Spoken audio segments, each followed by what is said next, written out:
Hello, good morning.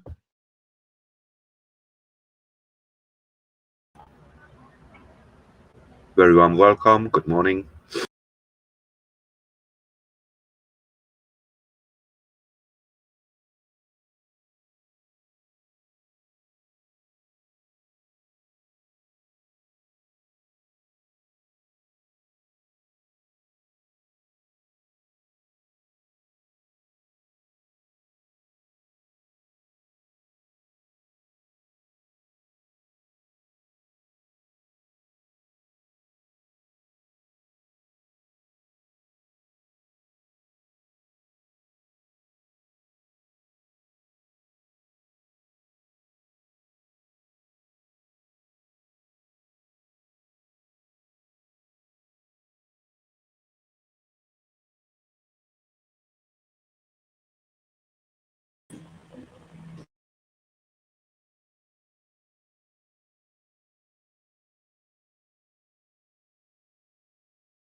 Okay, good morning to everybody. I hope we are ready. So I would like to welcome you all to the first official council meeting of the European Pirate Party 2021. I believe all the respective technical means are running. Mainly we have Mattermost, we have YouTube, we have Pat and Wiki. I hope the path was distributed among you already in the registration phase. So provided it's not the case, I would like to ask the secretary team to do so.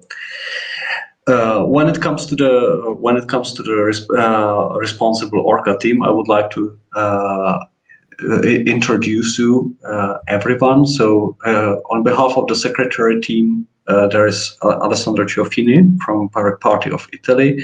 The meeting will be chaired by myself and Katla from Pirate Party of Iceland.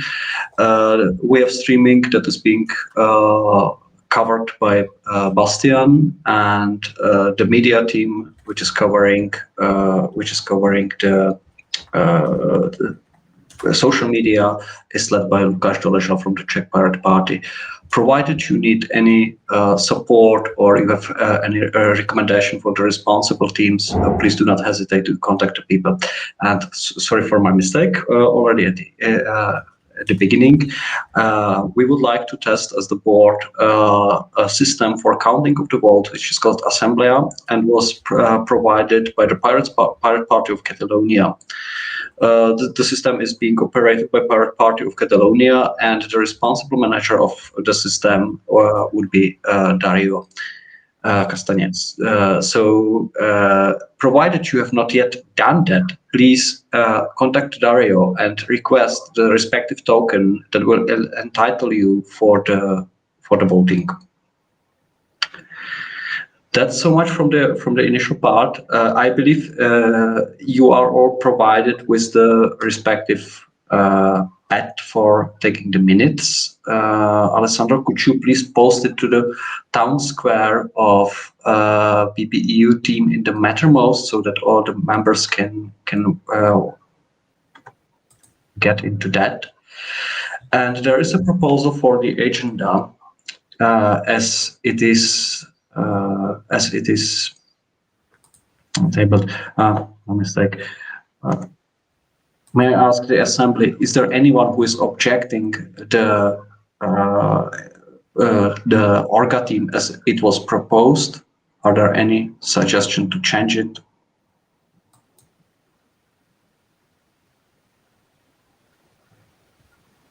I don't see is the case, so I consider this Orga team to be approved by the assembly for running the organization of the PPEU council meeting, the first one in June 2021.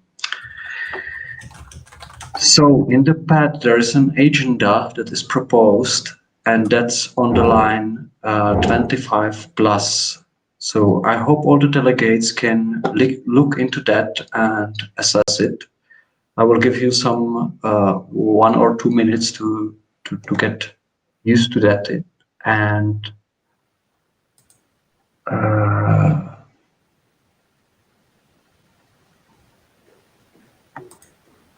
provide any suggestion for amendments or anything like that.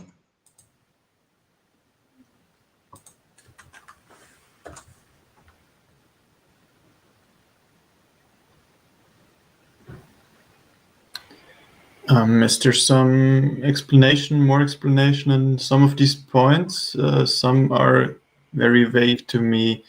What about PPEU logo? What is PPEI relations? Maybe a few words would help there. Yes. So I will try to reproduce the discussions that led to this proposal of agenda in the board. If there are other board members suggesting to correct me, please do so afterwards. So let's start from the beginning, the budget 21 midterm. During the last council meeting, there were some discussions regarding how to proceed with the budget for 2021. Some of the parties, namely French Pirate Party, requested to, let's say, more moderate approach. So the final conclusion was that we should have an overview during this council meeting in the spring of 2021, which is exactly the point that for that is this budget 2021 midterm point in agenda intended. Then there is a slot introduced for motion from members that was introduced by the board to give the council an opportunity to provide political agenda for this meeting, provided there would be an intention to suggest some motions that the board, that the council members would like to do. So far, I know, at least from what was submitted, I'm not aware that there would be such a motion. So should anyone be willing to propose such a motion, please do so rather soon, because otherwise we can strike out this point from the agenda. The point 3, election for vacant position of COCC. As you probably know, one of the COCC members, Anders from the Pirate Party of Iceland, resigned a couple of days ago. This point actually was introduced in order to fulfill the demands within the statutes to elect the respective missing member.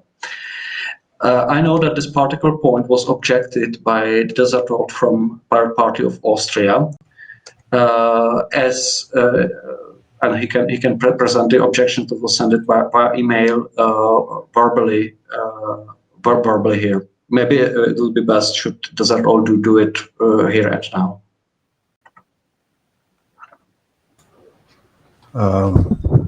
Good morning. You want me to present right now?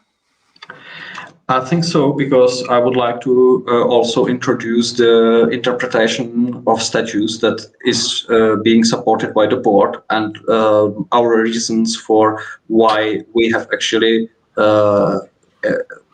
decided to introduce this point of the agenda, despite you have objected that. So I would like to introduce your reasons. Okay, the reason is very simple. Given that we don't have like rules of procedure in PPEU, we only have like the statutes that are given for every organ of PPEU. It says in Article 20A, Paragraph 1, elections to the Code of Conduct Council are to be held at the same time as the PPEU board. That's the first sentence of the statute. So it says clearly that we can only vote in CSCC members when we have elections to the PPEU board, which we're not having today. And I don't see where you take like the idea that we can like at this council meeting where we have no elections to the PPEU board can just vote on Code of Conduct Council members.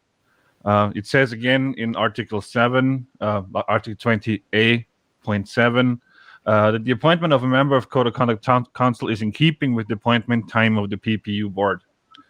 So it's very clear in that statute that you can only vote on the Code of Conduct Council members when you're voting on the PPEU board members. That is pointed out on two separate occasions. And there is no, as far as I'm concerned, there is no, like, rules of procedure, whatever, if somebody drops out, how to replace this person. Yes, if I may present the position of the board, the interpretation of this particular provision in the statutes means that actually same conditions as they are applied for the election of the board members shall apply also for the Code of Conduct Council members, and their election term shall be synchronized. Talking about election of the board members, there is Article 17, paragraph. Well, I'm sorry, but it doesn't say that. It's paragraph 12, and Nicholas, please finish what you were saying. Yes, which basically asks for re-election of the board members that have resigned. Thank you, Katla, for providing me that. It's a bit complicated to kind of like follow the more documents at the same time on one monitor. The understanding was exactly that as one of the board Code of Conduct Council members resigns, it should be elected a new member to replace the vacant in the vacant position, as it would be as it would happen in the case of the board. Of course, these are different interpretations, and the council itself is an ultimate authority to actually provide an explanation on such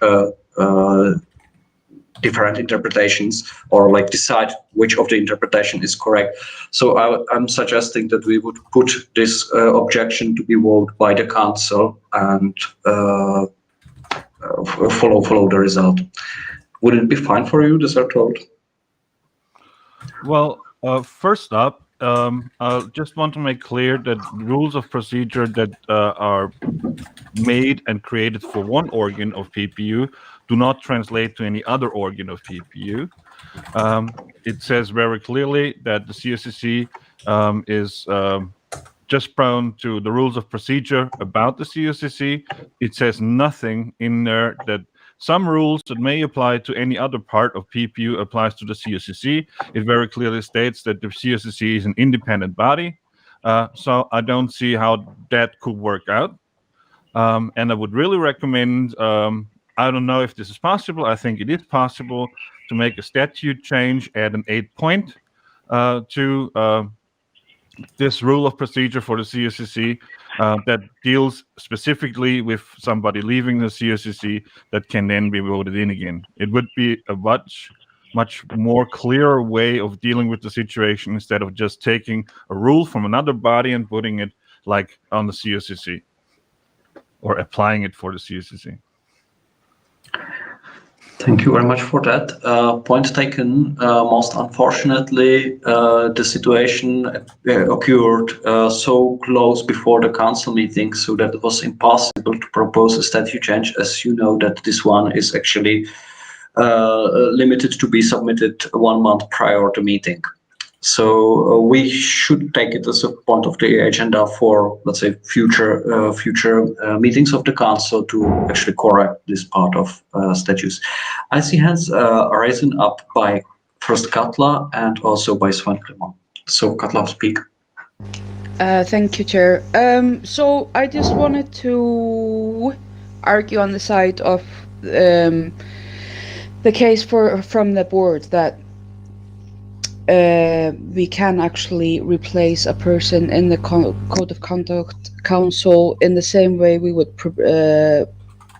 replace a person in the board, because it says obviously that the elections to the Code of Conduct Councils are to be held at the same time as the PPEU board, but it also says the appointment of the council shall be done at a PPEU council meeting.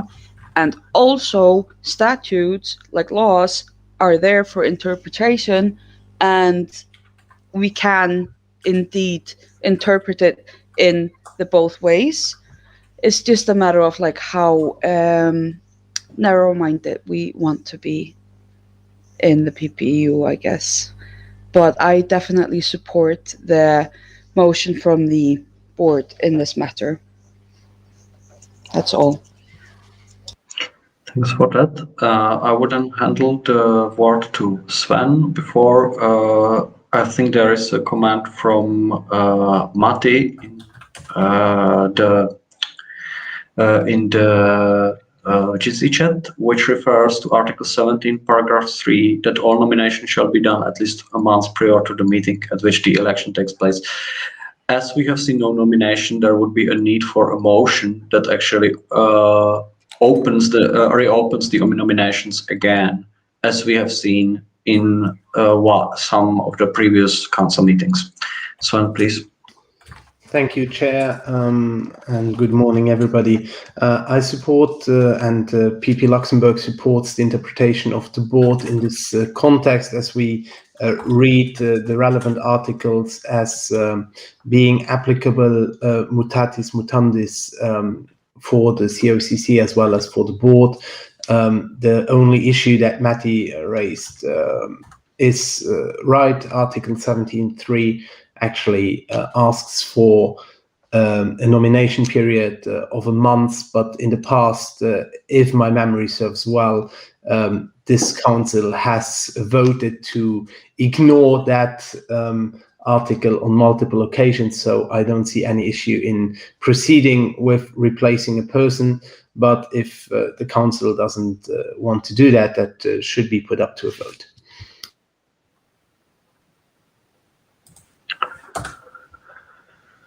Yes. Does that hold? Yeah, thank you. Just want to point out this has got nothing to do with narrow-mindedness. It's got something to do with rules of procedure, and rules of procedure are meant for each organ of the PPEU specifically. There is no article in the whole statutes that says you can just transpose something that is working for one body to another body. There is no reason how to do that. There is no legal way to do that. That's solely on a form of interpretation. And if we interpret it like that, that means that the board itself, we make a precedent's case in this case, that the board can call for an election even though the statutes don't give the possibility to give an election. I'm not sure that we want the power. We want the board to have that power in PPEU. That's fully legitimate. I will just remind that the final decision about whether this point shall be put on the agenda or not will be in the hands of the council. So board cannot decide unilaterally.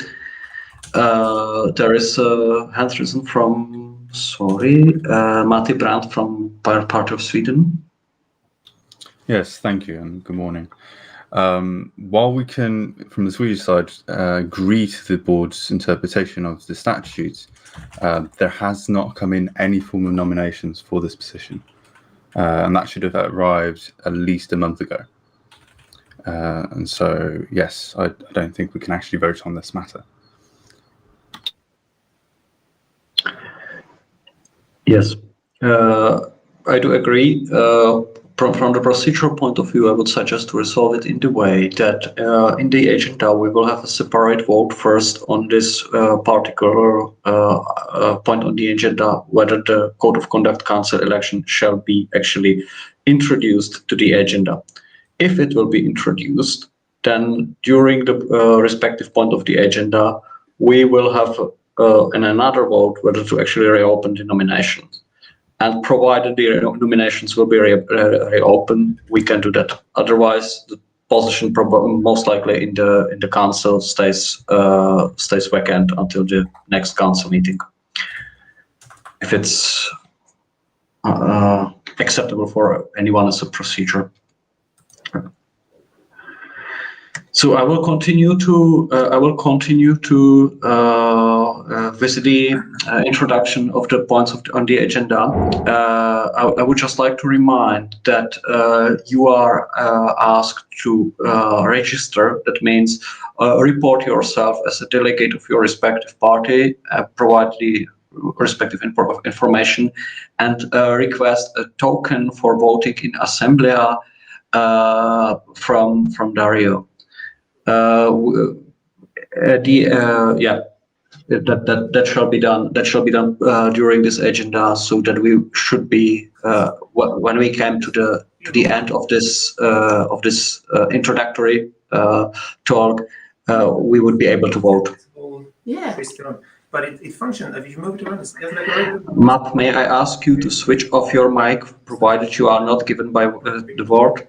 It's much more natural.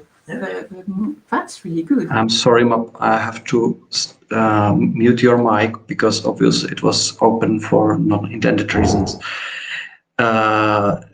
Desertold, you have raised your hand. Yeah, thank you. Can we have a test vote before we're actually voting on something? Yes, absolutely. There will be a test vote, and after the test vote, we will have another vote to actually clarify on the membership fees, because we have an issue that not many parties have actually, according to statutes, provided their membership fees. So we will need to find a way how to kind of like set up a quorum. Okay.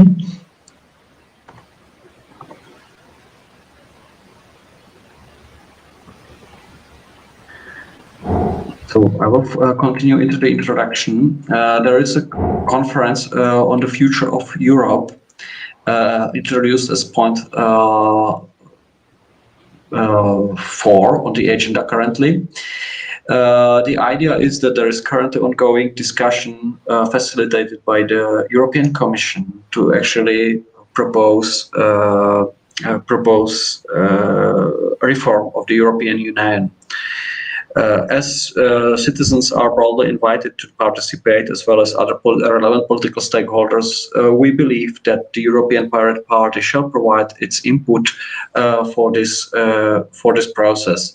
To do so, the Council shall actually define its political agenda for that process. So that's the reason of this respective point on the agenda. I see hand risen from Bastian, so please speak. Yes, good morning. I have a little problem with Assembly. Is it open for everybody to see what's going in it, or do everybody who wants to see Assembly needs a token?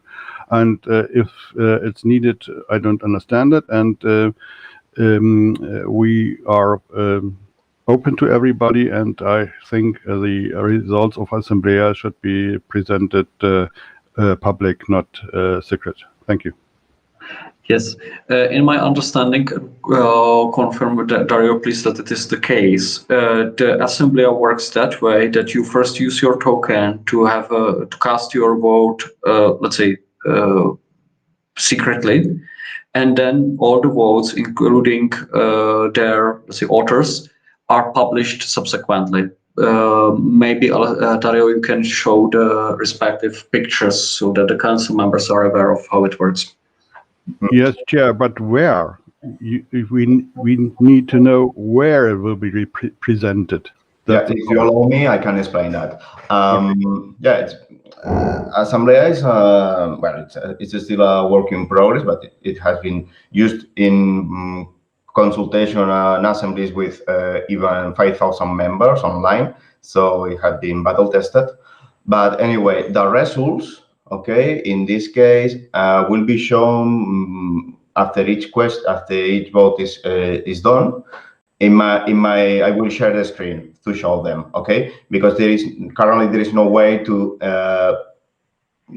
provide a link to see the results, okay? Because as Mikulas told you, the vote is casted secretly, but after the manager of the vote can show the results, okay? Just to clarify on the process, as the result of the vote will be published by showing of the screen, we expect to copy-paste the result to the minutes, and all the delegates will be expected to actually check on their votes. So that you will see there, for example, Pirate Party of Germany voting yes, and you are supposed to immediately in the minutes check on whether it is really what was your intention at the beginning. So the main reason is basically like to speed up the process of counting of the votes, as we have seen in the last council meetings, which were kind of like slow. Yeah, if you want, we can do a test vote so you can see it in action.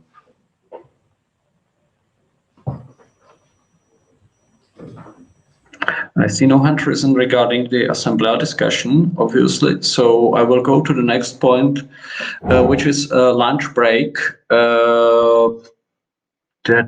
Lunch break, which is intended for 1:30, and I believe that is self-explaining. Then we go to the point on the agenda, financial regulation. We have had some disputes already here regarding how the finances shall be spent. So the idea is to create an internal PPEU rule that would actually cover the ways how our finances are being spent, how they are being used, collected, and so on. The idea to have, let's say, a separate rule from the statutes is that we do not necessarily need to have this rule recorded in French in the respective in the Luxembourgish Business Chamber, rather just in English in Wiki to be easily able to actually manage it or amend it in future. So that would be the point on the financial regulation where there is need for clarification.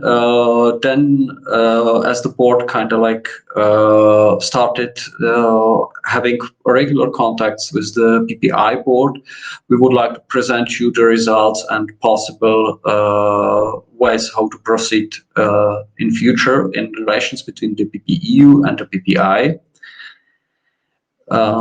Then there is the relations with Greens IFA. Basically, the idea is that we shall have a more, let's say, structured cooperation between European Pirate Party and the Greens IFA group. As you probably know, the Greens IFA group is currently composed of formally of or supported by two parties, namely the European Green Party and the European Free Alliance. And the idea behind would be very much to have, let's say, a structured cooperation that would provide pirates with, let's say, more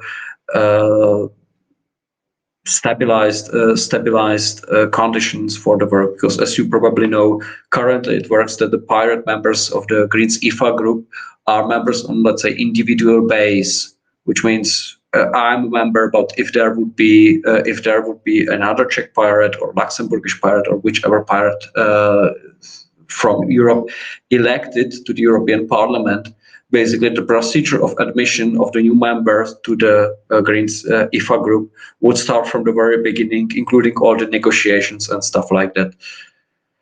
So the idea is to really like make it more, let's say, structured and long term, and we would like to discuss that.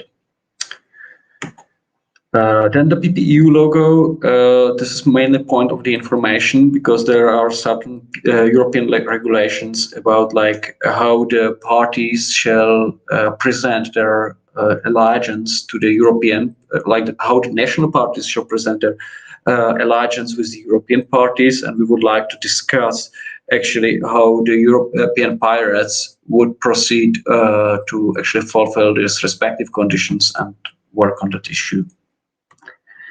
Last point, closing the meeting, is probably self-explanatory, so it will probably happen a little bit later, as we are already delayed with the agenda.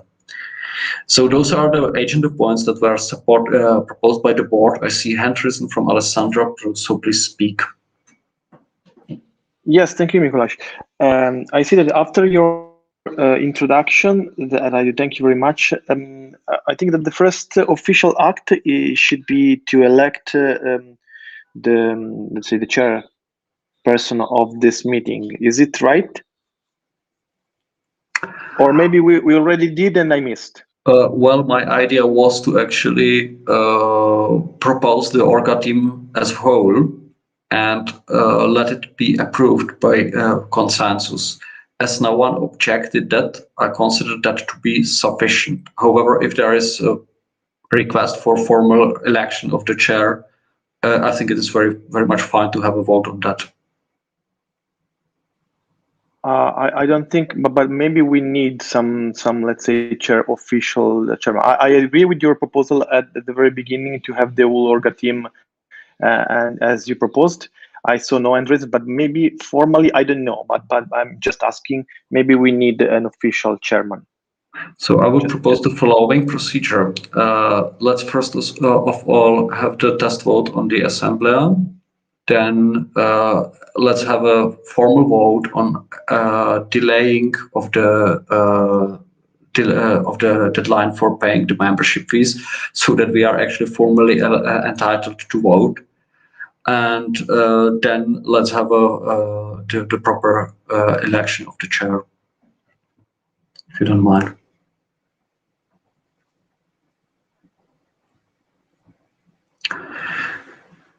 So as I see no objections here, I would like to go for the test vote in the Assembly. So Dario, stage is yours, and please organize the vote. Yeah, no problem. Do you have any preference about what we are going to test vote? I don't know. I think we can test on whether the test was, or vote on whether the test was successful. What? Well, would be surprising should well, that's probably not good. I don't know, just vote on something. Okay, let's do the classic pineapple on pizza. Sounds good. Okay, let's vote. And then add the options. Just a second. Okay.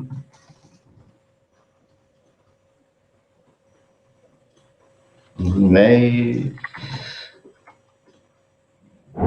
And I don't know, abstention, I don't know. Okay. Okay. The vote will be open in just a few seconds. Save here.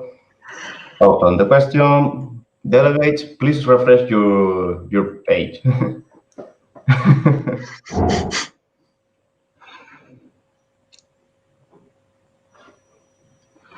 Would like to ask all the delegates to consider the media or PR consequences of possible outcome.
It's working for everybody?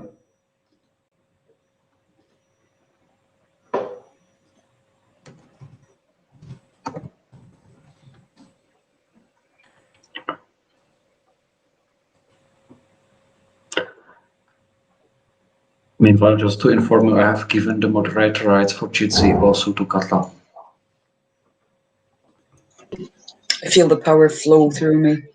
Ha ha ha ha. You can kick out the people who vote against you. The question of pineapple pizza.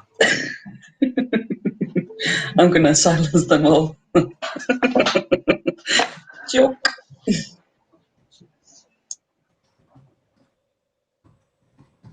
So we have, I am going to count the tokens that we have active. 8. One is missing. One delegate has not voted yet.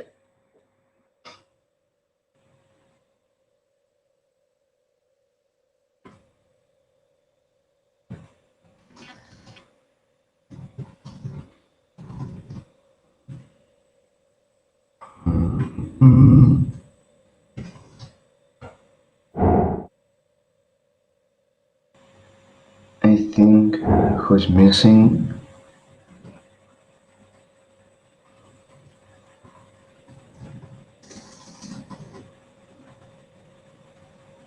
Let me check who is missing.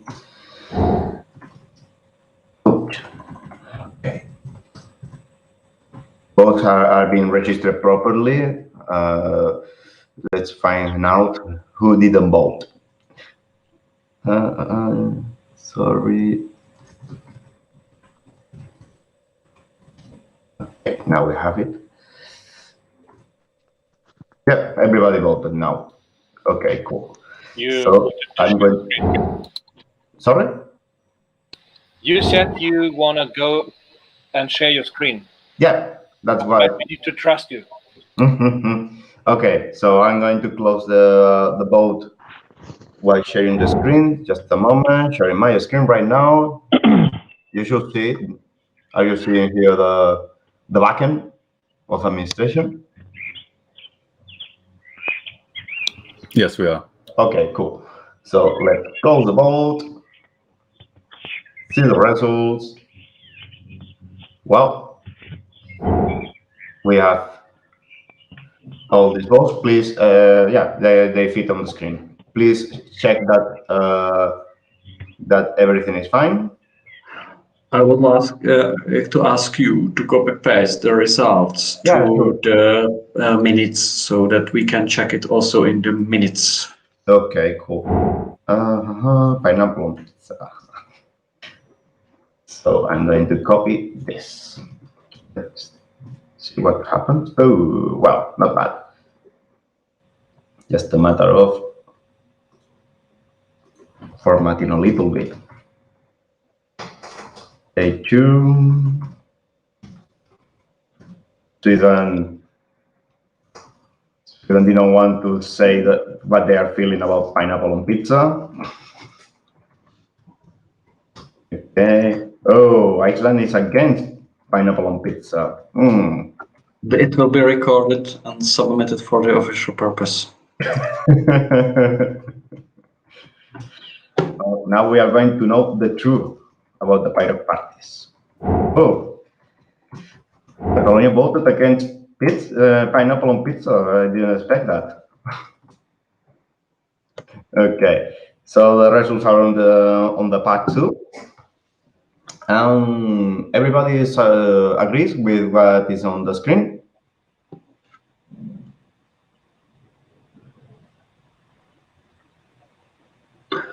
Everybody have checked.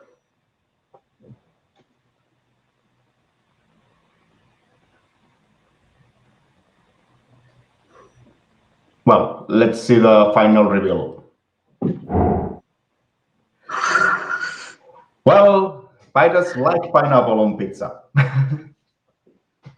We should have a press release on that.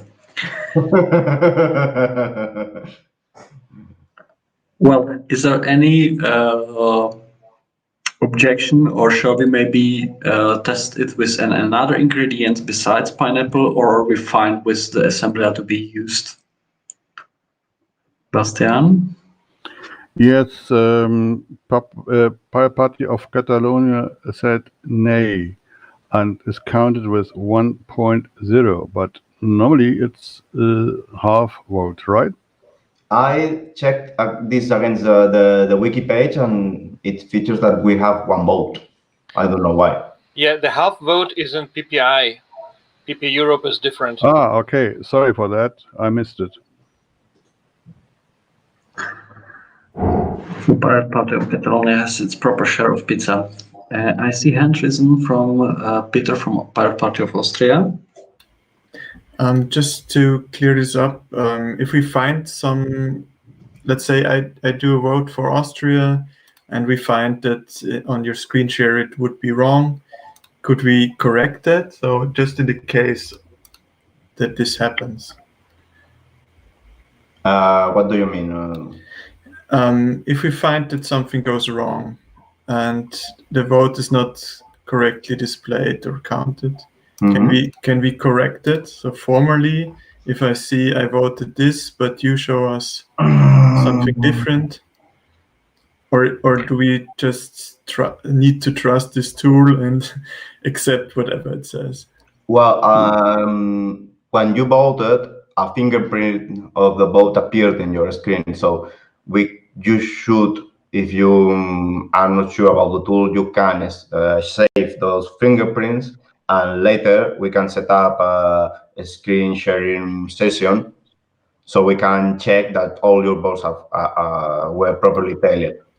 Yeah, but just it's not a matter of the tool, but a matter of this assembly. So if we want to correct the vote, is that possible or not? No, it shouldn't, because that would imply modifying the database, and I wouldn't like to do that.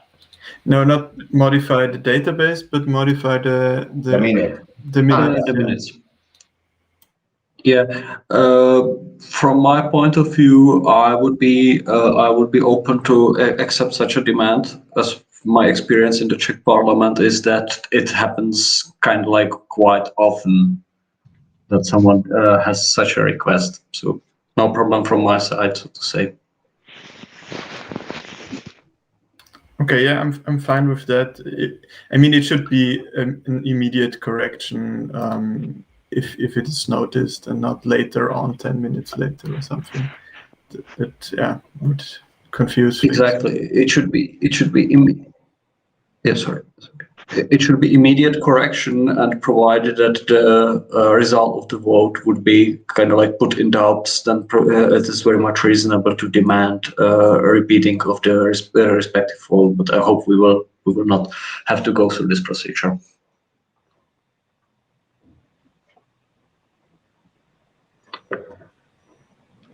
Okay.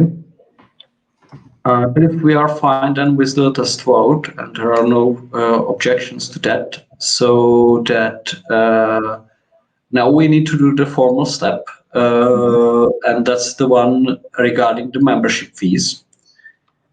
So is there someone from the treasurer team who would be willing to table this proposal? Bastian, Alessandro? Yes. We can.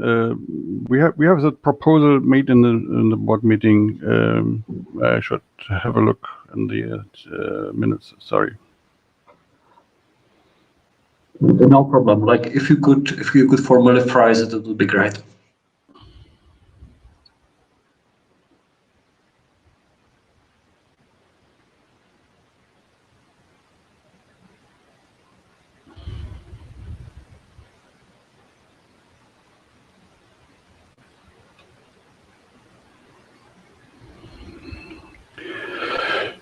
So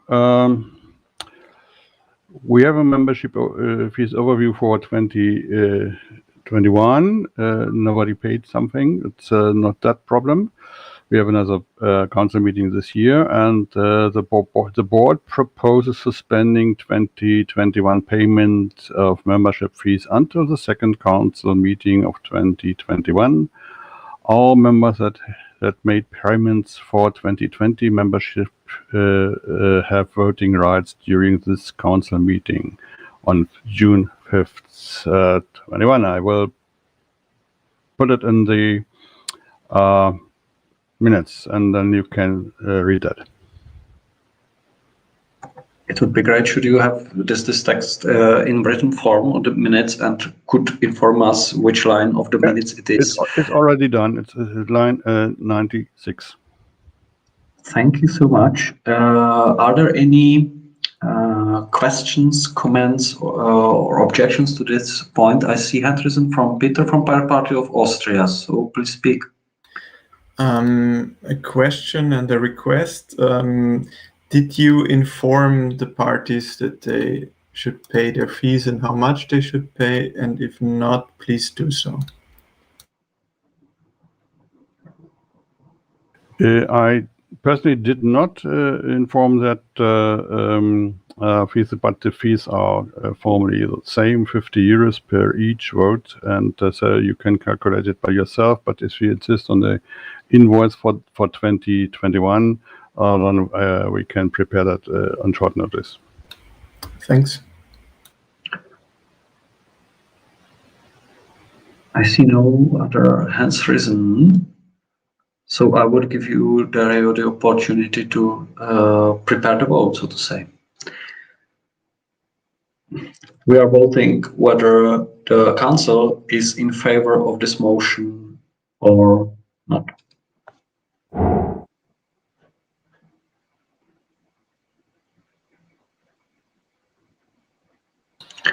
Gregory?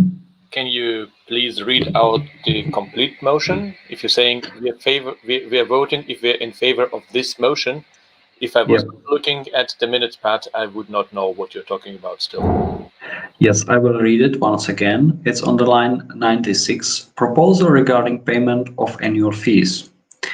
The board proposes suspending 2021 payment of membership fees until the second council meeting of 2021. All members that made payments for 2020 memberships have voting rights during this council meeting, June the 5th, 2021.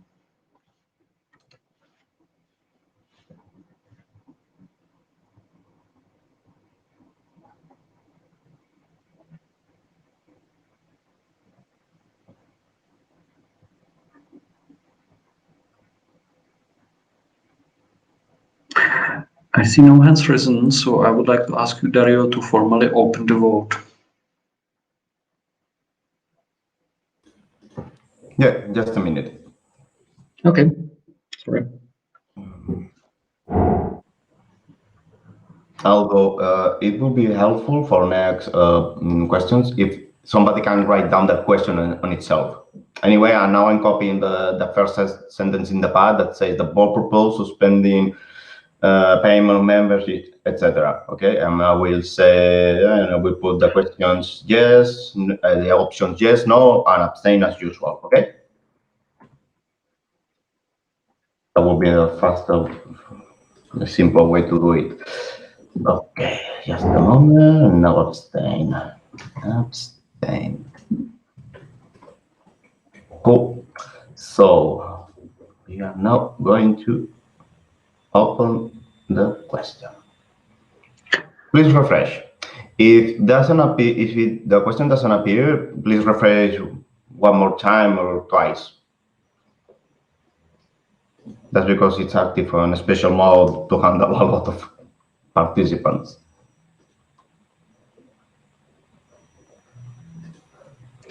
I see a comment in Jitsi from MAP regarding the membership fees, regarding Article 13, that actually requests the treasurer to meet the ordinary members, treasurers, to discuss the obligations, which is one of the statutes parts that shall probably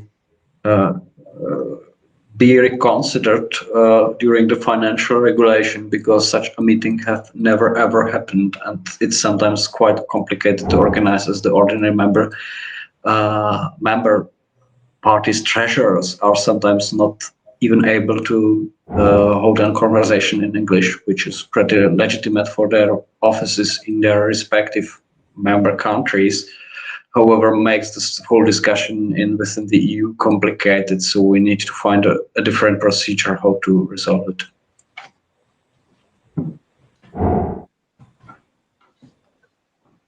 There are 3 missing delegates or 3 missing votes.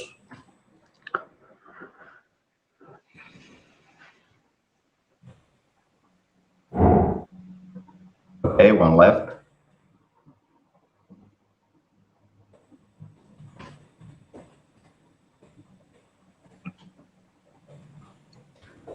The vote that is missing right now is the one from Young Pirates of Europe.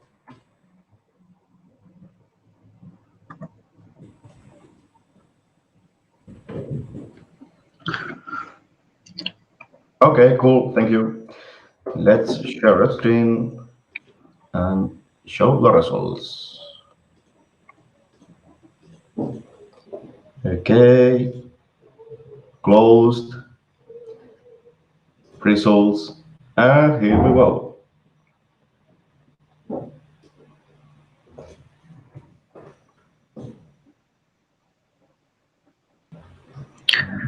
Seems to me that we are very consensual and supportive to this motion. Yeah. That it was actually passed unanimously, which means if anyone is objecting that, then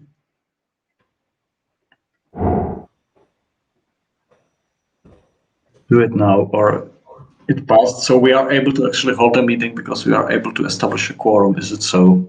I mean, like the number of votes is obviously sufficient. We are clearly present here enough. Well,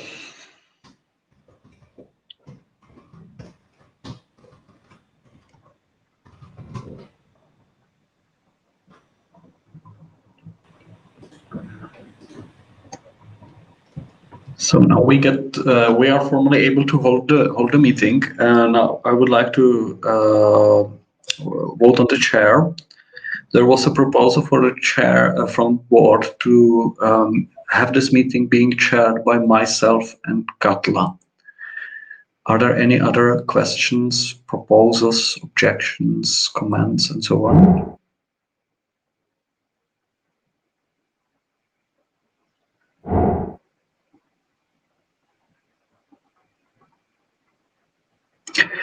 I see no hands risen. So I think I would like to ask you, Dario, to again set up a vote for that purpose. Whether the assembly, I see a hand risen from Sven. So Yes, thank you, Mikuláš. One quick question regarding procedure. If there are no objections, do we really need to vote on all of those procedural motions, or can we simply accept them by not stating that we want to vote?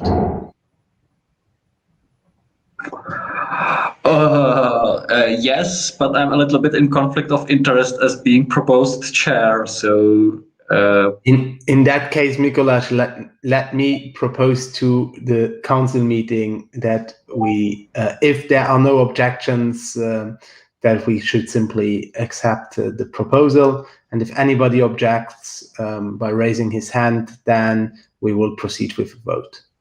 Would that be agreeable to everybody?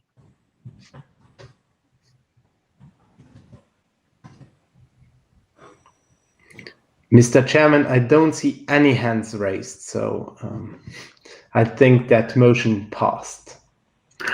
Thank you so much. So thank you for your trust, and we can go further to the next motions, which is the question of the agenda. So now we are finally getting to that. Are there any more questions, comments, demands regarding the agenda? I see hand risen from Peter from Austria. Just confirming, does it include the code of conduct agenda point or not? I think you stated that we vote on that separately. That's exactly my intention, that we will have two votes. The first vote would be, do you want to have the Code of Conduct Council election on the agenda of this council meeting? As simple as it. And regardless of its outcome, the agenda as amended will be subject of the second vote. Sounds good to me.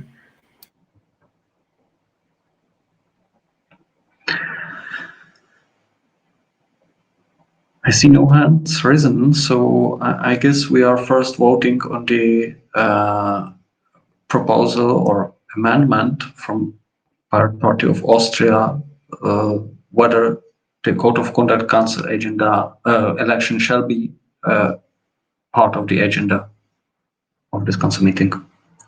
Dario, could you please set it up? Okay. Okay, I'm waiting for the text in the pad. Just a second.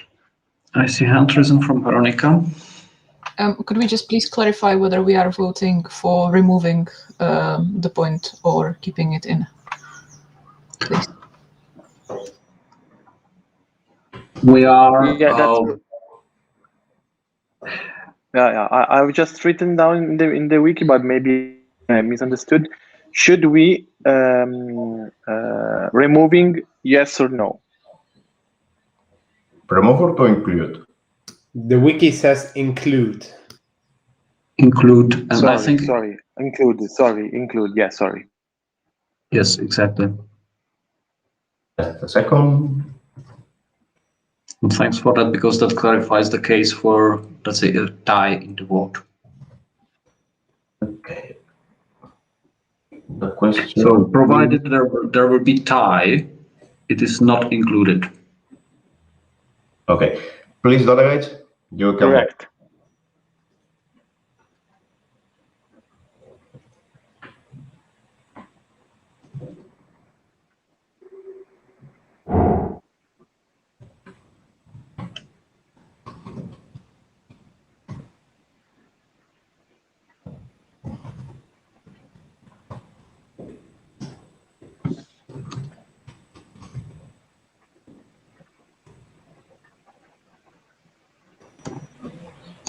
Okay, let's see how the vote going.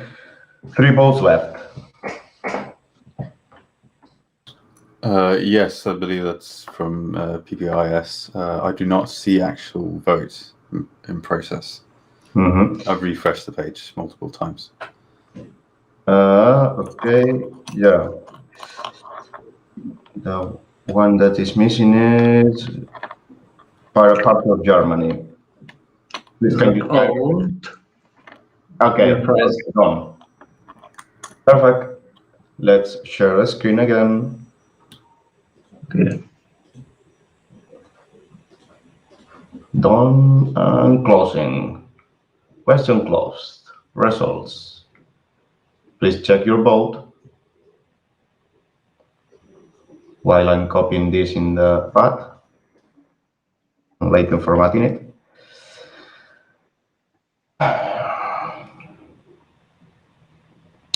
Okay, let's go down. Okay, the motion passes with 12 votes in favor.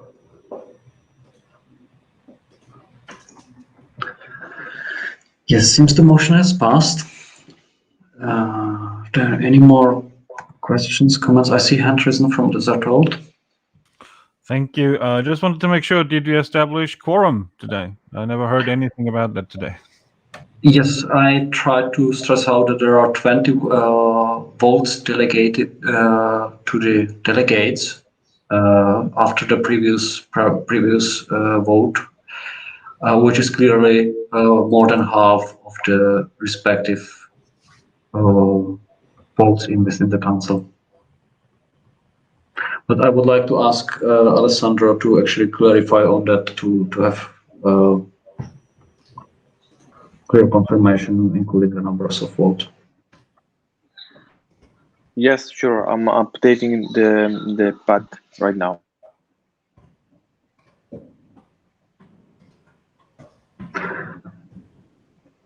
I hope that clarifies, and we can go further to the approval of the agenda as amended. That means including the election of Code of Conduct Council.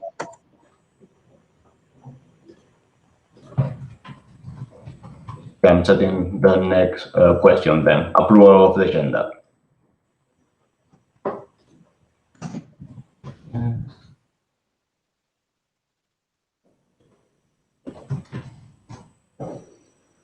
Okay.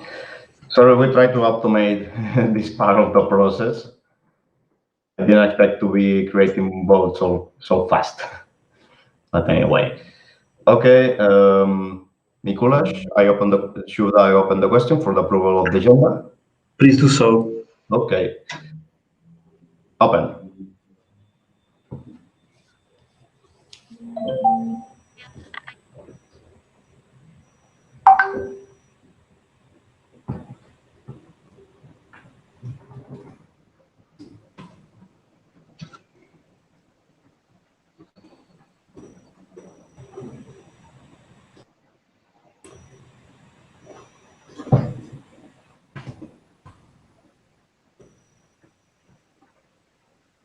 Okay, let's check the votes. 3 to go.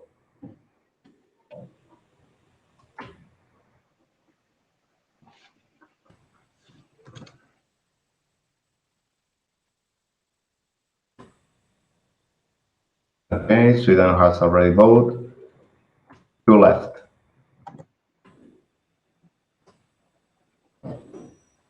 Let's see.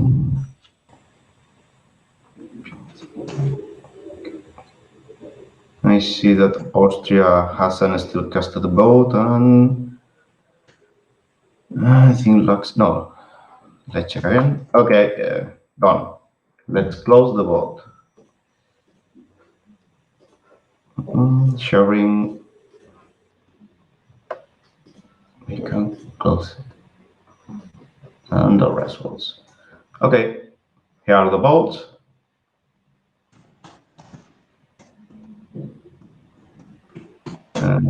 Let me copy the votes first. Okay, and here are the results.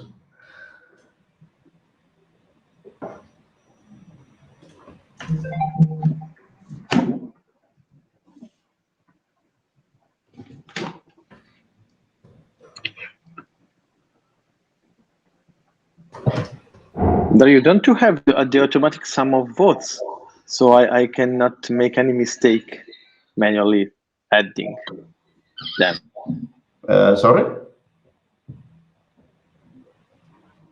No, never mind. I was joking because I have to just do the maths by myself. That's fine. What do you need? The sum. The final sum. Well, you have. Yeah, I saw it. Yeah. No, when you copy it, just no worries. Okay. I understand. Yeah. Okay. Well, we try to do it slightly different.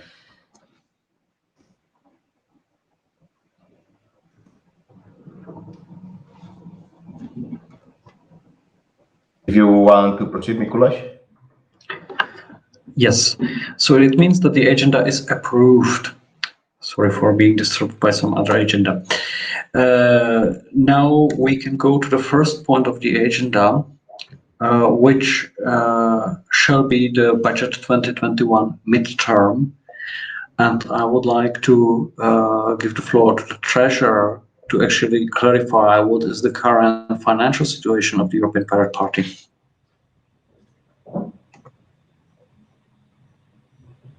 Bastian, stage is yours. Yeah. Just I was irritated. You want me to make a budget report?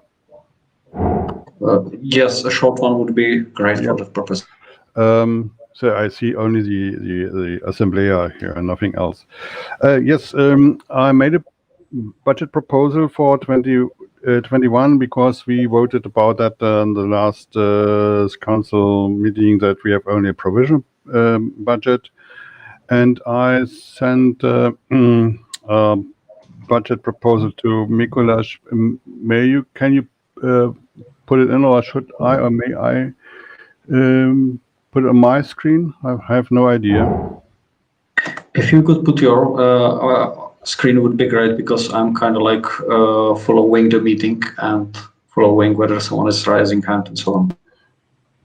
Also, Yeah, if you let me have a see. link that I can use in the minute, it would be great, Basti. Yeah, we can do that, and I have to see how I can manage that in full sight here.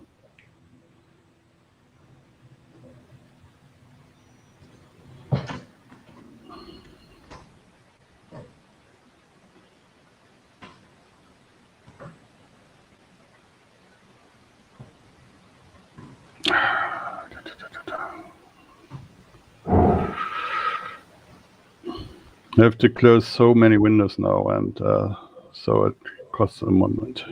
Okay.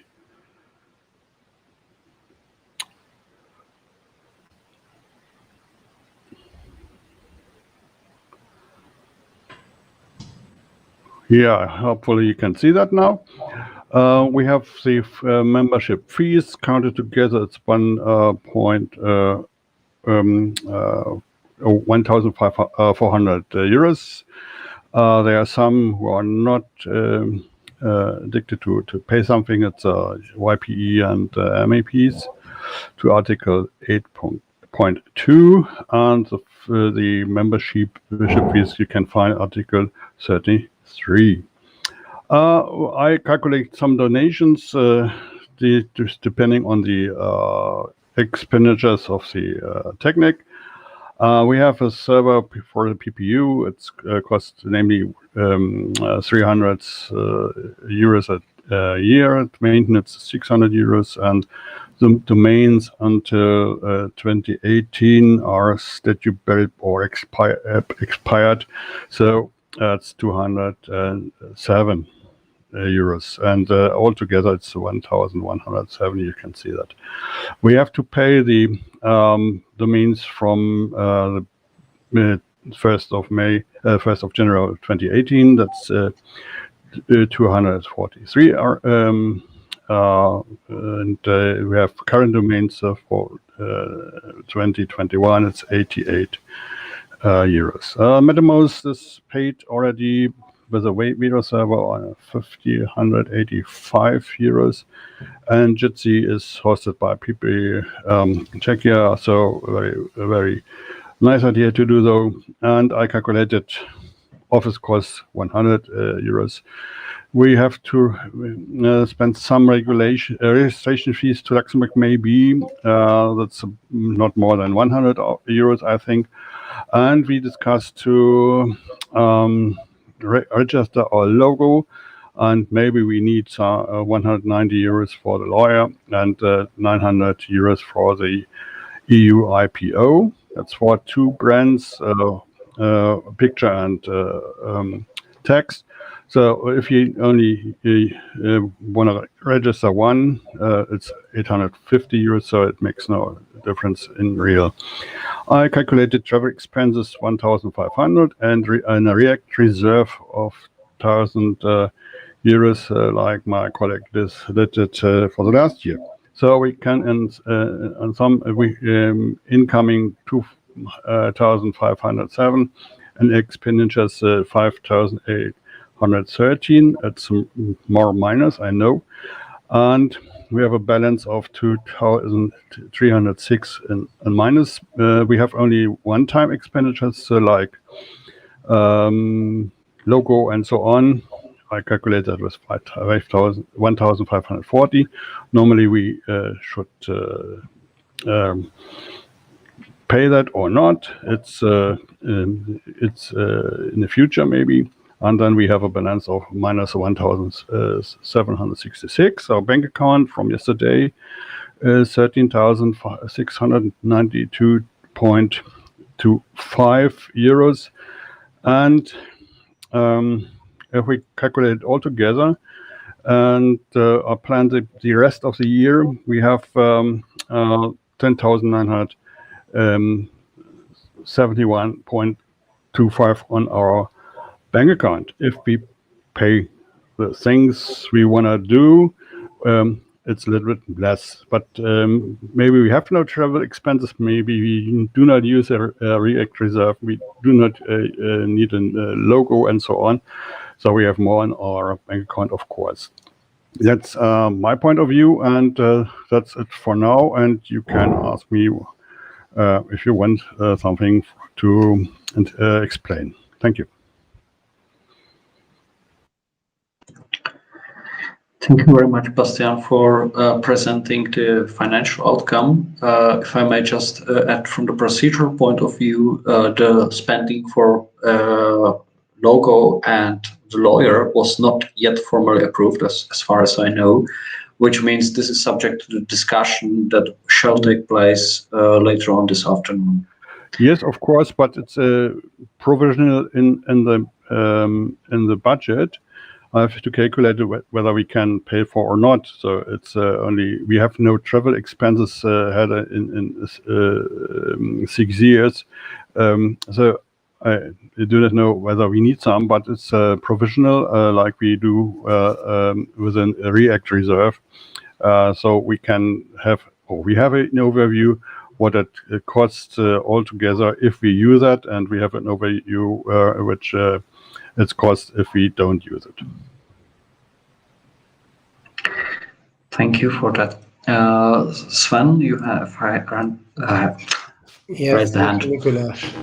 I wanted to add that in order to inform the council, if we were to at some point proceed with the formal registration as a European party pursuant to EU regulations, then we would need about income of 50,000 euros a year, given that they would spend about 500,000 euros a year, and they would ask for 10% co-financing from own means.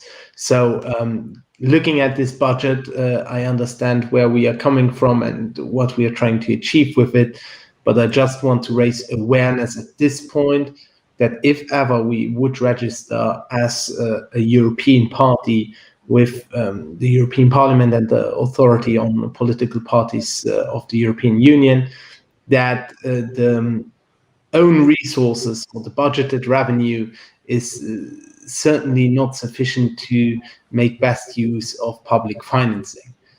This being said, I have no objection to the current budget, and I'm sure that we will find a solution for that issue once it arises. But nonetheless, the member parties should be aware of the regulations and how they could play into a budget. Thank you. That's a very important comment. I may just only acknowledge that since I think the last year, we are already counting all the spendings for our servers as a donation, which is being used for the servers. And also I can inform you that this particular regulation is currently now being subject to, let's say, renegotiation. So we are doing our best to make the conditions for PPEU being registered and run after this registration properly. Yeah, that's it. Bastian in the front, raise the hand. Yes, don't mix it up. The registration fees. It's only the registration and the registration authority in Luxembourg. Not it had nothing to do to be registered as a European party. That's totally different. And if I make the budget for 2022, I will take into account what Sven said already, and we have to discuss our income anyway, because 1,400 euros is for a party quite low. We have to discuss that how we can since financial situation better in the future, and we living on the money we have or accounted together all the years. So it's not it's not an overview for the real future. We have to change the system and for 2020 totally, and I will make a proposal for the next incoming council meeting. But that's a situation we have now for 2021, and that's it. That was my duty for today. Thank you. Yes, that's it. Well, I was informed that delegates from party of all France are not formally participating, though some of them could possibly be here. Is there anyone willing to speak with of party of France, but it's not formally a delegate?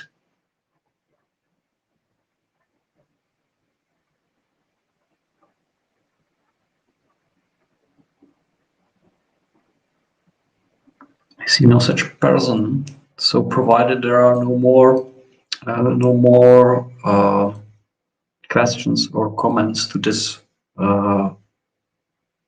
budget, I suggest that the council simply takes note of the current situation, and we can proceed to further points.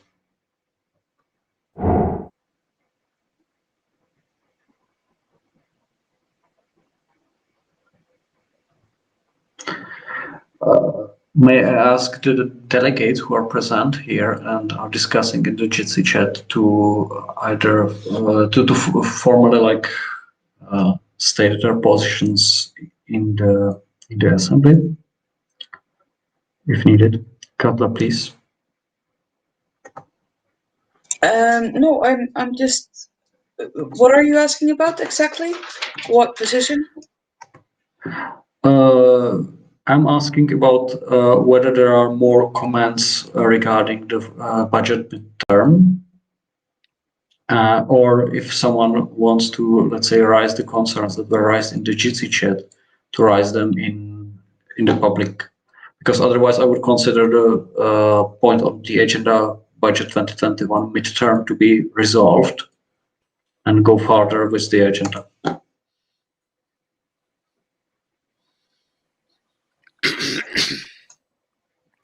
Thanks for clarifying. Thanks.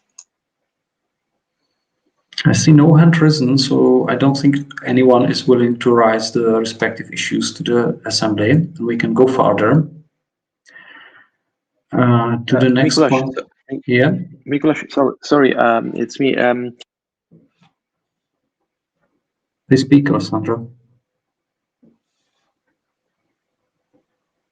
I think we just lost Alessandro. That's most unfortunate. Yeah, he grayed out. Let's give him a second. Most unfortunate indeed.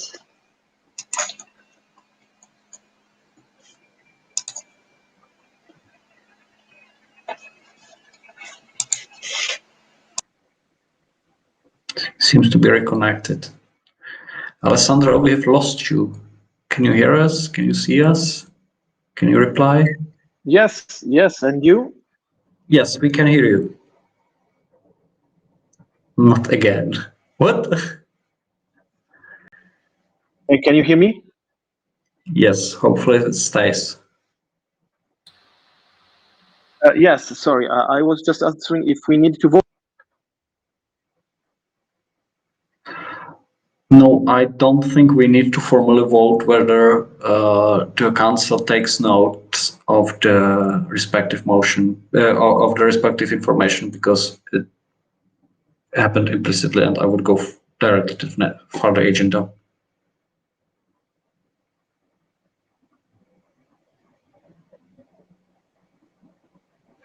Okay, I see no further hands risen, so I would go to the next point, which are actually the motions from members. Alessandro, may I again ask you, have you noticed any further motion from the members that should be discussed by the council meeting? No, neither me. Are there any board council members that would be willing to propose motions here in the assembly?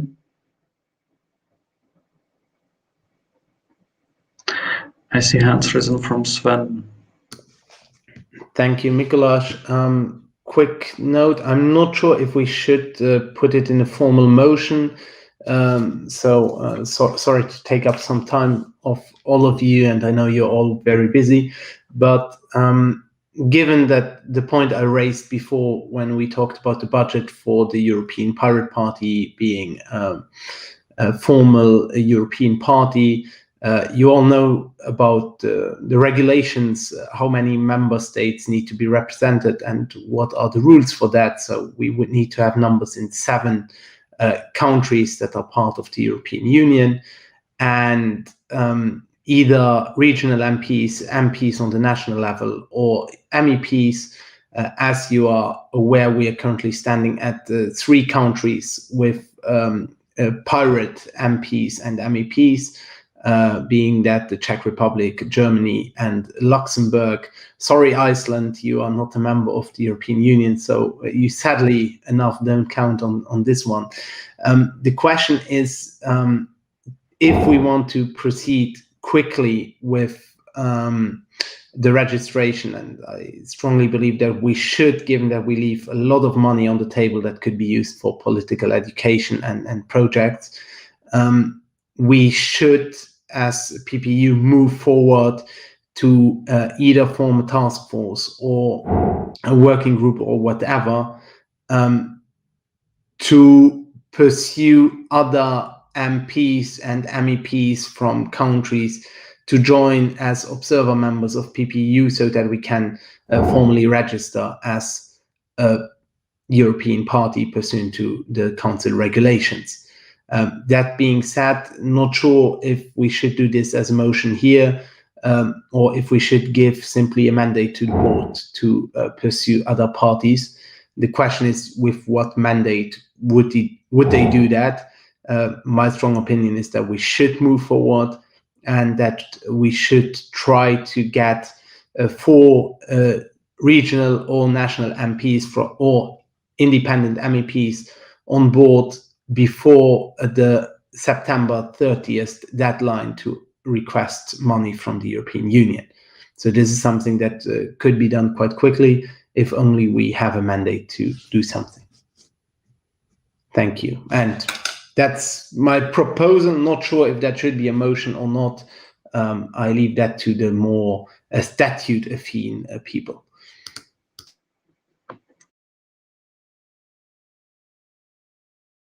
Mikuláš, you're muted. Yay. I hope I'm no longer muted. So I see hand risen from Henrik from Pirate Party of Sweden.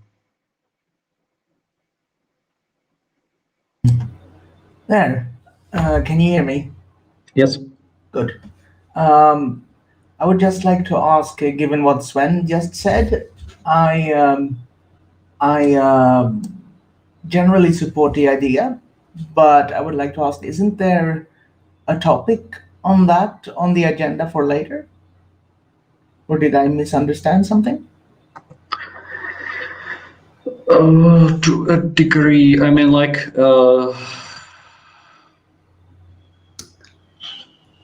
there is the PPEU logo, but that's not really, that's part of the discussion, certainly.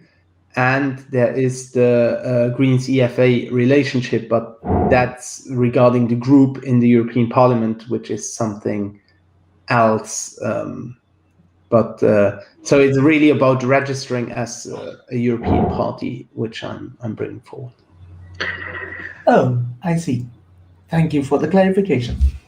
Technically speaking, what shall be, from my point of view, done is that for the purpose of this registration, we most likely admit some members before the respective deadline in September. And provided, or because we have actually no council meeting in before, we would probably have to do such an admission parallel should it happen, or call for a formal council meeting. So basically, the options are two. Either we have the council meeting in before the end of the September to actually finish the administrative task with the members needed to, or the new members needed to, for the purpose of the registration, or we would have to do it parallel. I don't know which of the options would you prefer.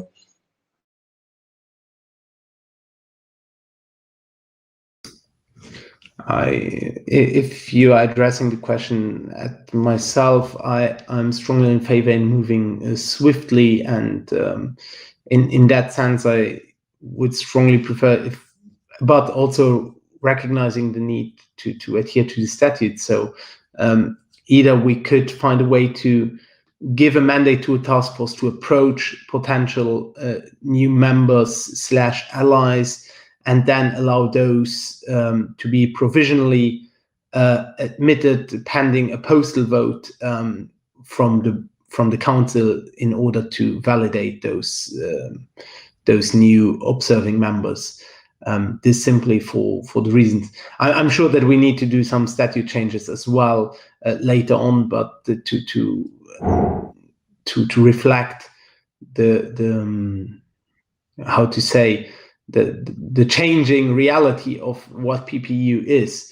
So the question is, it's given what Mark just posted in the chat, stating Article 10, procedure for admitting new members, to be a member or to have membership being granted, we need a 2/3 majority. And there are no clear rules as far as I can see how that vote has to take place. So we could, once we have found those people, all parties, we could have a postal vote before a council meeting in order to validate it and to be able to register before September. This is my interpretation.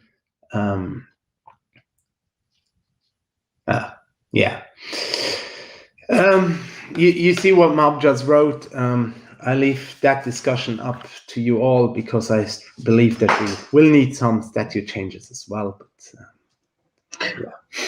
If I may comment on it, I believe the statute change happened in the last November. So I don't think we need to have a statute change that would allow the non-pirate, and when I say non-pirate, I mean like those not carrying the term pirates in their names, to be admitted as observer members. I'm stressing the part observer because the observer members have no voting rights. Map, please, your turn. Yes, sorry. I just assumed the statutes on the webpage were updated, but if they're not updated, then of course this might have been changed. But if you need a statute change, there's no problem in having a statute change in a meeting and then admitting the members at that same meeting using the new definition of what is allowed to be an observer member. So it's easy to combine the two things at the same time. Seems the statutes on the web page are not up to date, and that seems to be a problem. However, the ultimate version of the statutes to be consulted is the one in the wiki. So please check the one. And for the secretaries, I would like to ask you to make a point for follow-up for the board. We are really desperately need to update the version of the statutes that is on the web page, because this is necessarily inappropriate. We have an obsolete version over there. The wiki version actually changed this to strive for similar political goals as expressed in the Pirate Manifesto. So we should be able to admit new observing members without the need for a statute change. Yes, we need to. We definitely can admit them as observer members. However, we will probably have to little bit chase for them because obviously just allowing that is not enough. I see a hand risen from Matti from the Swedish Pirates. Yes, Article 7, paragraph 1c includes that term, carry the term pirate or any translation of that term somewhere in their party name. So that is the point of the statute that needs to change if we are to give them full ordinary membership. That's for the ordinary membership, yes. I'm mostly sure there is no pirate party in Europe that would be same time not member of the PPEU and same time ready for fulfilling the conditions mentioned in the EU regulations. So most, like 99.9%, no such party appears till September. It would be really a miracle. Matti? It's probably forgotten hand. Oh, yeah, forgot that. So I would suggest that we proceed from this point in the way that you, Sven, phrase the motion that will actually allow us to admit the new observer members in a postal vote in a postal vote, so to say. Could you please table it? Yes, I table them. Actually, Mikuláš, I think we should table two motions. One is the council, and I phrase it correctly, the council authorizes the board to proceed through a postal vote with admission of new members if needed, or new observer members, sorry, if needed. And the second motion would be the council invites the board to create a task force to find new observer members in order to fulfill the EU political party regulations. I hope Alessandro got that. If not, I can write it in the pad as well. Yes, 3 seconds. I will write both in the pad. No problem. Thank you very much, Sven. Is it just my problem, or Alessandro went full robotic? It's not just yours. Yeah, that was good. Just mildly amusing. Darth Vader on. Cool, pretty cool. Please provide me the plugin. I need to have it next time for sharing. Or for, your ITRA speaking.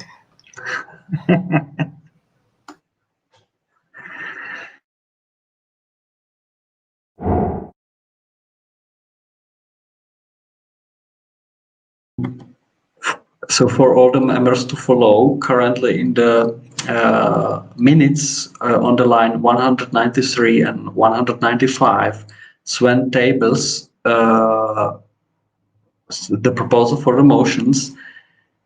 May I just ask you, Sven, to actually clarify in the motion 1 that the postal vote is still the postal vote of the council, so it is clear that the board cannot do it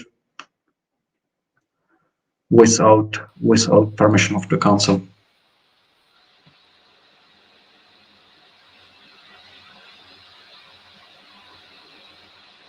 Now it's doubled.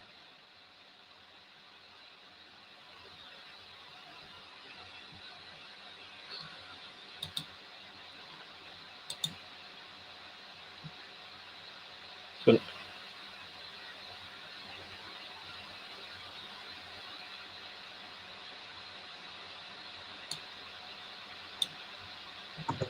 Maybe a phrasing to initiate a postal vote of council for admission of the new members could help, or?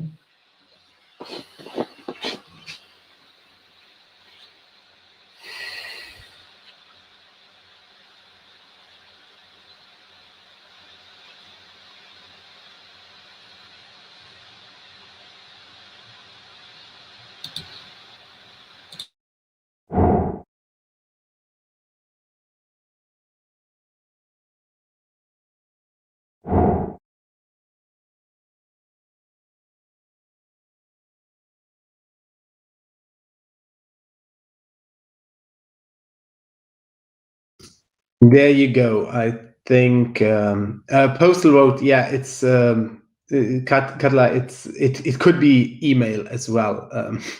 It could actually also be Assemblea. I can maybe clarify that. I think it would be good to clarify, just in case. I think the board is pretty much able to provide tools that will resolve it. Let's say in a parallel way.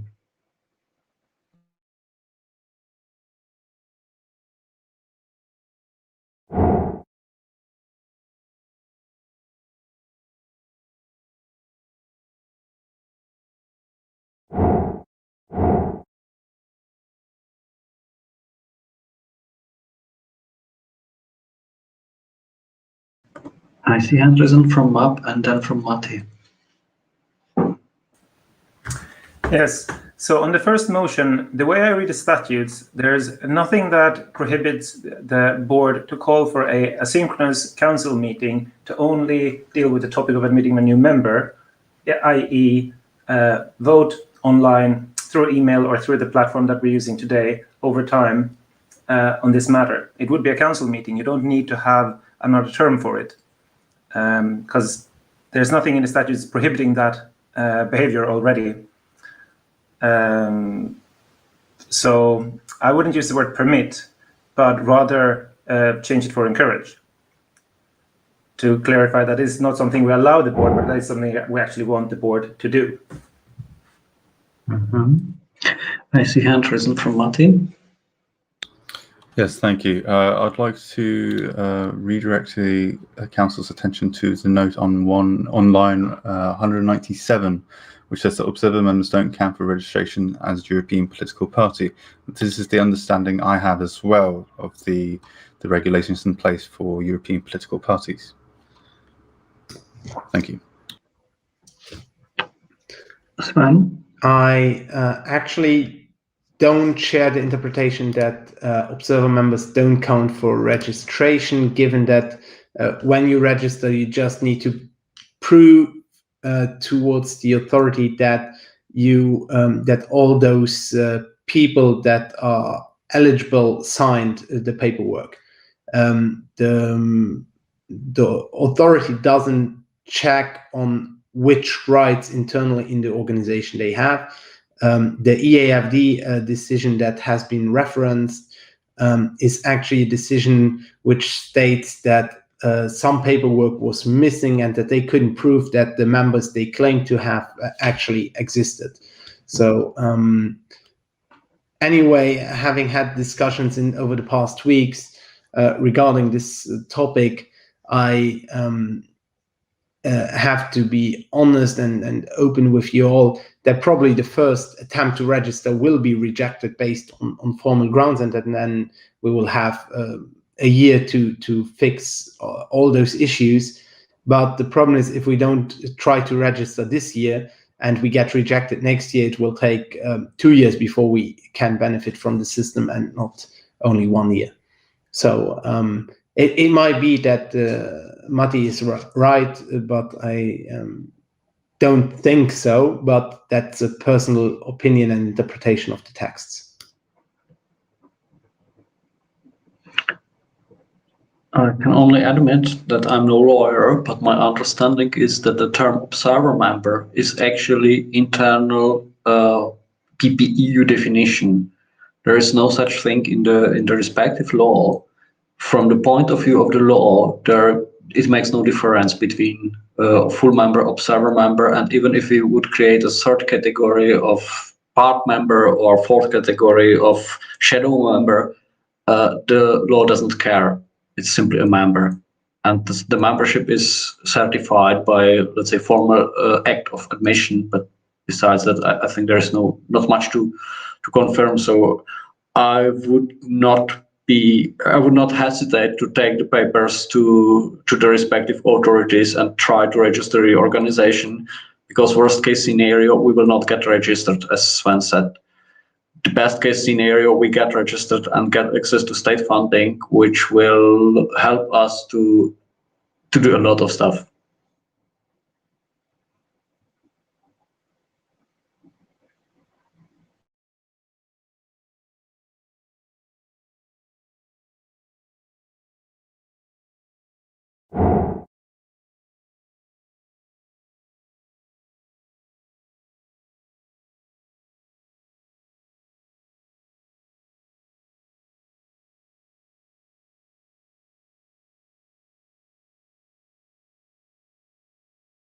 And again, towards what has been written, and I suppose it has been Matti who is writing in the chat. I'm not 100% in the pad. I'm not 100% sure. It's not. Okay, who is writing in the pad in what is that? An orangey. Light red, I have no clue what you would call that color.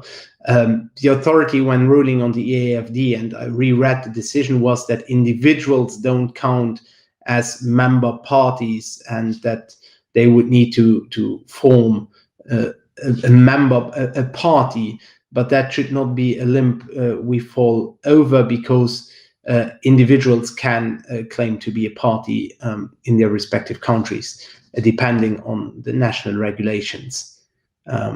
So this is probably the only issue that we would need to solve.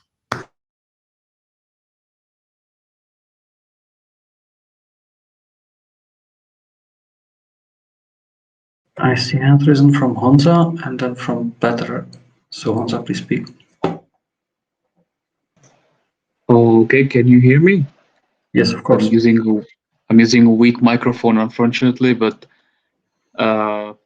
if the observer members do not count for the purposes of getting the registration, then maybe is it in order that during the next council meeting we might amend the statute so that we can maybe admit some potential members who maybe not have the name Pirate Party in their name, because that's pretty much the only, as far as I understand, the only potential observer members that we are thinking about are not pirate parties anyway.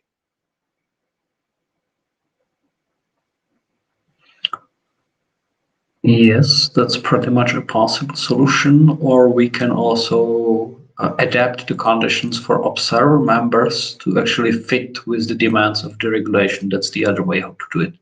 I see hand risen from Petter. Yeah, I don't think that we're going to clear up this legal discussion here today, and I also don't see anyone wanting to change the statutes now for ordinary members. So maybe we should move this discussion to this newly created task force, if we should vote on it, if it exists then, and just move to a vote. Yeah, that's how I see it for now, at least. I see it in the same way. I see hand risen from Alessandro, sorry. So I will type. Okay, so Robotic Alessandro will type it.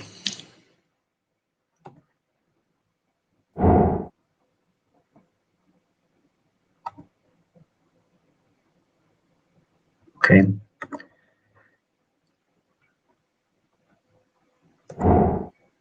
Hand risen from Mickey.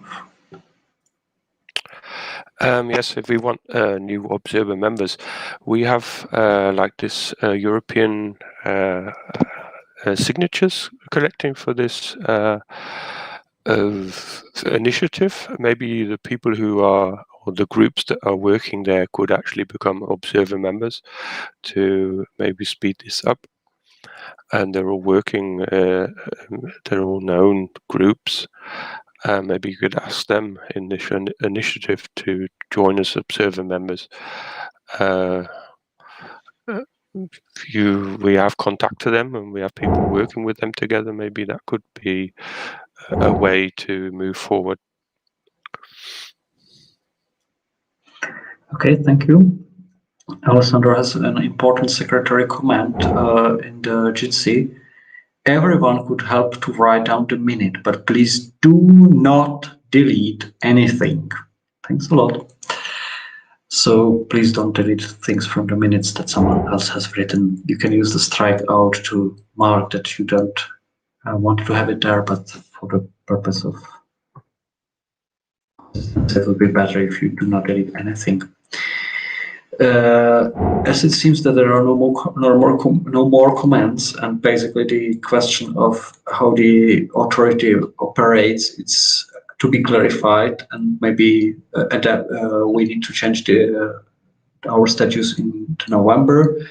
Nothing, I believe, prevents us from voting on the motion 1 and motion 2, and I believe we can even vote them together. Or shall we vote it separate this one? We can vote on both together. I just wanted to have them distinct in case somebody would have an issue with one of them.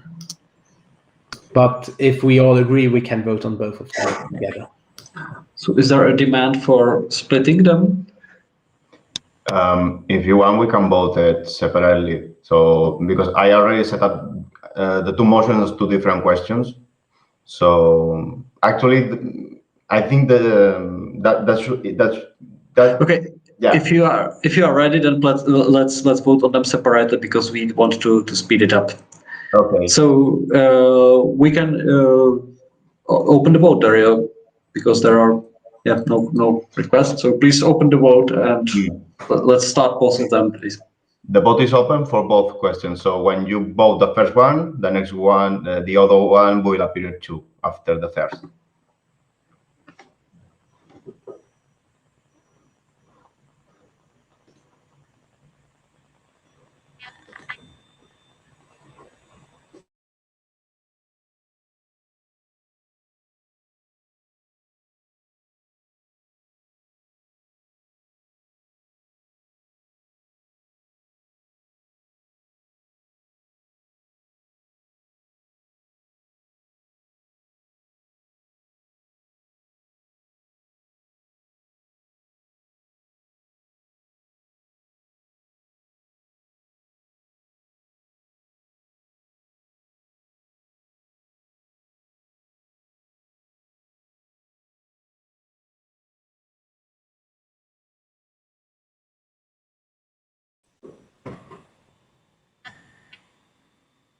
Votes left on the first question. Also two votes left on the second one. Point of order. I'm still having issues sometimes with not being able to vote.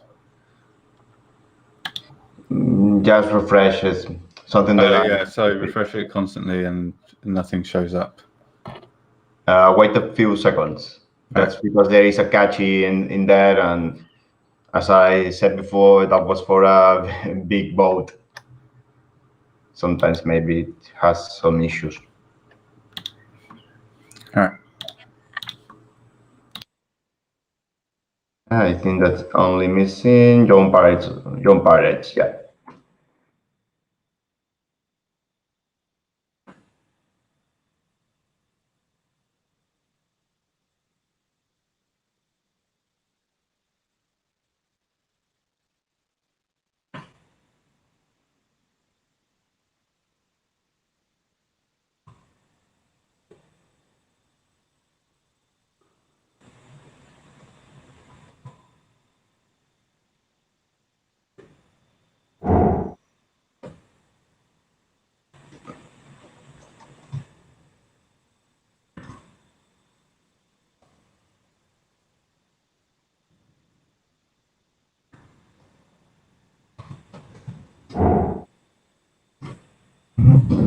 Okay, first question is already voted, and now vote is missing in the second question.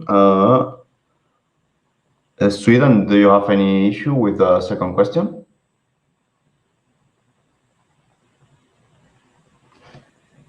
I think it's Henrik. Yes, Henrik. Okay. Oh, both options, so both questions have been voted. So time to share my screen. Let's start for the first one, the motion 1. Close this one. And then show the results. Okay. These are the results. Well, the votes. Please check them. And now I'm going to show the results.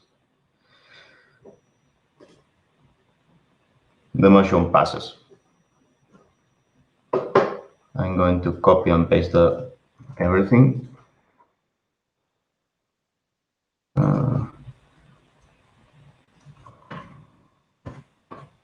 Motion 1. Point of order again. I was not able to vote this time around. I'm voting on behalf of the Icelandic Party, and it shows up as no in the results, which is odd. What? There are 20 votes? Yes, but I did not vote. Sorry, can you identify yourself, because I'm not looking at the... Right, I'm a delegate for Sweden and the Icelandic Party, and I'm voting on behalf of the Icelandic Party. Okay. And I did not vote. As I mentioned earlier, I'm having issues with the website. No, but let me check, but you actually vote. And the question, yeah, I saw you were the first time I check if how many votes were casted for the first question. Could you please clarify what was the voting intention for Icelandic Pirate Party? It was abstain. Abstain. Okay. I believe we can amend the minutes in the direction that it was abstained for the record, but I don't think it changes the results. So It does not. No, it's just a matter of the fact that my ability to vote is intermittent.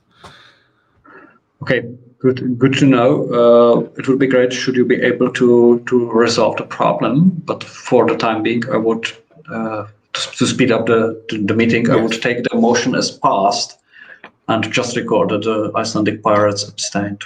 Okay, let's go to the second question. But then, well, okay, let's see what is the result here. Everybody else, your votes have been counted correctly, right?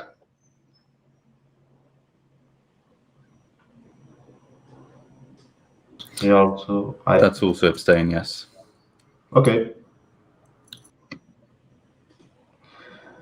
Okay, let's copy this. And you check them.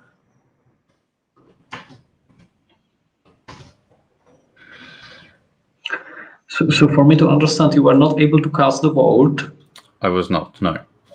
And in that case, it kind of like deplores to, let's say, default option, which is the no. No, there is no default option. Somebody cast a vote.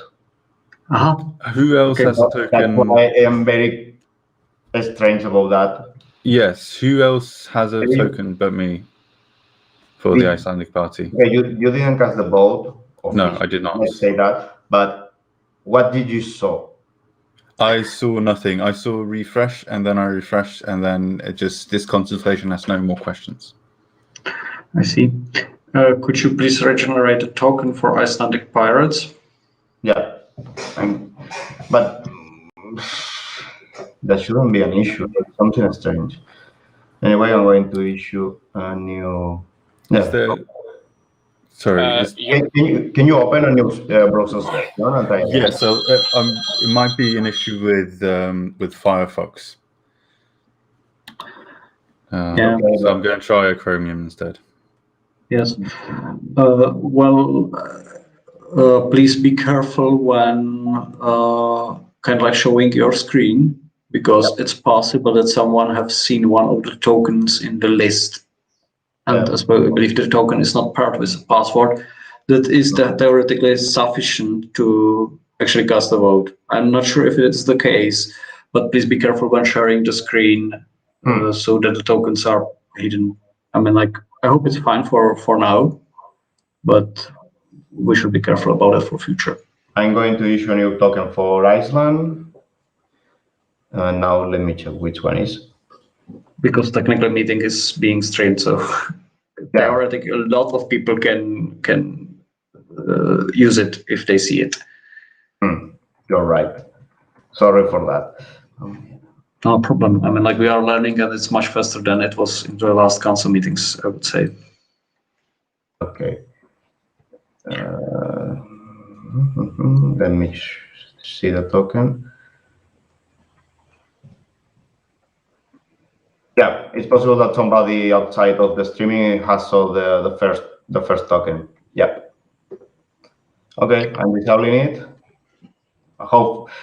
Fortunately, that was somebody that I already had prepared to invalidate tokens, so not issue at all. So anyway, I believe both of the motions are passed with sufficient majority.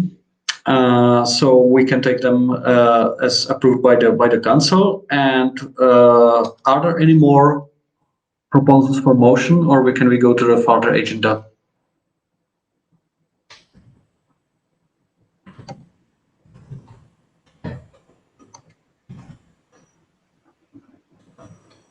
Okay.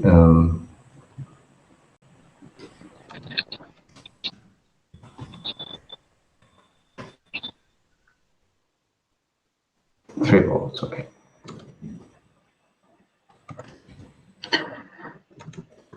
Okay, I see no hands risen, so I would consider this point to be finished.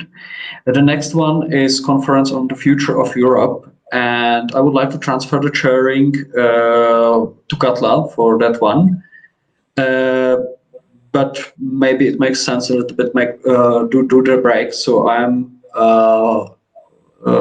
let's have a break until 11 o'clock sharp, so to say. Sorry, 11 o'clock, 13. So simply 1 o'clock, 1 o'clock. Yeah. So in 5 minutes, let's meet here again for continuing, and Katla will chair the meeting. Okay.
Are we ready to go again? It's 2 minutes past.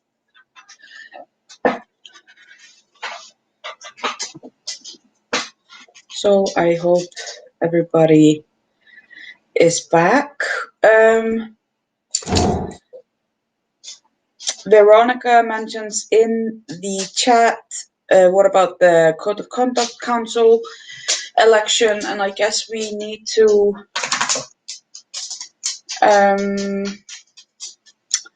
just take care of that, as there are no nominations, which is a disappointment, but you know, we just have to deal with that. It should be noted in the minutes for this council meeting that no nominations have been brought forward, meaning the Code of Conduct Council will only have 2 members until the next council meeting. A person just raised their hand. Trying to see it. Didn't somebody just raise their hand? Is it my imagination? Nicholas, go ahead. I would maybe suggest that the council reopens I can't hear you, Mikuláš. Very silent. Okay, I will try to work on my. Nope. No, you're not muted. You're just very, very, very low on volume. But I can hear that you're speaking, but not really, nothing, no words. So maybe unplug your microphone and plug it in again.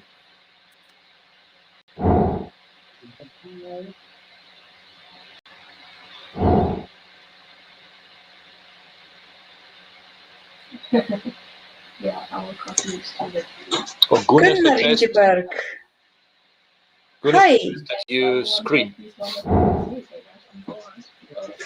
Need to go back to Linux. Nope, still nothing. It's a pleasure to see somebody from the PPIS here as an observer. Welcome, Gunnar. But Nicholas, have you figured out your mic volume? I don't know whether you can hear me. We can hear you, but it's very low volume. So just speak up. Just scream. I will have to scream as much as possible. I just suggest that we reopen the nominations for the council member, for the Code of Conduct council members.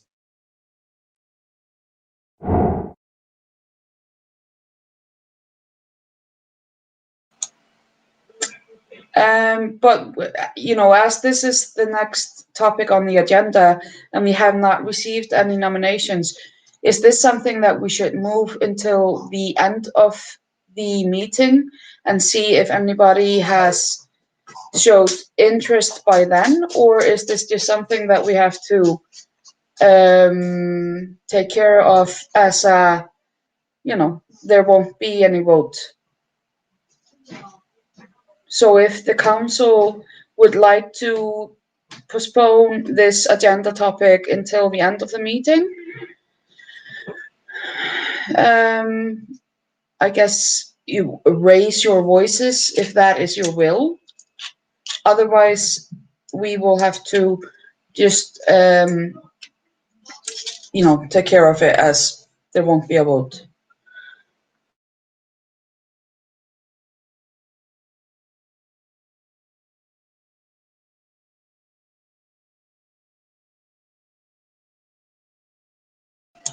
Okay, nobody is saying anything.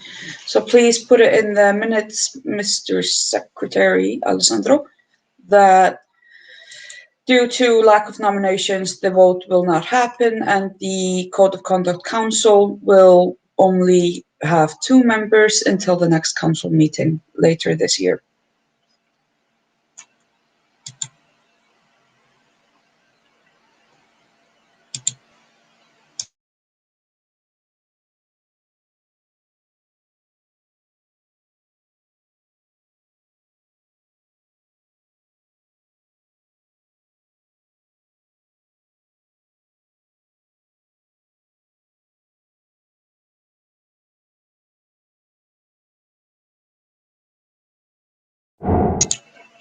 Fantastic. Thank you so much.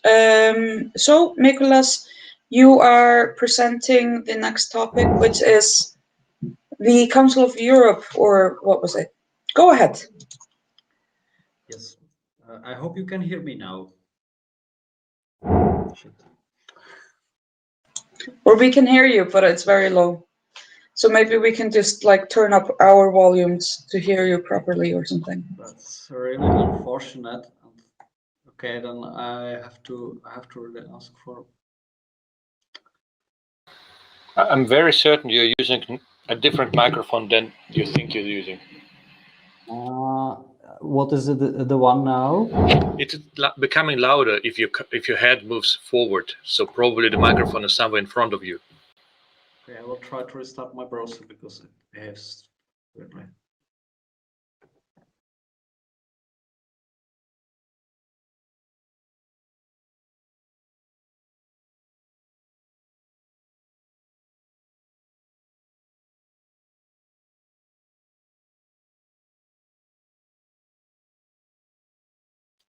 Still impossible to hear me.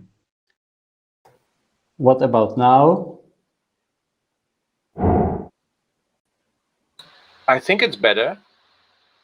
Okay, I hope it will work that way, and I'm strongly recommending to use open source and throw away anything which looks like Windows. Okay, so just to clarify it, the Conference on the Future of Europe is a process to reform the European Union. Basically, the idea came after the last European election with this famous outcome of being will of people being overrun by the will of Council of Member States.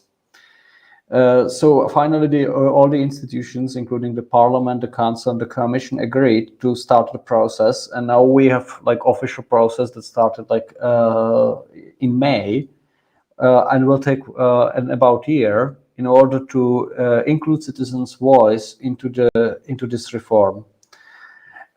So what exactly happened was that there was an online tool created, which you can see linked in your in the minutes for the meeting. I mean, like on the line 39 in the agenda, there is the link for the online tool that shall serve for collecting of the feedback from citizens of Europe.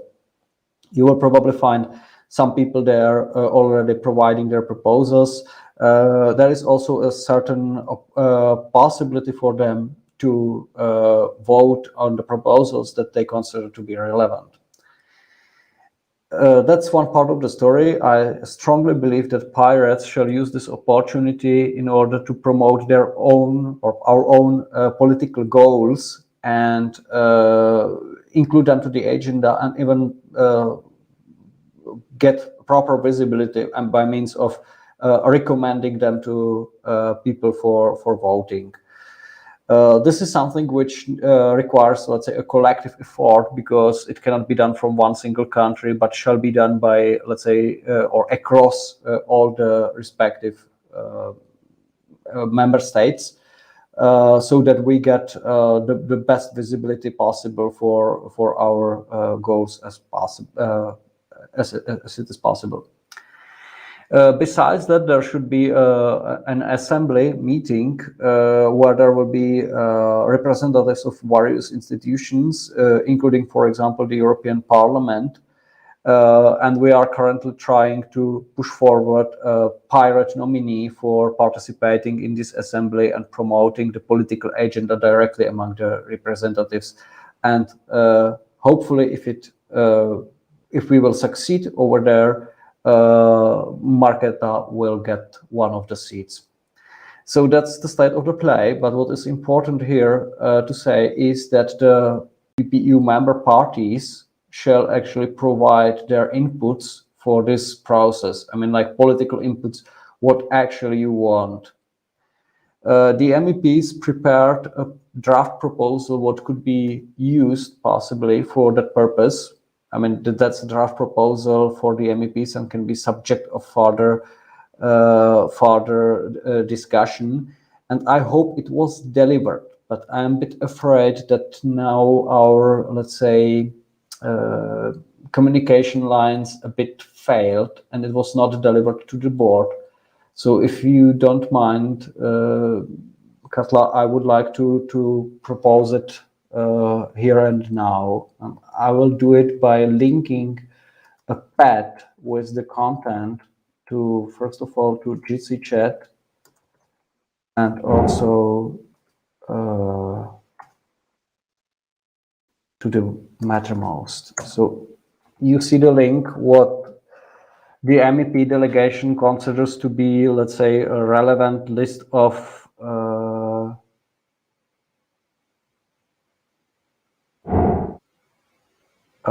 yeah, this is probably to be deleted.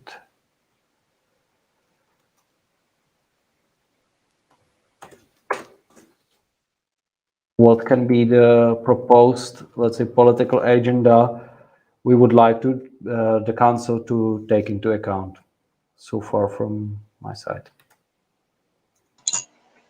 Okay, so we can all take a couple of minutes to read this proposal, and then I will open up for discussions. Yeah, or if I may humbly propose, the present members are also very much invited to provide their own proposals. I mean, like the MEPs definitely do not want to kind of like keep this thing for ourselves. We want to have the process as participatory as possible. Yes, of course.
So I have started taking down names for the speakers list.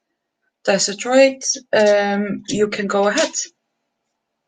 Thank you. Just in the meantime, while all the people are reading, shouldn't we take a vote on the budget?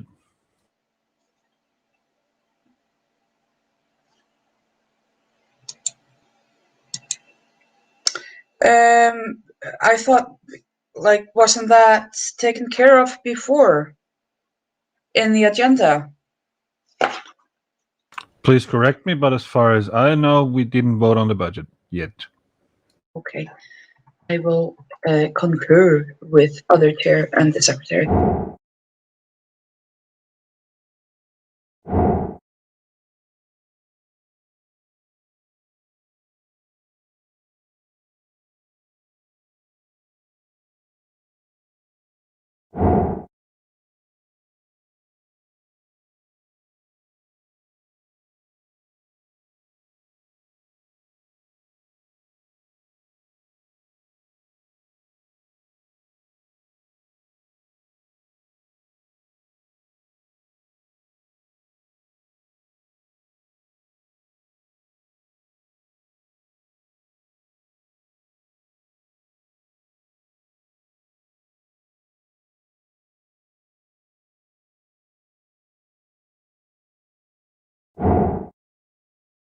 Yeah, it seems to have been an oversight before the break. But I don't think it's a very good idea to kind of vote on another matter right in the middle of this agenda topic. So after this agenda topic has been finalized, we will go back to the voting on the budget.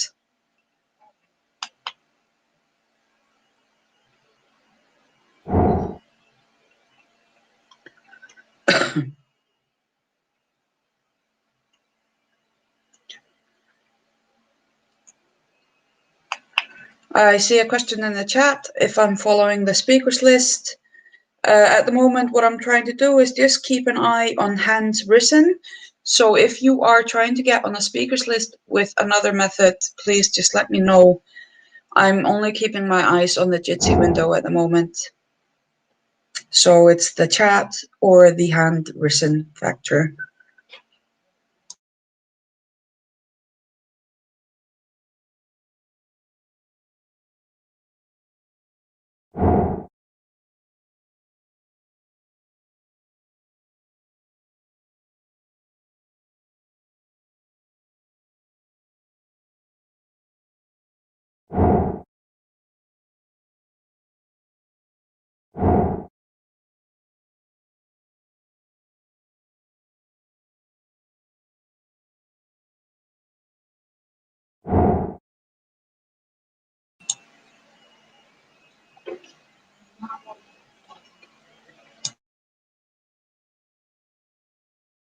Okay, we're not going to be talking more about the budget for now. We will finalize that issue after this agenda topic. So Veronica, if that was your point of raising your hand, then I will put you down, to speak on that matter later. But right now, I would like to hear people's opinions about the proposal that Nicolas has put forward right now. Carlotta, you can go ahead, and Matti is after you. Hello. Regarding Mikula's proposal, I just wanted to clarify regarding the first point because I am not clear on it. I'm not sure if you are proposing to have only one constituency in the whole of Europe or just have constituencies in the different countries and then as a number of MEPs chosen as one constituency. To clarify this, just a side note, it's not just my proposal that was discussed among the MEP delegation. So basically, there is a broader consensus on that. But to technically explain, currently the law for European election is subject to further reconsideration, and more or less all of the, let's say, main parties are of the opinion that there should be something like a common candidate list. So basically, the idea was, from what I've heard from the negotiation team, that there should be some like 40 or 50 seats associated with this common single constituency for Europe, where there should be really like a common candidate list for let's say pan-European movements running in Europe, in whole Europe. What we see as pirate MEPs as a let's say a biggest danger in this proposal, that this common constituency would have certain threshold that would not allow European Pirate Party to jump over.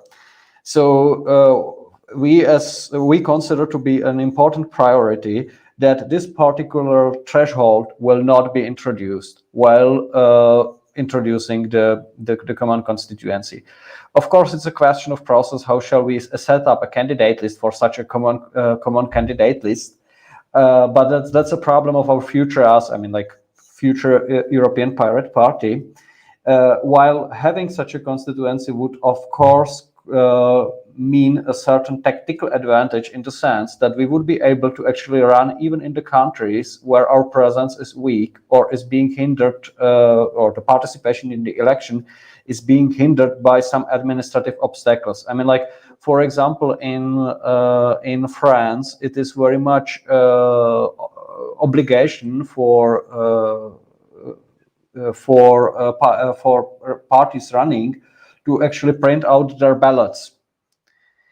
Or for example, I think it was, in Slovakia, you need a tremendous amount of signatures to get elected. So should there be a single constituency where European Party runs, we would immediately get the access to the election despite that there are those thresholds. So that's the idea behind why it's maybe reasonable to support a single constituency while keeping an eye on that there is no stupid threshold. And as said, it's just part of the seats that are being discussed. Still, the majority of all the seats in the European Parliament shall be distributed in the national constituencies. I believe no one in the European Parliament is currently trying to force it completely to a single constituency without further granularity. That's not on the table, and I think it would not pass simply. But what worries me is isn't that a way for the biggest parties to get even more seats? I mean, if the EPP or won't they get even more seats?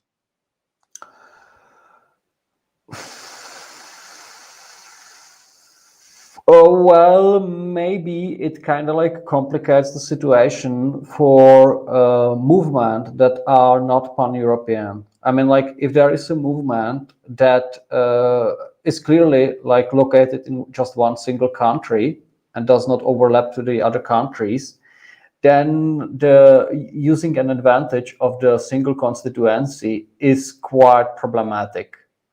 I believe as we pirates are, let's say, transnational movements, this particular one does not bring us an additional obstacle, so to say.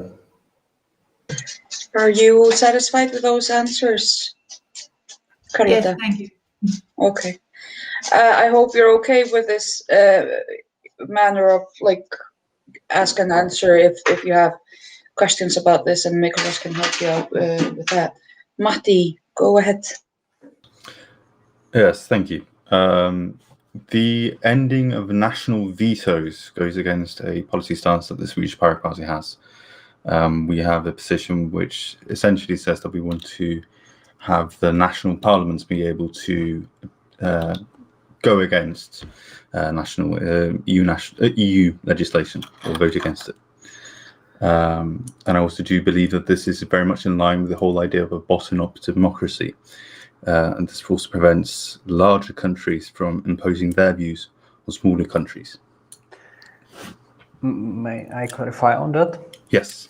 The original idea why it is being discussed is not actually the so-called yellow and orange cards that are being used for parliamentary vetoes, but rather for, let's say, the way how the council works. Because currently the council is quite like opaque institution which does the decision without even like publishing who is responsible for the decision.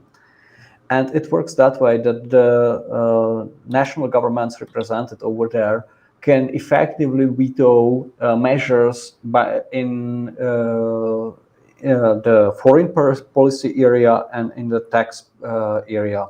Those are the most important, probably, that are most often being discussed. Such a situation effectively results into the outcome that the issues like tax havens within the EU cannot be easily resolved by the EU. I mean, like we have no tools basically like how to resolve those problems. So the idea at the beginning was actually to address the vetoes within the council rather than just the rights of the national parliaments. My question is, would you be open to sort of like rephrasing that would clearly clarify that actually we are focusing here only on the council votes, while the national parliament's rights shall be held or even like strengthened? Yes, I think we could be open for that position. Yes. Yeah, thanks to hear it, and I have to admit that yeah, I would suggest I would expect that that this question is quite like heated in Sweden, and it's not easy for you to go for that compromise. So thank you very much for being open to that. Right. Will you then go? Yeah, change that in the text now, and then we can move forward. Mikuláš. Oh, Peter from PPEU. Go ahead. I'm just asking what we're doing here. So we have a document, we're reading it, yeah, we're discussing it. Is it something, is it like a draft that we say, okay, we feel good about it, or is it some official position we're voting on for PPEU? It makes a difference on how detailed we're going to discuss it. Is it up to change later, or is it something fixed we decide on now? I think this is the proposed draft from the MEPs to, on the conference of the future of Europe to take part in that conference, right, Mikuláš? You can maybe clarify it better.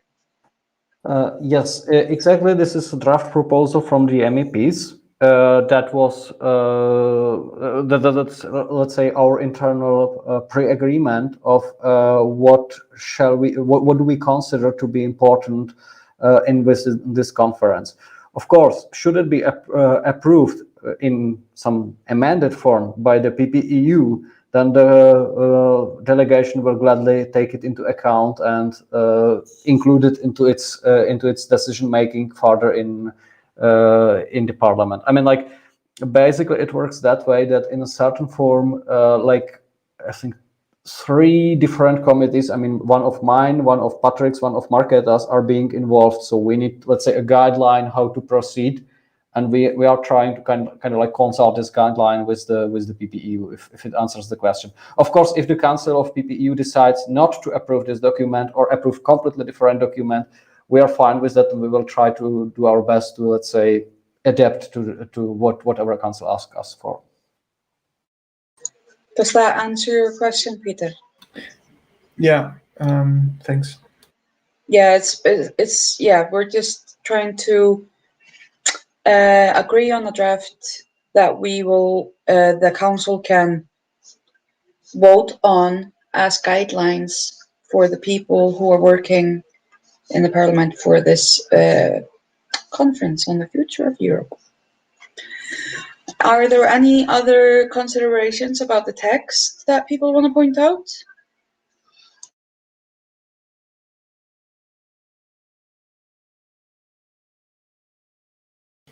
I'm not sure who noted that, but something is striking through about the party registration. I read a comment about it somehow promoting or making it easier for right-wing parties to become a party or something like that.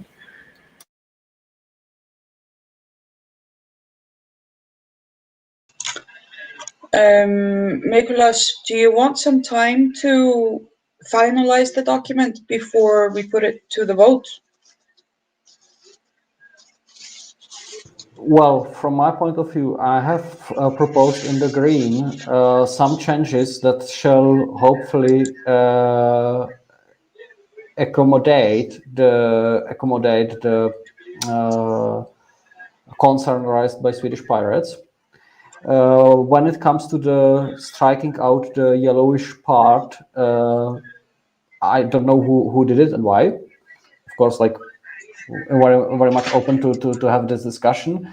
And I mean, like, from my point of view, I think I'm still able to kind of like manage all the, let's say, respective proposals or comments. However, if the council members would consider that to be too fast and would require more, like, bigger changes, then we can postpone it, of course. Right. My idea is sort of, if we could postpone like the vote on this text until later in the day, and now take up the topic of the budget. And if there was supposed to be a vote on that, I can see the comment that goes with that yellow strikeout says that this is a terrible idea. Simplifying registration is going back to the previous situation where the far right had 6 European political parties of their own to get EU funds. Let's not do this. If the person who wrote this does not want to identify themselves, fair enough. But I think we would have to have a better conversation before just striking it out. Nicholas? If I may comment on that, the current rules as they are written absolutely do not prevent the far right from being registered. As you know, there is the ID party and ID group in the European Parliament that operates there as the fourth biggest, or actually now we are on the tie with them, as the Greens, which means they are definitely present there and they are definitely active them. So no chance that changing those rules would prevent them from registering. In fact, the rules as they are written prevents from registering us, namely pirates, and of course, for example, parties like Volt, which I think, to be honest, we are not going to discriminate. And just to comment on that, we have had quite like open discussion on that with the people from Volt, and both us and the Volt people, we are very much in the understanding that we shall together promote participation and simplify the process of participation rather than make it more complicated, which is really non-pirated to really like hinder people from participating by administrative obstacles. So we shall lift the burden that is currently being done on the parties and empower European people to participate in the political process. I mean, like 1 hour ago, we have had a discussion about how to do the registration of the PPEU, and you all know that this is really complicated process that is preventing people from participation. So let's not make it more complicated. Let's rather ease it from my point of view. That was my political statement, so to say. Okay.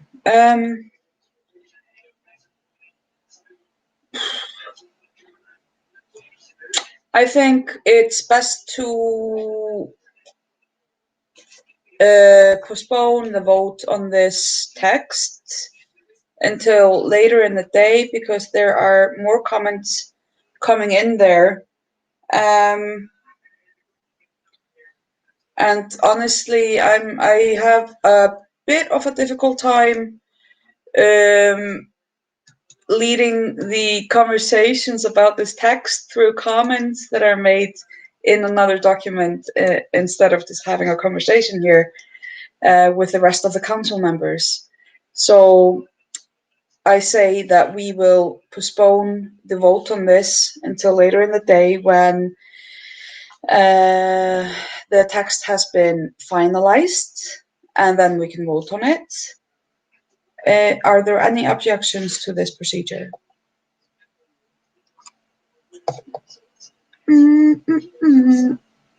No. Then we will take up again the whole budget vote issue that was brought forward before. And Bastian, can you answer the question? If the budget was only for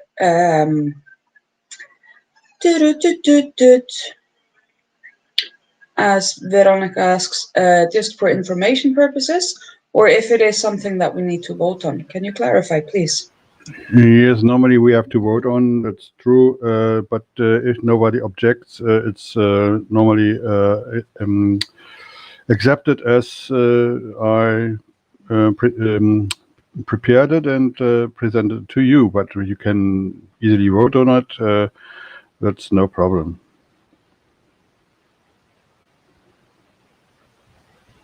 And that was my understanding to Mikuláš sharing that he told the assembly that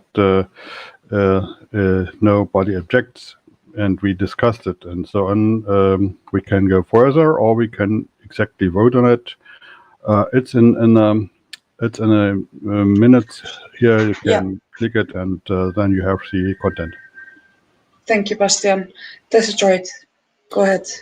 As far as I remember, at the last council meeting, we had some issues with the budget, and then it was decided that there will be a working group working on a budget for the next council meeting to be ready to vote on. So as far as I'm concerned, this should be the budget we're looking at now. Obviously, it isn't, but what happened with that proposal, and did we, in fact, I don't remember, vote on the budget last time, because otherwise we wouldn't have a budget at all for 2021. Yeah, to clarify that, I cannot force a working group who is not exist to prepare a budget. We have another point in this council meeting later on. That means that we have to vote on financial regulations, and then it's the same. There's nothing that the budget is addicted to a working group. The only person who is responsible to present the budget is the treasurer and the board, nobody else. And we can, yes, we can accept any help about that, no problem. But last council meeting we had really nothing, and because until now I have no information about the financial path. I have to look on our bank account. Maybe I can find something, maybe not, and that's it. And that was a situation of the board meeting, and so I was not able to present a budget. I have no idea what I have to calculate. I did it now, and that's it. And if you want to vote about that, it's okay. I have no problem with that. But normally it's just a summary of very known figures. Thank you. That's right. That sadly didn't answer any of my questions. The questions was did we vote on the budget at the last council meeting? And if not, then we need to vote on the budget right now. Otherwise, we won't have one. The budget will be approved by the council. I mean, we can look in the minutes. If nobody can remember exactly if we voted on the budget in the last meeting or not, then we can look in the minutes of the last meeting. Does anybody remember? Alessandro or? Yes, I did. Or not. Please type your answer. I can't remember if we voted on a budget in November. I don't even remember what I did yesterday, So it's just a matter of looking in the minutes, really, Destroyed. So will you be doing that to answer your question, or do you want us to just hold on a little bit while somebody here finds it? I'm trying to look it up. As I said, we absolutely postponed something on the discussion on the budget last time. I clearly do remember that. So yeah, I agree. There was some disagreements regarding the budget, and there was a working group established, and that working group has come forth with the financial regulations that we will be discussing and voting on later today. But what Bastian was showing us earlier was informative, and if you feel like we need to vote on that, please say so, and we will.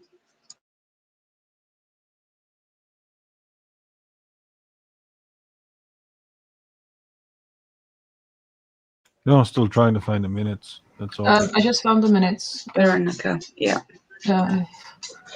I was writing them, so I know where to look. I think there was a counter proposal that we agree on a provisional budget.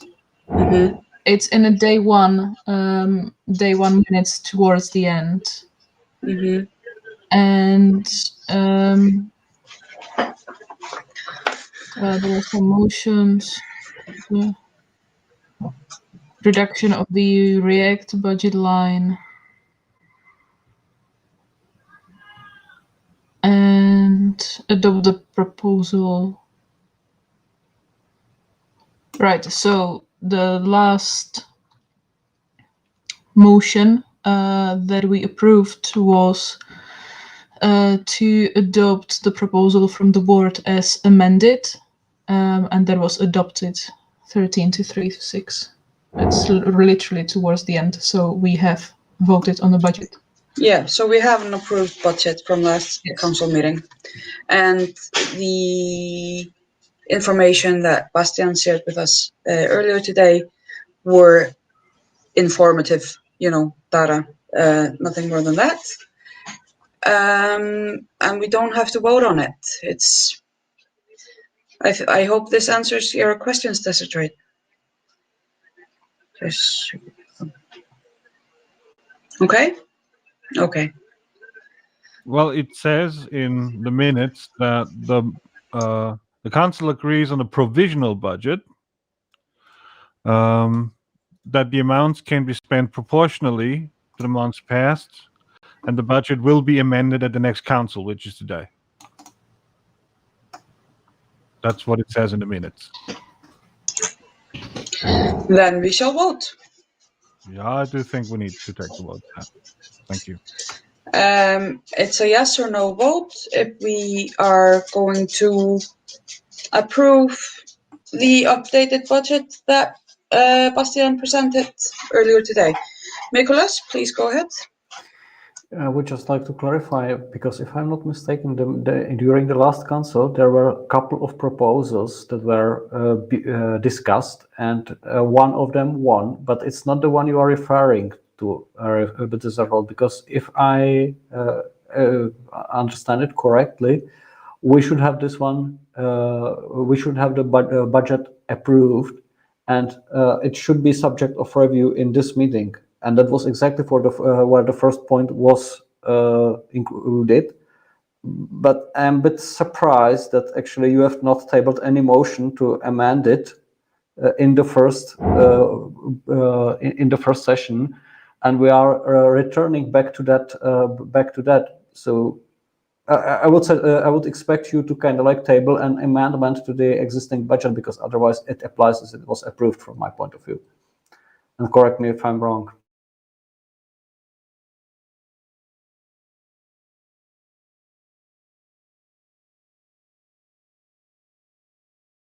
Veronica, go ahead.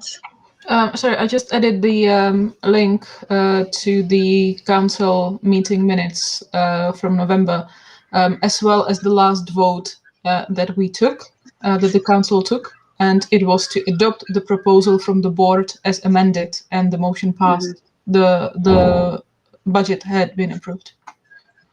Right. Peter? I would propose that we just vote on this. I think we did not ask the council today if the budget that was presented today is accepted or not, and I think we should just vote on it if we like it or if we approve it or something. There have now been 2 council members asking for a vote on this matter, and therefore we must vote on this matter. But I can see that Gregory raised his hand. Is there anything that you want to say, Gregory? Yeah, well, I just wanted to state that as in the previous session, as this matter has been presented, that been an explicit statement that by the chairman of the meeting that the presented budget does not need to be voted on, and it's just for information, and that had been now presented, and we acknowledge it had been presented. That had been said, and that was a time to oppose this view and demand a vote. I'm not opposing that we vote on it, but please pay attention and don't let it slip that if you really insist on voting something. And actually this question by the chairman was the opportunity to vote, and nobody wanted to vote, so we didn't, meaning we had approved it. But okay, I'm fine if we repeat this. Alessandro. I didn't know. Okay. No. Yeah, no. That's not. Yeah. Just write your comment, please, and we can read it out loud for the record. But Peter, you raised your hand as well.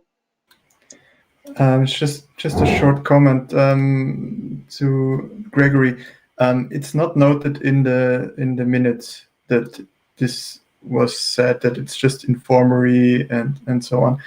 At least I don't see it.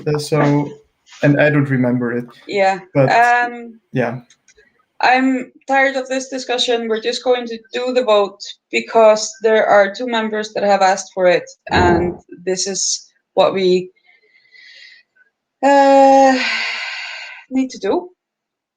Let's just do it so we can continue the meeting and have lunch. So it's a yes or no. As Alessandro, you guys, I don't know what's the right thing about the fucking budget. I'm just trying to follow agenda here, Yes, to lunch. So I don't know if we're supposed to be voting on this or not. There was a budget vote on the last council meeting. It was provisional budgets. It doesn't really fucking matter at this point. I'm sorry. Let's have a vote, Dario. Yes or no on this budget that I'm already. I have the vote ready if you want it. Yeah. Let's do it. Yes or no on this budget that Bastian presented earlier today.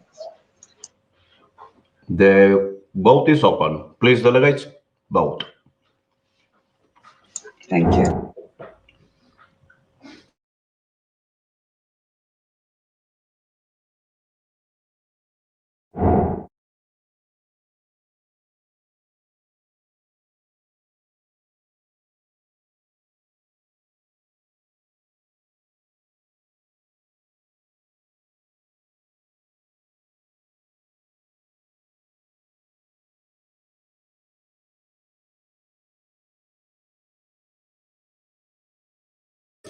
Two votes left. One vote left. Some pirates.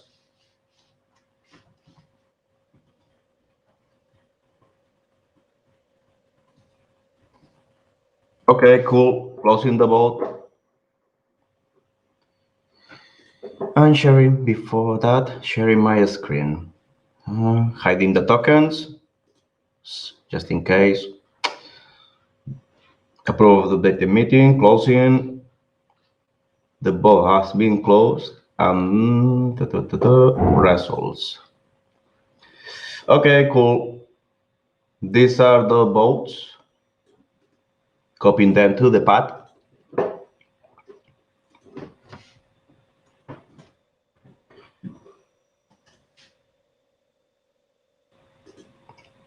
And now copying the results. Okay, it seems that the budget has been approved. Fantastic. We're going to take 30 minutes break. Or you know what? I think we deserve. No, it's going to be 20 past 2, I mean, in your Central European summertime. Mm-hmm. And 20 past 1 for us who are not in the Central European summertime. See you in 30 minutes. Okay, see you. If I may just add, I will find some food, and then I'm quite open for further discussion regarding the Conference of Europe draft proposal for the MEPs.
Hi, mates. Just for the record, you should come now bit by bit to the desert. 10 minutes left.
Hello, Exile.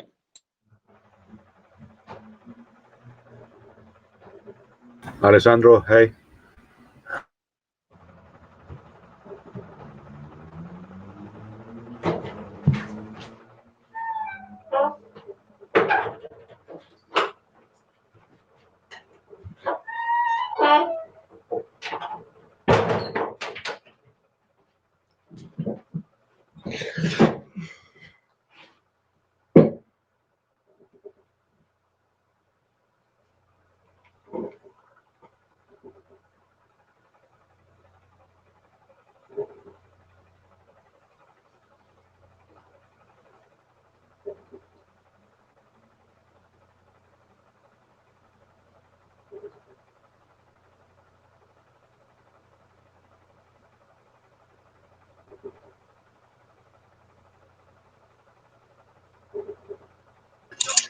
Jaja. Yalla, yalla.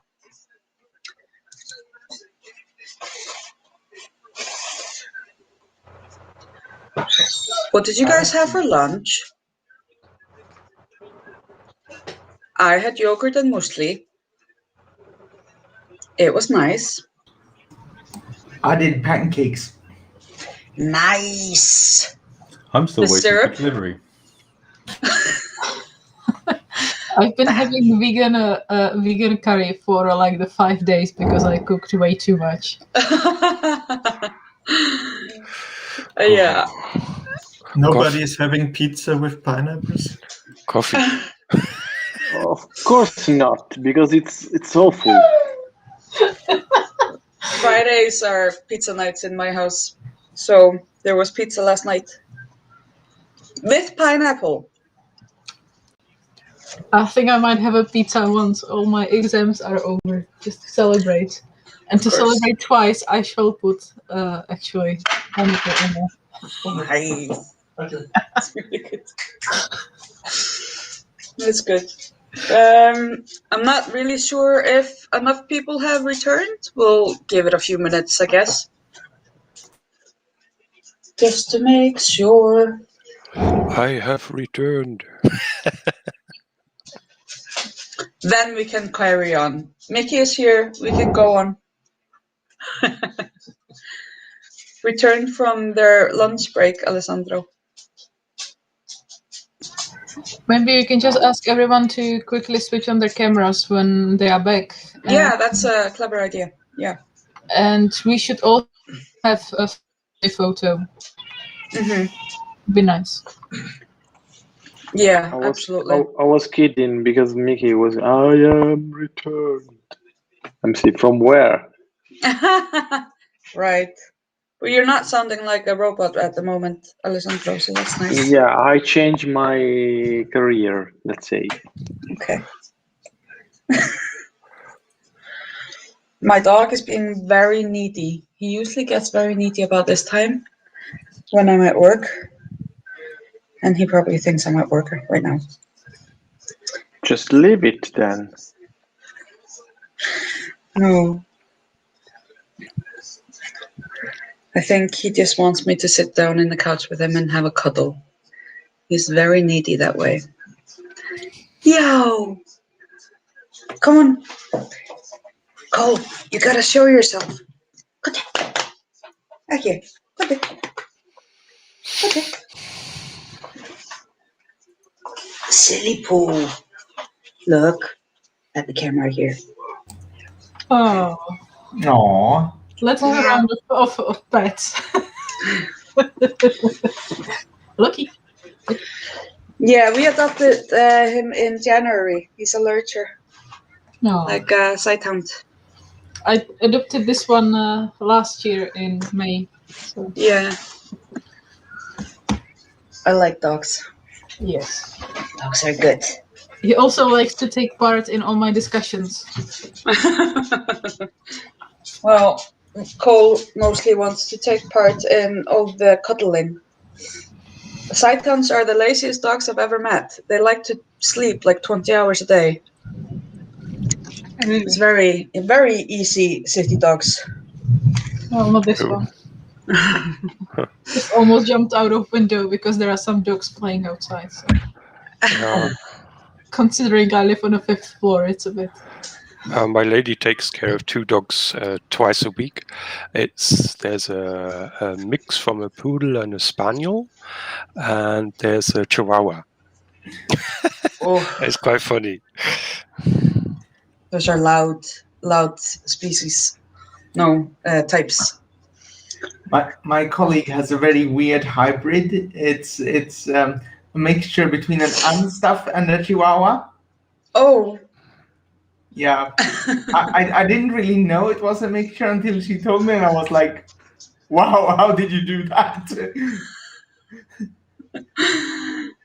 Nature finds way. Yeah. If you adopt something like this, you never know whether it's gonna be like a lap-sized dog or a lap-sized dog who grows into like a 30 kilos and still thinks he is a lap-sized dog. Yeah. Yeah. Right.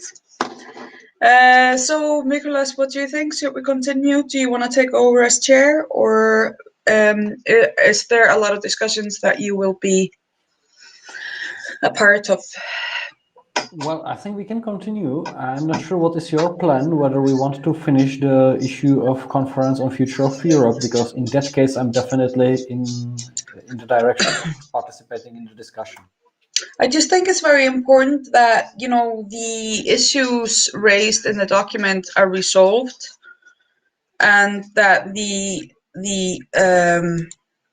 final text is ready to be voted on by the council, because there wasn't a lot of discussion happening. So I kind of have to leave it to you what you think is appropriate for this motion.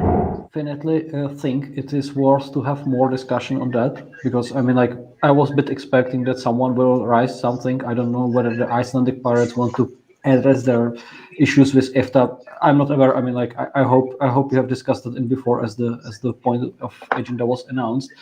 But still, I would give it a little bit more time to, let's say, include it. And if there are some disputed issues, like the one marked yellow, I think we can, worst case scenario, if we do not reach the consensus, put it to the, let's say, vote. I mean, like split vote, so to say. If we should keep it in or not. I mean, like the parts I'm very much in agreement with are marked green, those which changed, and I would like to table it as, let's say, MEP proposal included those green parts. When it comes to the yellow part that was disputed, and I think we should have a separate split vote for that one. Okay. I don't know who disputed that, but because it was anonymous. So maybe formally some member shall request it, or I will simply split it as the proposal as the author. Yeah, I think it's a good idea to split it and not pressure the anonymity of the person any further. It's a good idea to split it and just put it in the vote and get this out of the and check. I like to check things off the list. And then there's the financial regulation. I'm guessing that you will have opinions on that, Nicholas. So maybe I will continue chairing and the PPI relations and relations with Greens. You know what? This is all kind of stuff that you have opinions on, I think. Well, yes, sounds so. And that's why you are chairing. Yeah. To avoid the conflict of interest. Yeah. I will continue until something happens. All right. Alessandro, are you ready to go again? Yes, I am, but I would ask you kindly, because I would like to present the Financial Regulation Act, so I cannot take the minute while I'm presenting. So if somebody can just overtake this while I'm presenting the Financial Regulation Act. Exile, maybe? Exile, can you take over the minutes and assist for the rest of the day? Pat Link, please. Not a problem.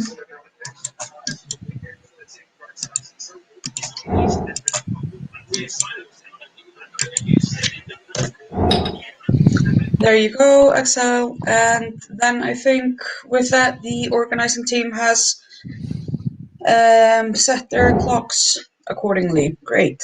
And I will start the meeting again after the lunch break. I hope everybody is nourished and watered and feeling good. We are going to continue with the proposal from the MEPs on guidelines for the Future of Europe conference. We're going to split it into two votes, unless if there are any final remarks that council members want to make now, go ahead. Matti, go ahead. Yes, thank you. I am not sure whether the Swedish Pirate Party can actually vote on this as it is right now, because there are some things that we might have reservations with. I don't know if Henrik has anything to add on to that. Mickey, No, your mic is on. I agree with Matti, basically. I think. Yeah. So I would put forward an amendment to the voting order that we table the motion for a later date.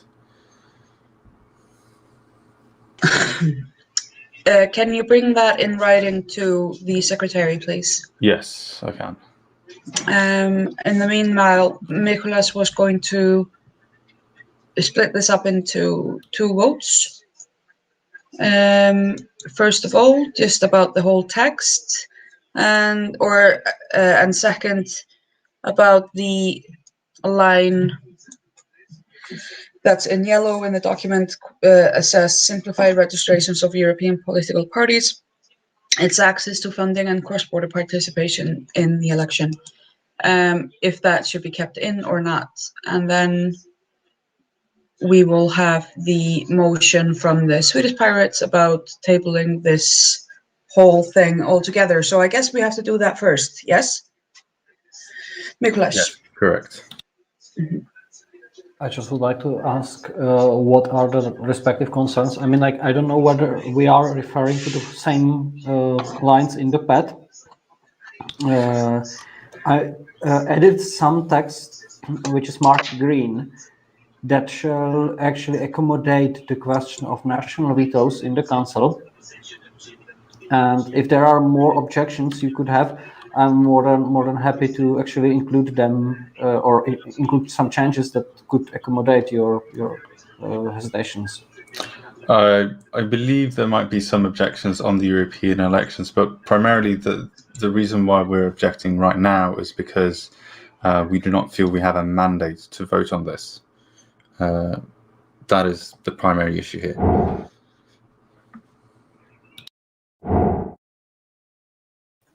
And if I may ask, would it help, should we kind of like prepare, let's say, a draft text here and then resolve the final vote in parallel? We can vote on a draft, yes. I think that would be agreeable, and then we can put forward a finalized vote, yes. Agreed. For the case, what exactly is your problem with the European election? If I may kind of like try to make it digestible for your party. I think we would have an objection to just having a joint European constituency. There's a general concern within the Swedish population of the voting bloc of an increased federalization of the EU. Would it be acceptable, should we put it that way, that we are not promoting creation of the single constituency as such, however, provided the other parties will be approving it, we will amend it in that direction that there will be no thresholds? I mean, like, from your point of view, mitigate the damage, so to say. I'm not quite sure, frankly. Like, the Swedish position is a bit weird in that sense that although I think we can agree on having the legislative initiative being allowed for the European Parliament, at the same time we're not like for a federalization. Like, there's a lot of things like that. It's a bit of a double standard. And so that's why I think it would be better for us to go back to our members and ask them directly how they think about this, so that we have a clearer idea of what they would like us to vote. Okay. Sven is asking for the word. Yes, thank you, Katla. I was wondering whether it would be amenable to the Swedish delegation if it would read not about a joint European constituency, but simply creation of transnational lists. Because I think that has been the term that we also included in some former documents that we already used. I'm well aware that that is only a part of the solution and will not be resolving the issue as a whole, but at least it would give a bit more leeway. I understand that constituency means or could be interpreted as federalism, whereas transnational lists allow for a more nuanced position. That's at least my understanding, but obviously I can live with both. And just for the record, Luxembourg will not be objecting to getting rid of the unanimity principle. We are actually in favor of having qualified majorities. I think that the European Union would be working much better if we could get rid of the council as a whole and replace it by a second elected chamber, but that might be too dreamy even for pirates.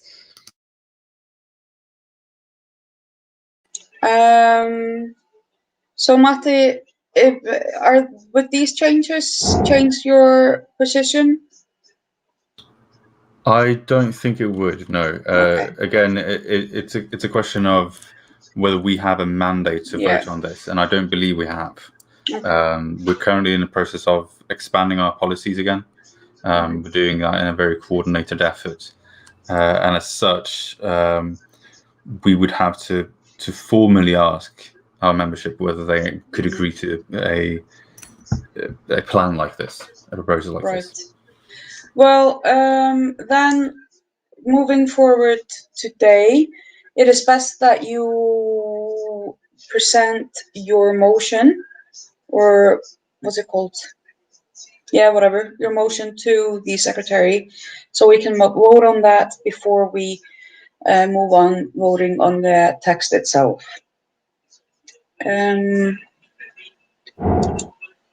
Yes, I believe I have the final motion here, or the final amendment.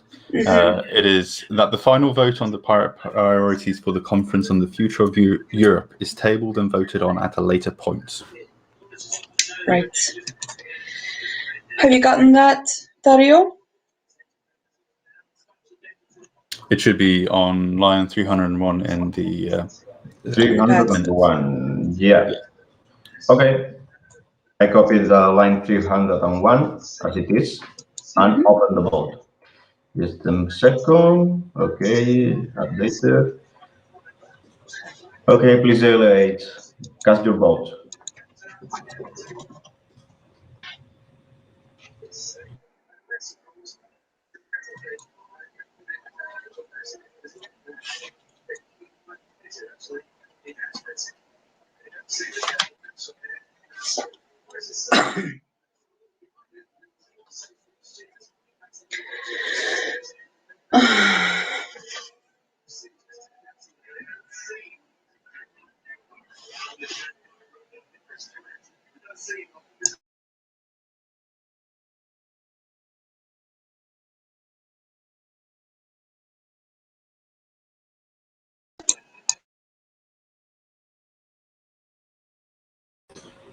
Okay, checking the votes. Young Pirates of Europe is missing. If the young delegate from the Young Pirates of Europe are present, please make sure that we know you are. If they're not present, then they won't vote, and that's just the way it is. Nope. Nope.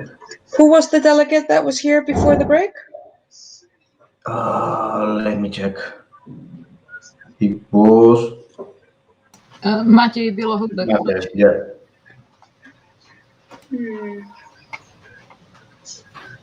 Yeah, don't see them. So, okay. Then let's just... Should I close the vote? I think that's necessary, yes. Okay. Because Maciej is not here. Okay. Or...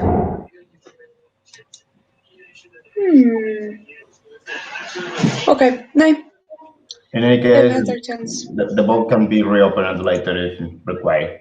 But anyway, okay, here we have the question. I already closed it.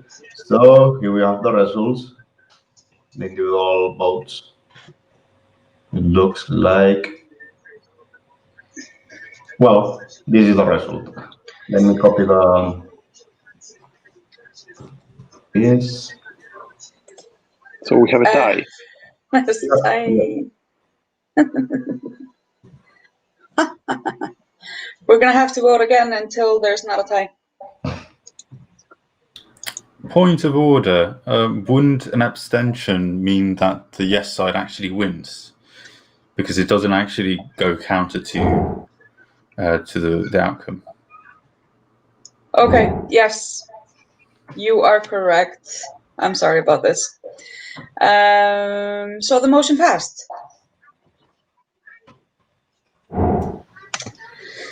Okay. Great. I'm sorry, but okay. Sorry, could I just vote? Yeah. Could I just for the minutes change the I was meant to press it for the MEP for the MEP. So you have to change the vote? Yes, please, for the minutes, the MEPs is 2 votes for yes. Yeah, okay. Great.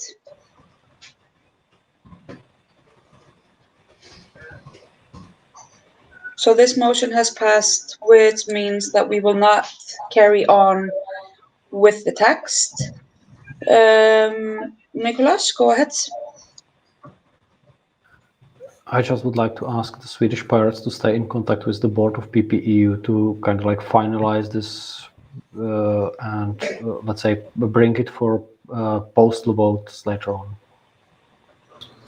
Yes, we will. We're going to have some consultation in our Massimo channels about this, and then we'll come with an answer. But I'm assuming that since we didn't actually vote on whether we can have a draft vote here in the council, there will be a continued discussion on the draft vote, and then that could be something we could discuss later and then have the final vote. That was what the understanding I had. Yeah, at a later date, we'll have another. The final not vote, today. yes. Yeah. But a draft vote is not the same as a final vote. Right. So we're voting on the text, but we're not finalizing it. I think it's not necessary to really vote on the text today because we will have to continue working on the text after advising more of the council members. I think we should note it in the minutes that the Swedish Pirates and who other members want to take part in that will be in touch with the board of PPEU and the MEPs as well to finalize, these guidelines or, what we're going to call it. Is that acceptable to you, Nicholas? Absolutely. We will do it.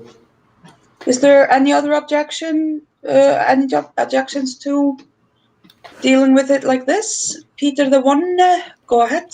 I don't know if if the MEPs think it's fine like this, okay, but I guess it would help them to have some kind of measure if there's some kind of consensus for this document. So maybe have a vote or maybe ask again if anyone really opposes it so that you can further work on it if there is opposition to it. I second Peter on this motion.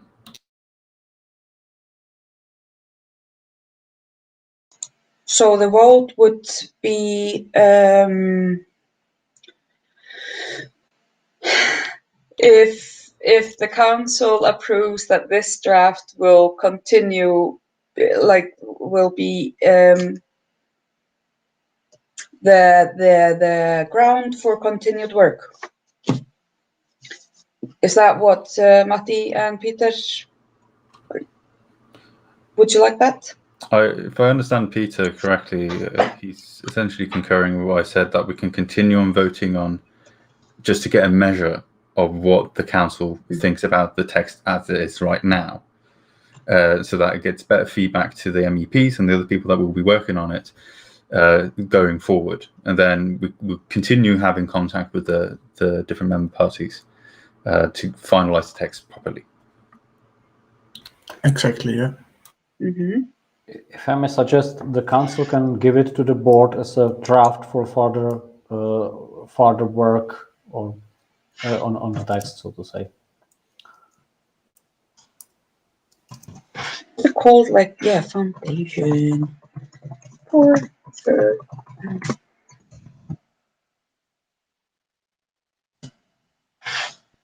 sensible.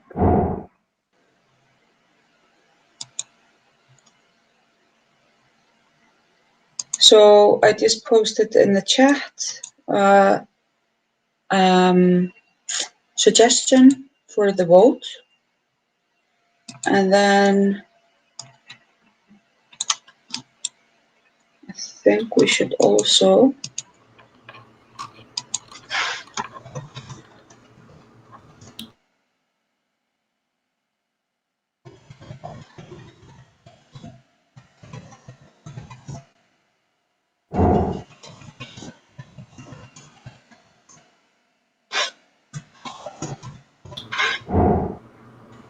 Yes, I think that is the correct one, Katla. and then I just put another suggestion regarding the yellow line in the document. Just since we're doing this in the first place, we might as well do both of them. Nicholas, go ahead. I'm not sure about how you. What's your intention with the suggestion to remove the drafted text? I mean, like I would rather than remove it, mark it as let's say objected. But I'm not really sure who of the council actually objected that one. Yeah, the person hasn't come forward with a name, but I mean, if you're okay with just taking it out as objected, then we don't have to vote on it at all. You know. I'm honestly not really that simply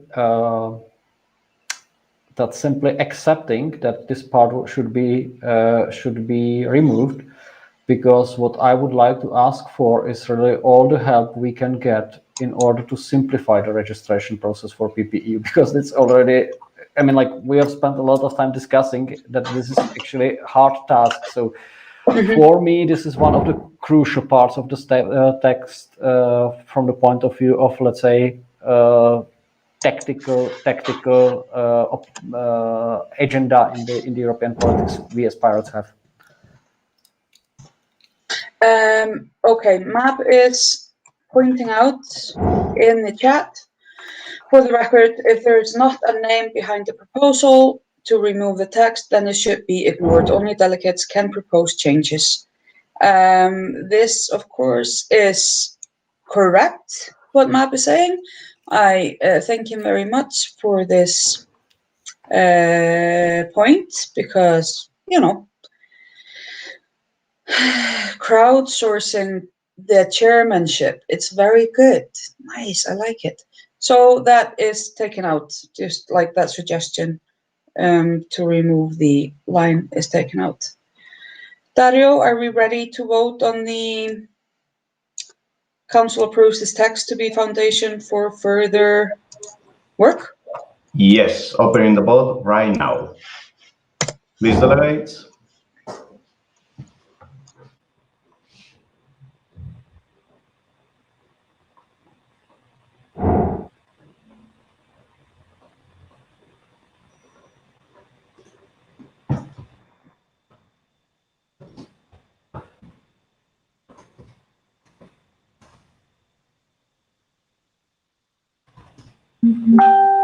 Two votes to go.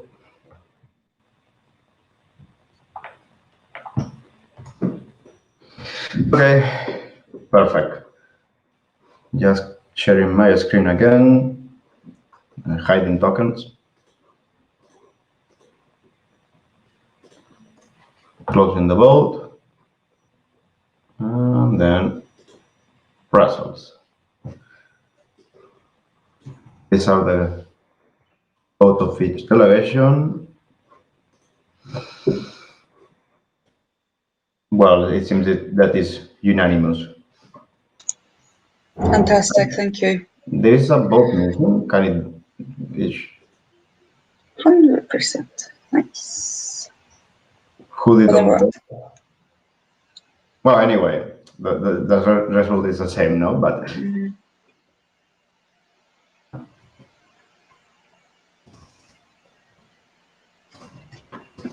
did the young pirates arrive for this vote? Yeah. Yeah, great. Who's missing? Is Sweden missing? Ah, yeah. Oh, yeah. Henrik is the one that's voting for us. Yeah, but I guess this is great, Okay. Yeah, according to what I can see, I have voted. So yeah. So just we'll put it in the minutes. That's fine. No, don't worry, because the system processes the cast of votes asynchronously. So you get the result that you vote, but the vote is registered like a few seconds later. I see. Yeah, right. Too fast. Yeah, it's not a big issue. That's by design. So they want attention. Okay. Okay, so this topic of the agenda is closed. We're moving forward to the. Katla, sorry, but for the sake of records, should I add the vote of the Party of Sweden or not? Yeah, I think you should. Yes.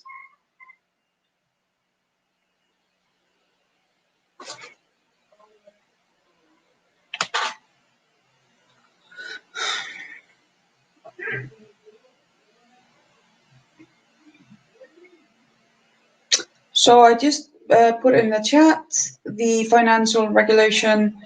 There is the pad with the document. I believe Alessandro is presenting on behalf of the group that was writing this document. So go ahead, Yes. So first of all, I'm asking you if you can correctly hear me now or not. Oh, you're great. Oh, great. No robot. Great.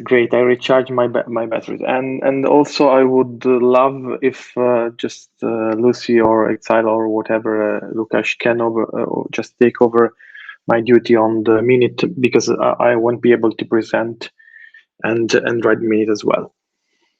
I don't want to bother you. I would like to try to be very concise and quick in my little dissertation. I want to first of all to thank you all the guys, especially the French one, but never just because they were the most active in this group, but all the guys that asynchronously or synchronously just contribute to this work. You can see the pad. The pad is the one Katla posted there, and also I thank you for everyone that they just make last minute syntax correction. But if you don't mind, I just need to have a little introduction that links on the budget vote, on the midterm budget vote we did before. I would like to clarify, because I was the former treasurer, so I made the budget for that we currently approved last council in November, and we have a great discussion, in my opinion, regarding not budget itself, but because the budget then was approved, but how the budget has been created and the proposal and whatsoever. Maba previously wrote down an important notice. When I was elected in 2019 in Milan as a treasurer, I also knew that the treasurer should, that our status just, let's say, oblige or indicates how to propose the budget. The treasurer should collect all treasurers in a meeting just before, in advance, and then propose a budget to the council. And that's what I tried. When I wrote the invoices to all the members, I also asked and tried to contact all treasurers on this topic. I'm not pointing out or blaming out anyone, but literally nobody answer me in this way. But what we and so probably we need to change, as Mikolas said before, this way.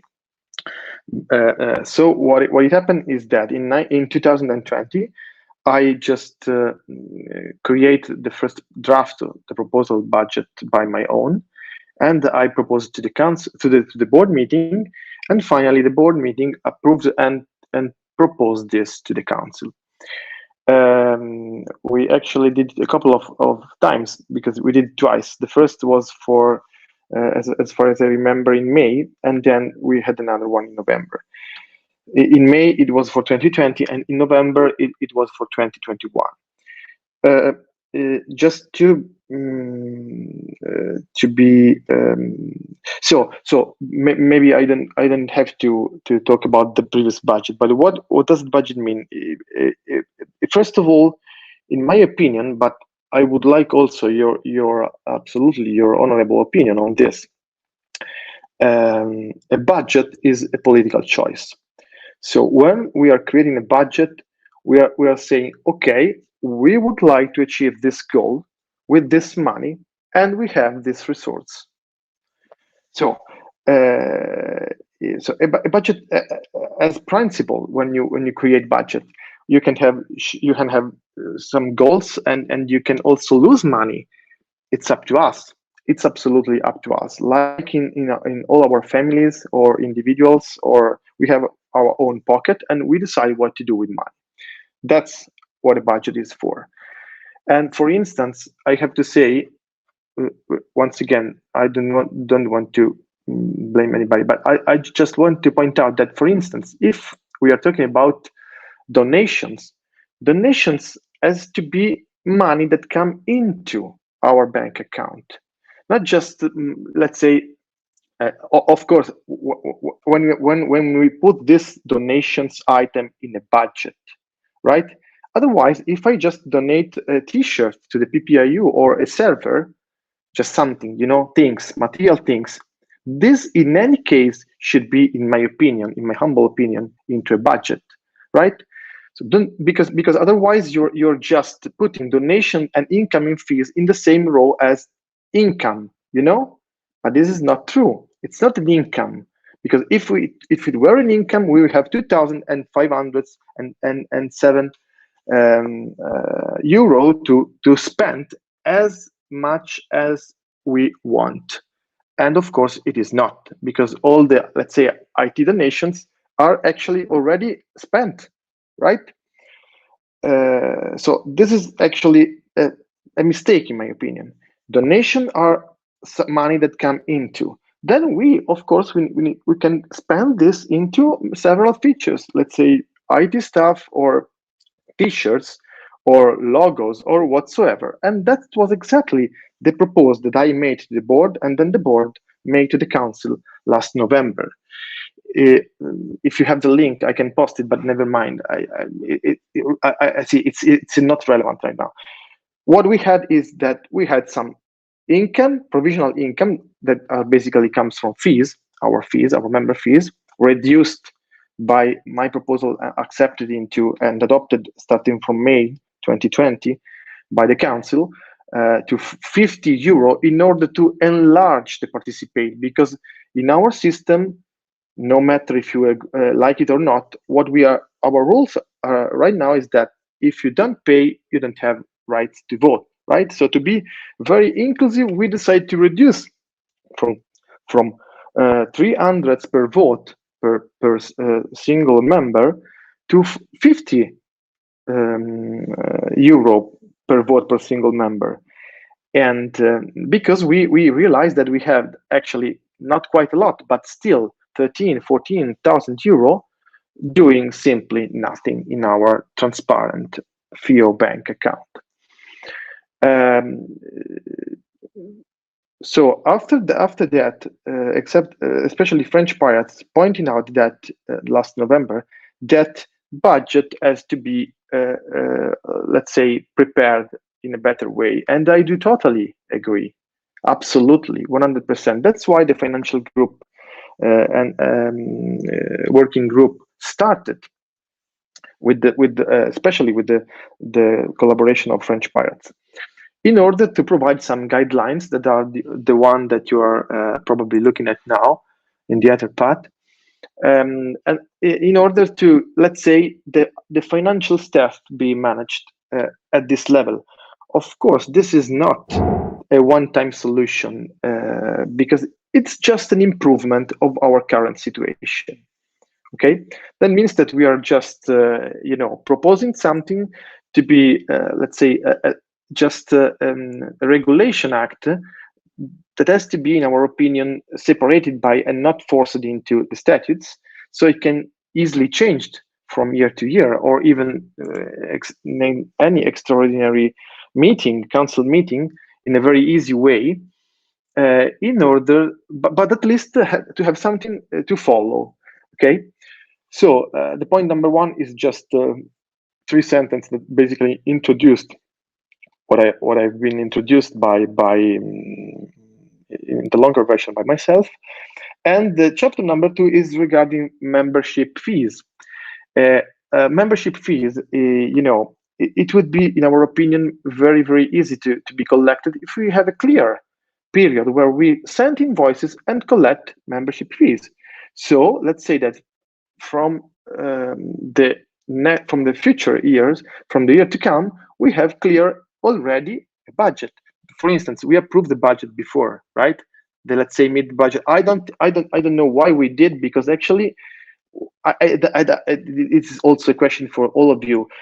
Is this a replace of the previous budget? I don't know. It's a question that I ask you. But for instance, we don't have in our pocket 1,400 euro, right? So basically what we should do is, this is what we earn, right?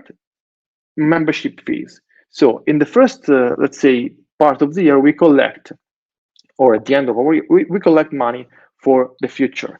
And then it's the point in section 2. In the section 3, we also regulate in such a way donations that can come and would probably come if our media team is gonna campaigning us for something in our website or our social, whatever we would like to do.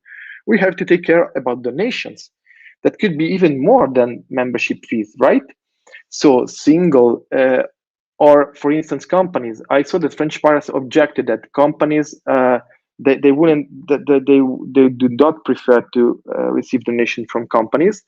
I'm pretty, I mean myself, but still the debate is open for you all, open to donations from everybody, individuals plus company, because the terms is not that they are not buying us, they're just supporting us, but we could and should and will remain free from them. But the thing is that the most important thing is how much they donate, of course, right? Because if we receive imagine that tomorrow morning, let's say, I don't know, Bill Gates or Elon Musk would come with, let's say, I would like to give you 10 millions because it seems to be fine. This I would like to. So should we say yes? Should we say no? Should we got the money and consider ourselves free, or reject the money because otherwise we're not free? All of these are open questions. That's why we try to create, let's say, rules for donations. Okay, you can see it in the pad at the section number 3. So basically the thing is, the more money we receive and more let's say levels of attention we put on this. On section number 4, on section number 5, we separate things. So we create first that we have, of course, a short-term budget, also I think for administrative purposes, because we are anyway registered entities in Luxembourg. So short-term budget is the annual year basis budget that we have to provide. And the short-term budget can have, let's say, some rules. For instance, the total spending rule that French pirates love the most. But also because we are actually a political party and we have some political, let's say, fixed terms. There are there are European elections. We can have a long-term budget in order to support our political, let's say, long-term visions. And this is in our section 5. So we can issue from 5 for each, from 5 years on a 5-year basis a long-term goal. And so in this case, the short-term goal should, let's say, inherit this long-term vision, right? Because if to save money, because we have to save money each year, and we do not want to spend anything, we are far away from the long-term budget, probably is not a good thing. Finally, we have the section 6, that is privacy and transparency. Of course, we are pirates, so we care about privacy. But when we're talking about money and receiving donations, the thing is to be let's say honest with everybody. We should say that this people, this company, this individual give us some money. Yes, I see that, but the name will, in our opinion, in my opinion, yes, but maybe also maybe I'm wrong, of course, and maybe we're wrong. So it's also a question that we should debate right now, because anyway, all the transaction will be available on the PPEU transparent bank account, FIO bank, or whatever it is. Then finally, just revisions and validity and publicity of this is just try to keep track on how we can modify, amend this Regulation Act and its validity. So this is actually a short, I hope at least, short presentation of our work. But what I would like to ask you is really let's say real an opinion about this, because this could help everyone to propose also budget, not only let's say treasurer or whatsoever, and this will build also a political goal, because budget, in my opinion, is not simply this is what we earn, this is what we spend, right? It has to be a political vision. Thank you. Thank you, Alessandro. I do believe you when you say that this was as quick as you could do it, my darling. So Bastian asked for the word. Is there anyone else that wants to get onto the list? Just raise your hand. Bastian, go ahead. Yeah, thank you for this presentation. I hope they can hear me. You cannot see me, but I hope you can hear me. Oh, yes, monitor says yes. So I have nothing against this Financial Regulation Act in total. Maybe we need that, maybe we need that not. But everything what's written down is mainly in our statutes. I have some items we cannot accept. One is that the treasurer cannot be responsible to have an updated list of all treasurers or acting as treasurers from members. It's a duty or a debt to be brought, not to collect. I cannot travel through the world that I get all the personal data of treasurers of our members. It's complicated enough to locate our members in total. So that's, from my point of view, is nonsense. We should publish our bookings. Yeah, we have it all in the wiki or on our transparent bank account since years, so it's, we can put it in that paper. I have no problem with that. What I miss is a duty to make annual financial statements, and that's totally different from a budget. A budget is a wish, and a financial statement is the truth. So it's no, I have no problem to provide budgets at every council meeting. Why shouldn't? And another nice thing is in point 4 that The council should approve within February each year the budget. I can remind you how we do it with our council meetings. This is the first meeting in this year. It's June. A council meeting can approve something if it's established as a meeting, not if we're planning a meeting for the future. That's the main things. The problem with donors or donations.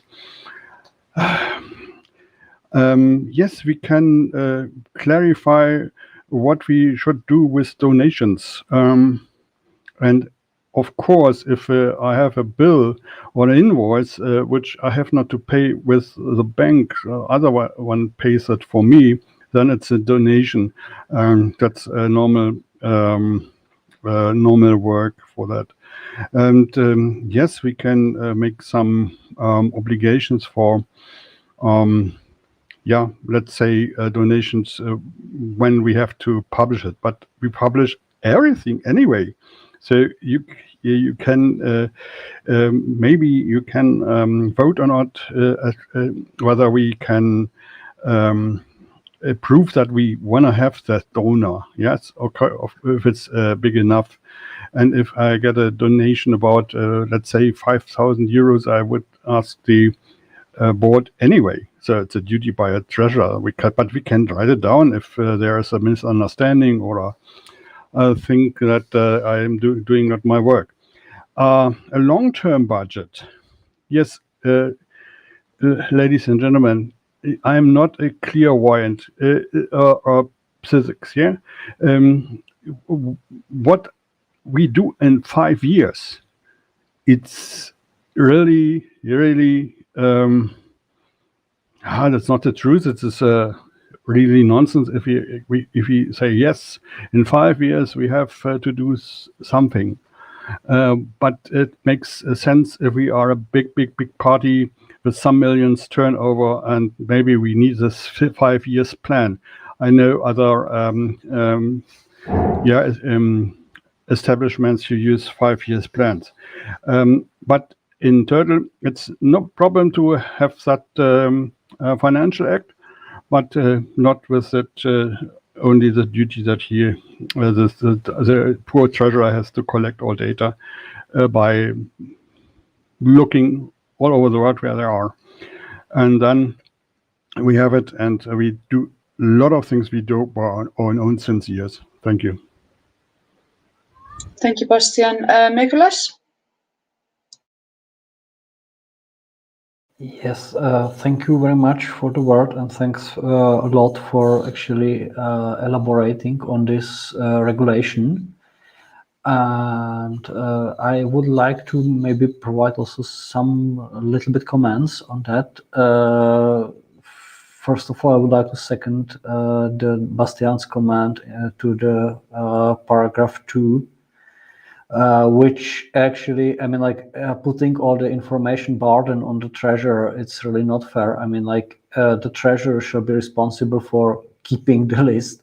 However, the obligation to inform him or her to about the like national treasurers shall lie on the respective PPEU members. I mean, like no one can be made responsible for following all the internal elections in all the parties, especially if they are running in different languages. Simply, it has to be definitely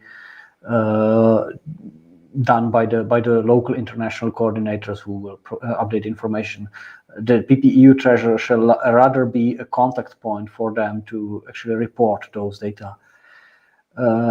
Secondly, yeah, maybe the all the paragraphs can be simplified a bit. I mean, like donations under certain thresholds can would have to be approved by the board, and everything would be published. Full stop. I mean, like the system as it is, it can definitely work. And yeah, the comment regarding approval of the budget in February. Here I feel quite strongly about shouldn't we rather have the budget approved before the end of previous year? I mean, like all the organizations are doing that, because should it be approved in February, it actually results into the situation that we are living like 2 months without an approved budget, which can cause troubles. I mean, like so far we are not in the situation that we shall pay anyone from the budget, but like at certain point, hopefully we will. And at that point, the respective person wants to get its salary even in January, so to say. Yeah, that's it. And regarding the 5 years plan, yeah, that was originally my idea that was brought in between from the Czech Pirate Party. We have think like that. It's originally 4 years because the election term in Czechia is 4 years old, while in the EU it's 5 years old.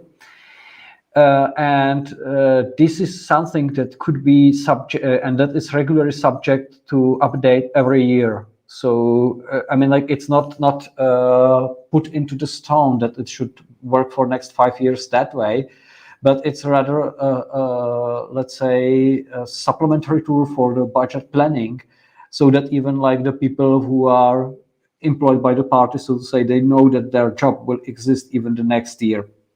Or at least they know that it is planned that such a job will exist. That simplifies a lot of things.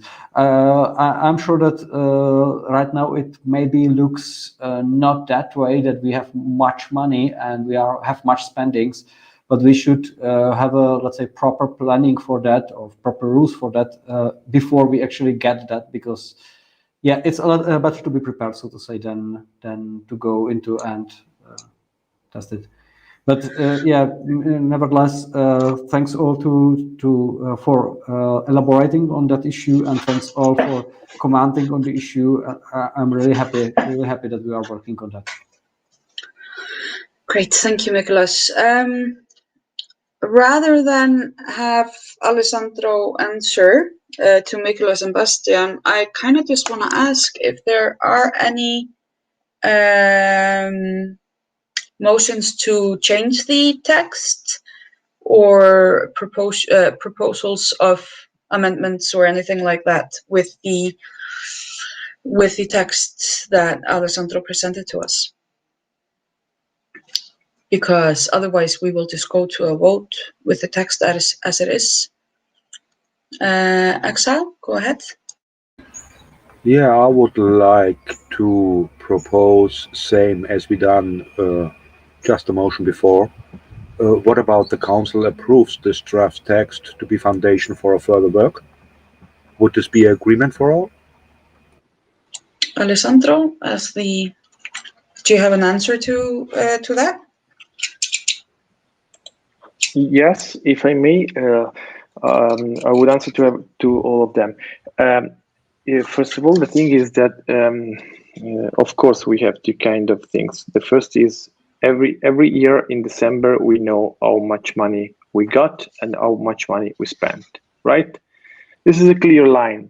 So after that, let's say that January the 1st, to be very, very quick and fast, and supposing that we are not having something pending, because it can happen in real life that something is pending, right? Let's say, for instance, you have to pay something, but you didn't pay, but you have to, or you are some credits that you didn't already earn, but you will have. So this can be done immediately. What it can be done is also let's say our wishes, right? So what we would like to do. I see that yes, we can answering Exile. We can of course consider this like a further let's say the foundation for another text. But in this case, I would like to ask the council to, let's say, establish right here and right now, establish that we need a regulation act, and at least this would be, because otherwise it seems that we are not, in my opinion, that we are not moving further. I think that we need the Regulation Act that is something that regulates all this matter, and at least we should have a clear, I mean, at least to have a list of this matter. So if your proposal exactly is mean to have this as a list of things that has to be approved and has to be done by this Regulation Act, we should only probably specify, if needed, the relationship between the Finance Regulation Act and our statutes. I also have something more to add, but it will be annoying. So I do thank you for now. Bastian asked for the word, and then Nicholas and Detroit after Nicholas. Go ahead, Bastian. Yeah, thank you. For me, the paper is a work template, to be honest. If you want to vote on it, at least the biggest mistake should be removed from the template. Maybe to set and sign an example for goodwill, we can accept point 3, the donations rule only. And I would suggest that the rest should be finalized with the board and maybe with the financial working group, so that we have a paper which we can accept in total. There's no need to react very quickly, because the most points are in our statutes already, and we do that since years. So we are not in a hurry. But if you want to vote on that donation chapter, it's okay for me. Thank you. Nicholas, go ahead. Well, I would like to second the Exiles proposal and maybe a little bit elaborate on that.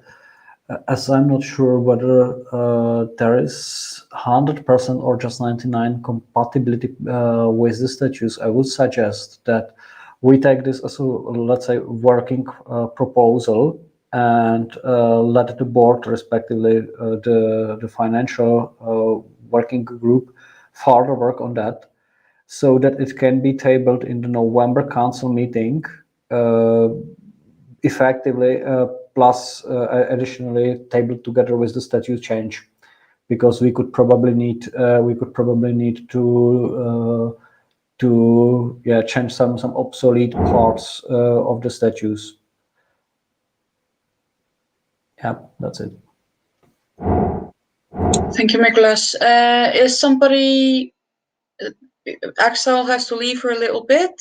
Lucy, are you taking care of the notes? Yeah, I saw that the notes are now. Okay, yeah, I can. Okay, thanks. Also, sorry about my gum chewing before. It's very sorry. Detroit, you have the word now. Go ahead. Thank you. I just wanted to add, and I agree with Bastian that this is not a working group, this is a council meeting. We should not vote on drafts that then get changed. That's just political malpractice. So also we're not in a hurry. So please just work on the text and let's vote on it on the next council. There is no hurry. We don't need to vote on it now. Thank you. Okay, that concludes the speakers list. But the proposal from Exile and seconded by Nicholas still stands, that this text should be the foundation for further work within the working group that it was done in. Yes? If I say, may I say a word, Chair? We don't need to vote for it. As I second absolutely Bastian and Roland and also Gregory. We are not an open working group. It's just a council. We have plenty of time, so we don't need to vote on it. We are just the idea was to present it I don't even request any vote.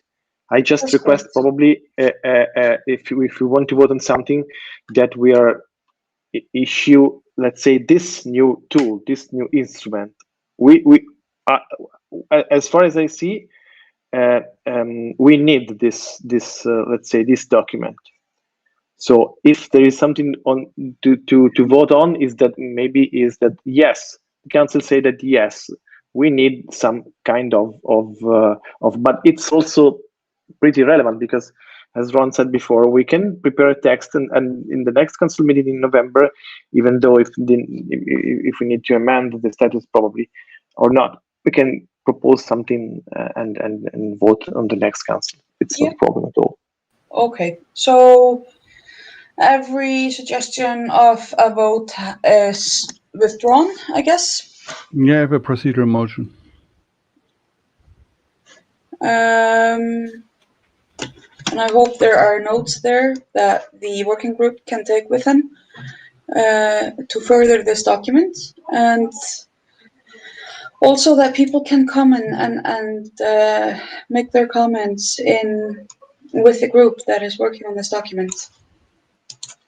I am going to close this topic on the agenda, if there are no objections to that. I said I have a procedure motion. Oh, okay. Well, bring it forward. Go ahead. Yeah, my procedure motion is that we adopt the point 3 donations as a part of this financial act, and we can put things financial regulation act, and we can put more things in this paper later on. I think it's a good thing or a good sign that we have some regulations for donations, and if we do that not, I think it's not a good sign from our council meeting.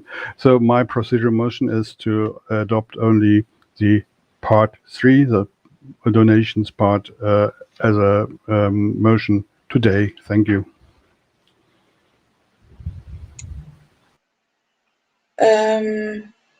Well, as there is not going to be a motion to vote on unless you are asking to vote on this specific thing, I think it's not necessary. Nicholas, do you have comments?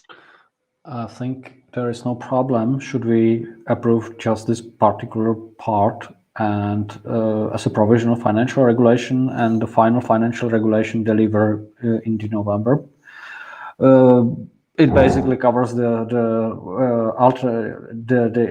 quite unlikely possibility that during the next half year we will receive a big donation, and we will need we will need some rules how to deal with it. So, provided Bill Gates will give us a lot of money for vaccination of European population or whatsoever, then we have rules for that. It's no big deal. MAP reminds me again that only delegates can propose procedural motions. So somebody else has to propose this motion if they're interested, and please do so in writing. And be very clear about what you are asking for in writing.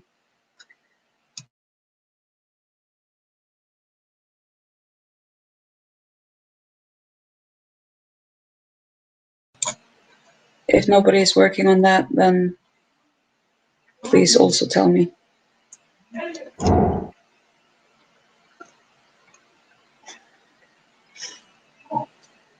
Okay.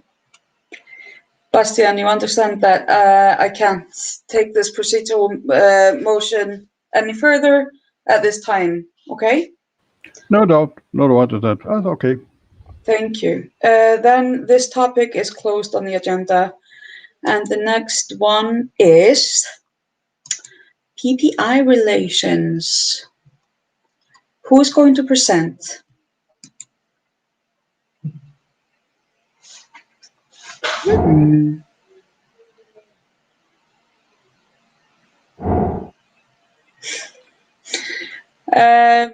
going to present the PPI relations matter?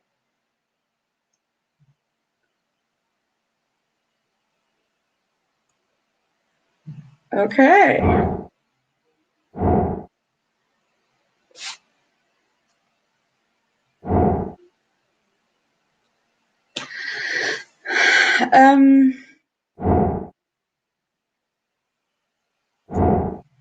Keith, are you here to present? That would be very nice.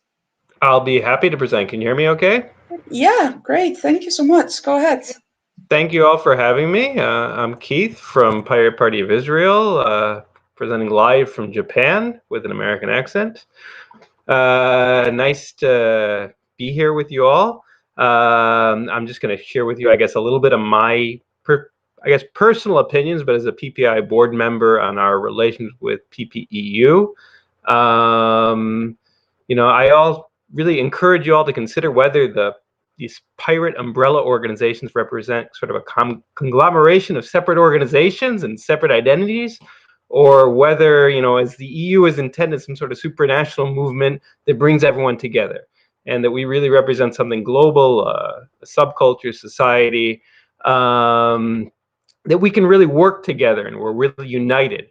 These sort of petty national lines are just something we have to deal with for the time being, and we're trying to break down.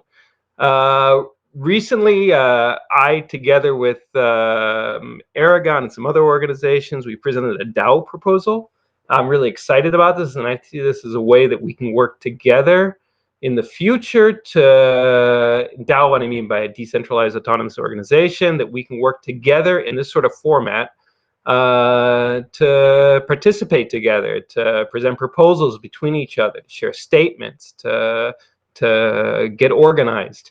And I worry greatly on a global level. I think in Europe you are very entitled to have maybe less, control from evil governments that are trying to suppress pirate movements. And I think in a lot of countries, I think, in Latin America, various other Asian countries, that we don't enjoy such freedoms.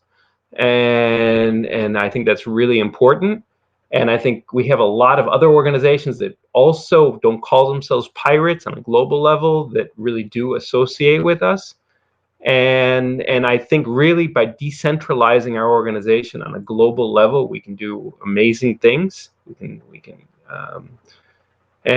So I think that would be a major goal of presentation. Now, one of the things I ask you all help on is a second layer solution. I think the first layer solution is a sort of PPI DAO, which I hope we pass at our next GA. And I think a second layer solution would be really an association with all the individual members. And I know PPEU is an observer member at the moment.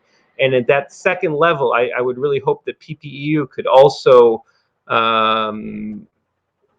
really be a crowdfunder and organize projects that would be in conglomeration with the entire world. And I think that's it for me. So if you have any questions, I'm here. Thanks.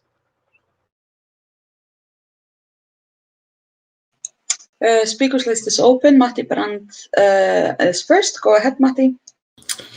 Thank you. I would like to start off by saying that not all members of PPEU are members of PPI. Both Iceland and Sweden are not members of PPI. Secondly, I'd like to just ask Keith, or perhaps the board, proposed this agenda, what is it exactly we're doing here? Are we just discussing things, or are we voting on things? Thank you. So I actually don't know. I just was invited on the menu, and so I'd speak on behalf of PPI. If there is a motion on behalf of PPEU,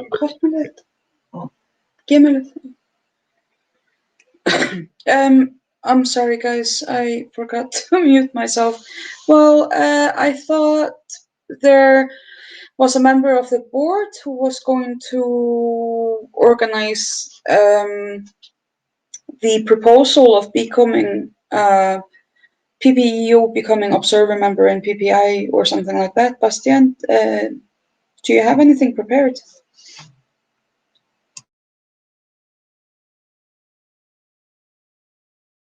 No, I have not prepared the things for that topic. I prepared the things for GDPR, and that's not the topic, I think, or I'm wrong. I mean, there was a discussion within the board if PPEU should become a member in PPI or something like this, right? I remember, but I have not prepared things. Then we can decide it on short notice that we wanna be a member of PPI also.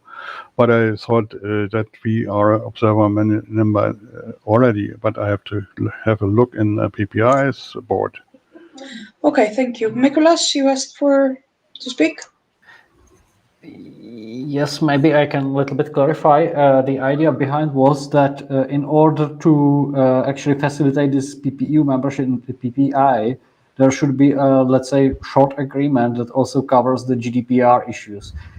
I thought it will work that way, but maybe it's not really necessary to do so.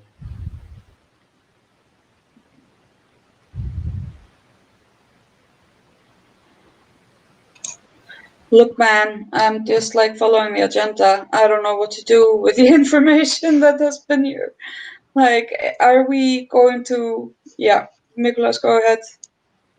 I would suggest that Bastian basically presents what is happening regarding this GDPR issue, because as most of the members are probably aware of, we have the issue that as PPI is member of PPEU, it can share some of its data with the PPEU, but it's not the other way around. Oh, sorry. Yeah, there is this problem, and we need to kind of like cover it. So yeah, Bastian, stage is yours, so to say. Yeah. Thank you, Cutler. May I? Go ahead. Yeah, I just had a look in the member list of PPI, and no, PPU is not. Sorry about that. There are so many observer members and PPI, so I have to assure what's it or not. Yeah, it maybe makes it easier that we are member in PPI, because we can solve some GDPR problems easier. Otherwise, we have to fill up contracts and so on, and that's subject to discussion with the PPI group and the PPU group. PPU board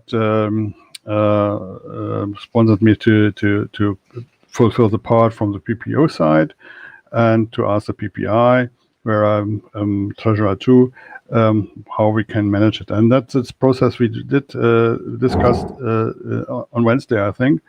And this is a group that will take place in the next weeks. But it's in the question was whether it's a good idea to go to PPI as an observer member, and that we can decide, of course, today, because it's just a simple motion. If we want to do that, then we can do it now better than later. Thank you.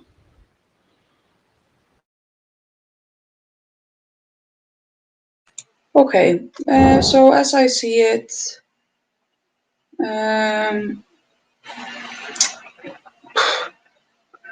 we were going to have the council members discuss the options regarding the relations with PPI, if we should be an observer member or a full member or vice versa, and all the complications that come with it. This discussion doesn't seem to be going any much further. It is a discussion that needs to happen. So, Detroit, please speak. As far as I'm aware, only countries can be members of PPI, like regular members. So if PPEU wants to become an ordinary member, they would have a vote, which, as far as I know, they can't have. I think there is nothing against being an observer member, though, so we can simply vote on that. Thank you.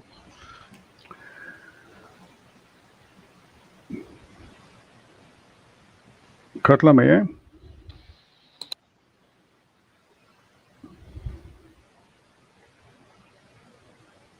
You're muted. Yeah, but Oh, I'm muted. Jesus fucking Christ. I'm sorry, I've been saying like Gregory, Gregory, you go ahead, Gregory. Okay. No, thank you, Madam Chair. Yeah, I'm waiting till you call me. Sorry. I've been calling you very often. I haven't heard it. I'm sorry. Okay.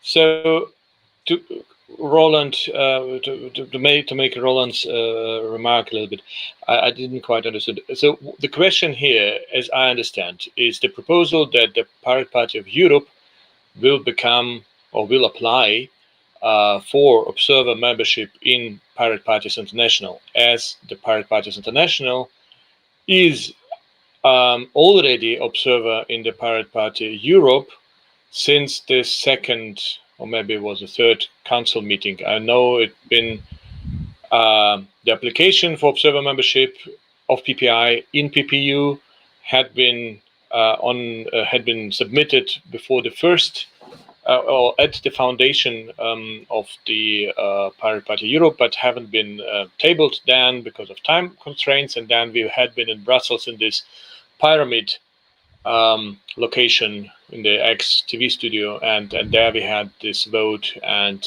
Pirate Party International became observer of Pirate Party Europe. And there had not been motion from the members of the PPI on that, or no PPIJ. No, it was before 2016. I think it was earlier than that. Map says in the but yeah, in the chat it was 2016. I think it was way before that, 2014 probably.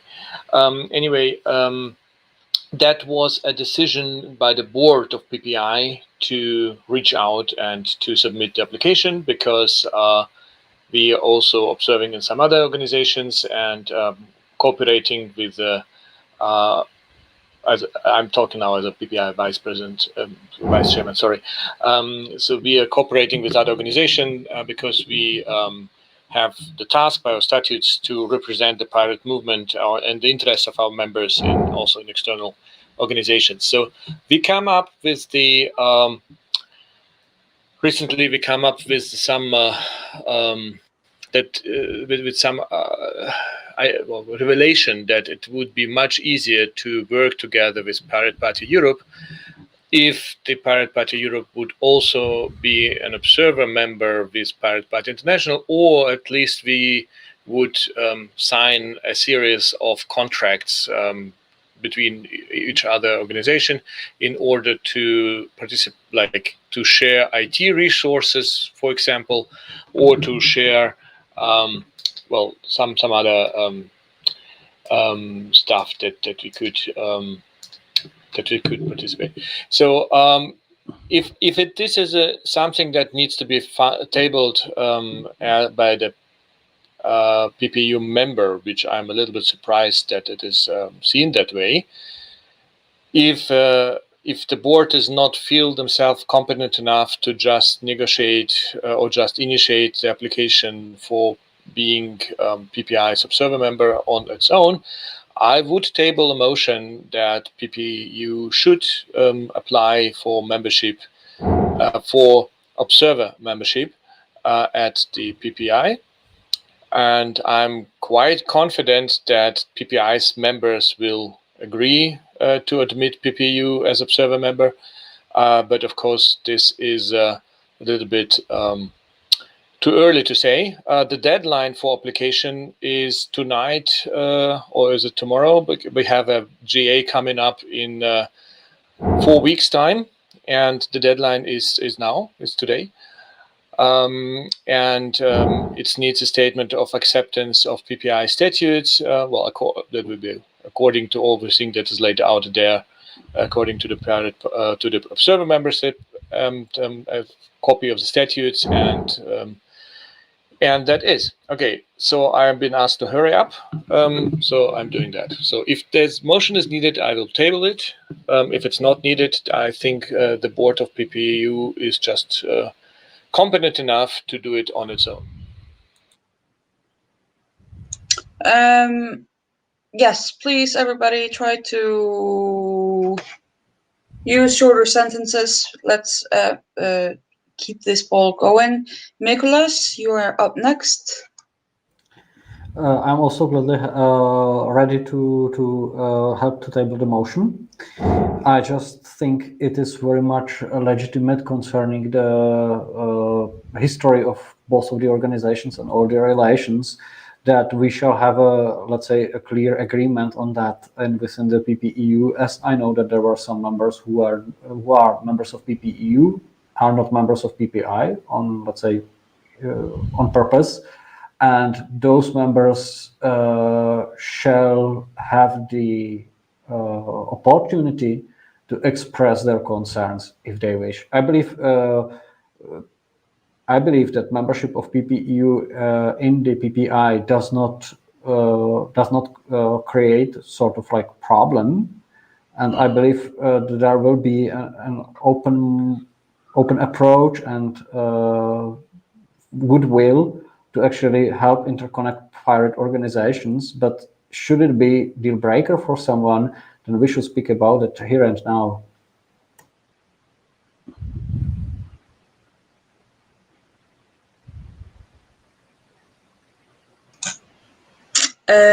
Bastian, you raised your hand before and then you lowered it. Do you still want to say something? Yeah, Gregory said that we have to hurry up if we want to place it. The application, we have to decide it now. In this meeting, it makes sense to do that, and I will. We need a delegate who will file the motion for that. Then we can vote about that. Thank you. Matti will be the last on the speakers list. And then, I'm sorry, Matti, just a second.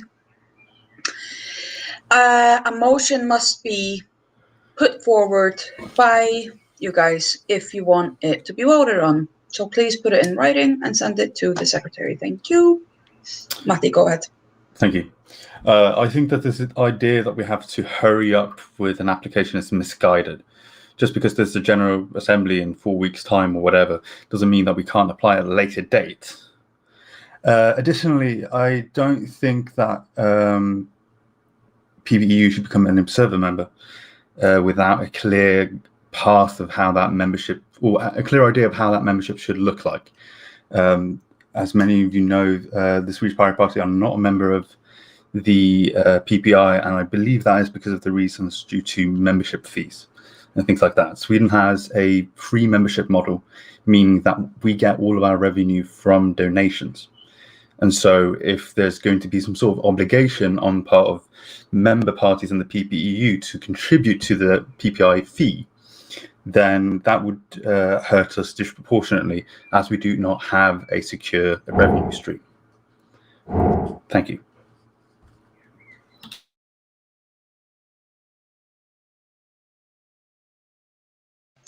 Okay. If you have, that's right. I can see that you put in the chat a motion. Is that something that you want to put forward formally? If the people agree with the text, yes. Nicholas? And also, I just wanted to clarify, how does the membership fee work for the PPI? Is there for a membership fee for the observer member, or no, there is no membership fee for observer members.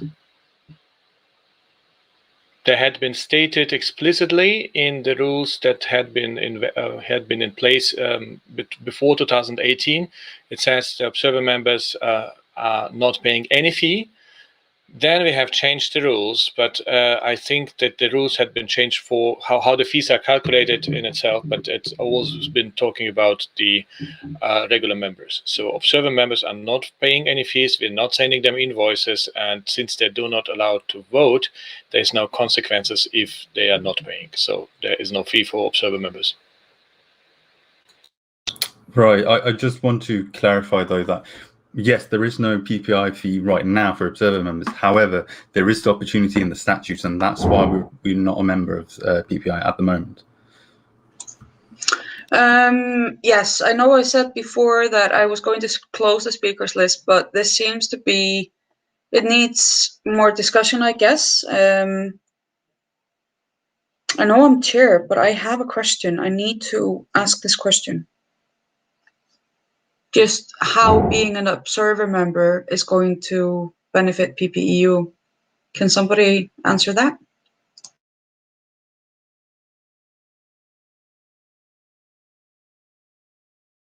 Okay. Sorry, who? Yeah. Who are you asking? So this is Just a little whoever bit complicated. knows. Yes, whoever knows. Okay. To my understanding is that if we are bound by a membership, it's a kind of contract we agreed to abide by statutes and so on. That's already a contractual relationship that makes it easier to like have certain IT projects together, or to to handle some GDPR related data and so on. So as I understand, this would help already, since both organizations are in fact located in Europe and bound by the same data protection regulations. If they are like, if it's not a random organization from the street, but we actually like work together, we have that it would become easier in some regards. I cannot tell you exactly specific paragraphs what would become easier, but this is my understanding. What was taken away from the meeting of the joint meeting of IT and also social media, Okay. something like that. Thank you. Peter, the one that should right, then Nicholas. Peter, go ahead. I just want to respond to concerns of Sweden. As I understand it, or would see it, is that PPEU would become member of PPI, and so it does not affect the members of PPEU. It's just the organization, so the country members. So it's just PPEU becoming a member, and so our obligations are on the side of PPEU. If there were membership fees, it would be membership fees for the PPEU, and then PPEU could decide, of course, I don't know, to increase other member fees, but it applies directly to PPEU. Any obligations. It's not that every member of PPEU becomes member of PPI by this. So it's not a passing down to everyone. It's just this direct membership, and I expect the PPEU board to represent PPEU at PPI or some other representative. So it does not affect every member that does not want to be a member of PPI. Just to clarify these concerns. Thank you. Does it right? Yeah, I've already posted in the chat. As an observer member, you like PPEU is a legal body, right? So as this legal body or as a delegate of this legal body, this person can then be part of the General Assembly, has speaking rights there, can nominate candidates for all the bodies of PPI and submit motions to the General Assembly, which currently is not possible, like legally. Of course, if you like show up as a person and people like second your motion and on all of that, like common courtesy, that's how it works now. But this would give that relation a legal framework, and that I think is not a better thing to have. Thank you. Thank you, Nicholas. Yes, most of that was already said by Peter and Zertold.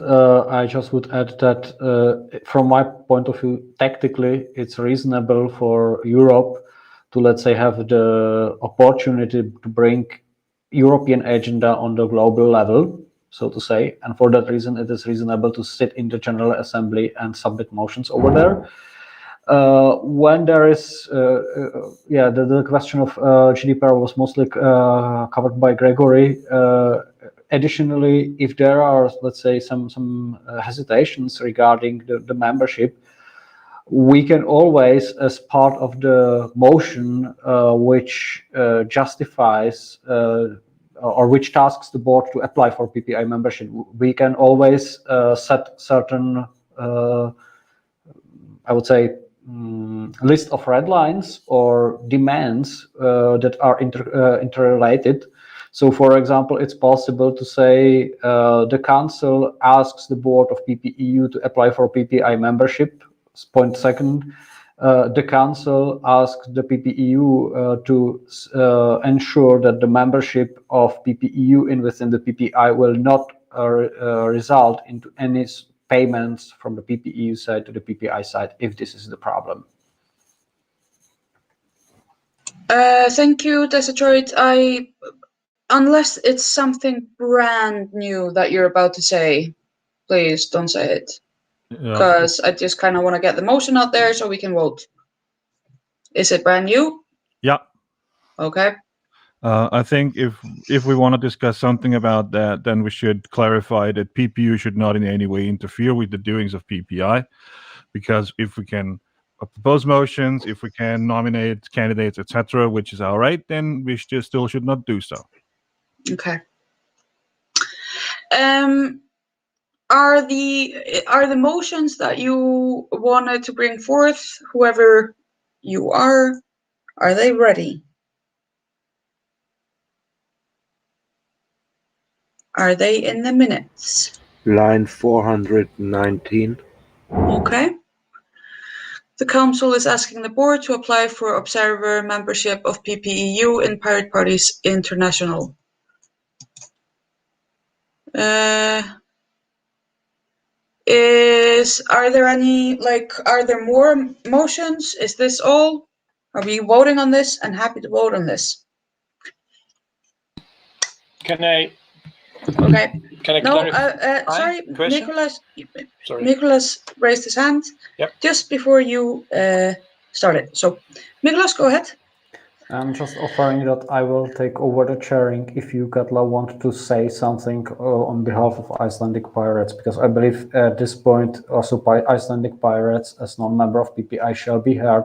It would be very useful if you use the opportunity. That's very nice of you. Well, I can't be a delegate, so I can't really speak on behalf of the Icelandic Pirates. I am tired of being chair, and I want to suggest a break. So I was just thinking that we should wrap this up, and then take a break. But no, I don't have anything really. Yeah. Nope. Thank you, Nicholas, though. We're gonna finish this now. Absolutely. No objections to, okay, Exile. Go ahead.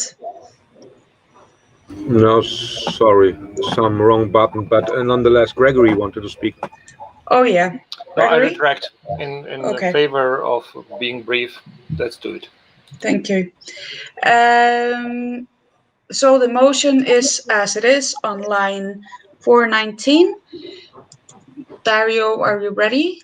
Yep. Yes. Opening the vote right now. Please delegate. Mm-hmm.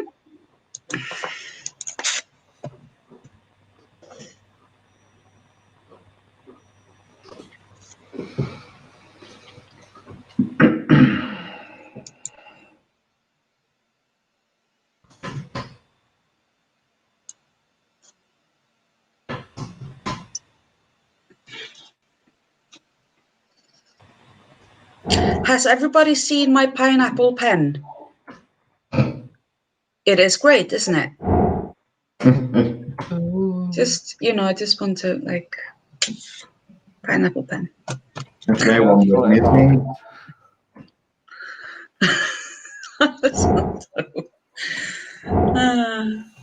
We're waiting for the vote of Young Pirates of Europe. All right. Young Pirates of Europe. Can't see them. Okay, cool. Closing the vote.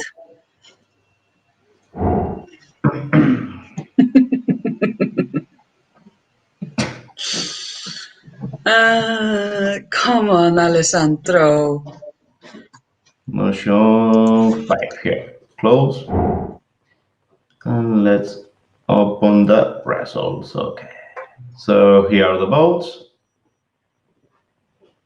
It looks like a majority of yes. That allow me to paste this in the pad. And then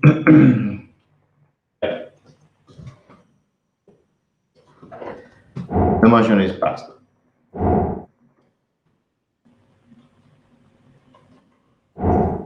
All right, so we are now an hour past the scheduled agenda, which is not the worst. I think we've been in much worse situations before, but I am going to suggest a 15-minute break for all of us to stand up and stretch, get some coffee, or whatever you need to do, okay? And I'm going to have a discussion with Nicholas about who's going to chair after that break. Any objections? Nobody dares. I love you guys. Okay, great. See you in 15 minutes. 20 minutes past 3. Okay. It's 20 minutes past 4 for the ones which are at, Central European time.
Matěj, nechal jsi zapnutou kameru, nevím, jestli víš. Jo, vidím, no.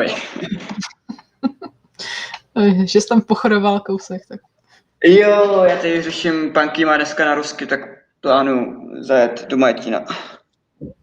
Nice. Your microphone is open. Great. Yeah, we are just chatting in Czech. Sorry. Yeah, great Czech. I understood. That's why I'm telling you your microphone is open, because I could understand that you are not talking to the assembly. We are talking with Veronica, sorry. I just wanted to get his attention because his camera was on, and I didn't know it was on purpose because he was just walking around. So.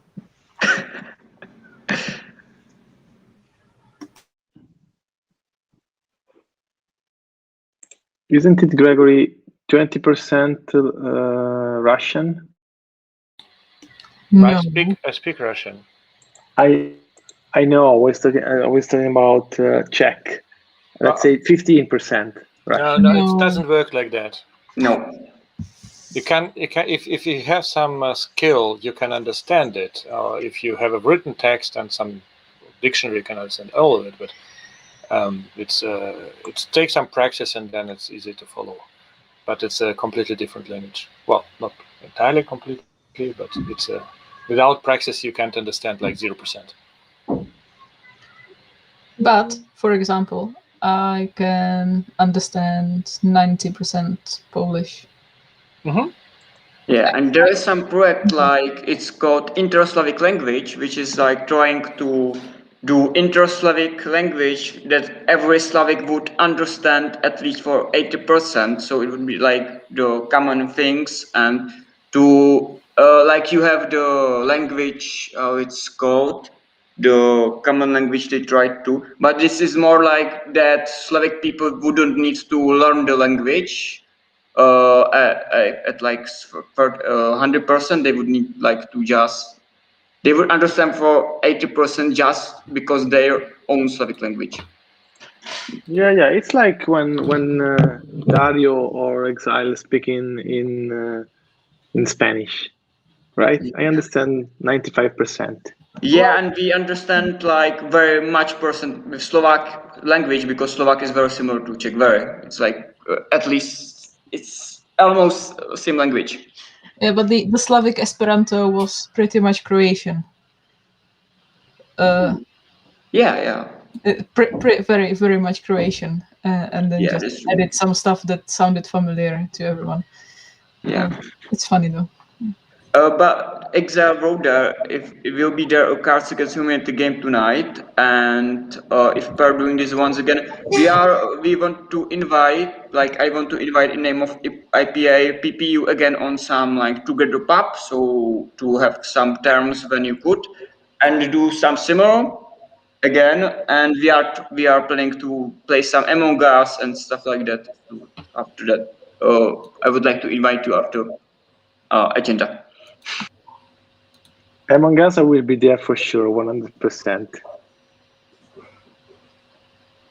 Alessandro, next time we can try with Catalan and measure what percentage you understand. 150. I had a Catalan girlfriend, so. Oh, I didn't know that. Yeah, I know that Icelandic young pirates are doing like Among Us, and we plan to do it in English, like for people with young pirates of Europe, all of that. But I also had a Polish girl, so that's why I understood, let's say, 20% of you talking in Czech.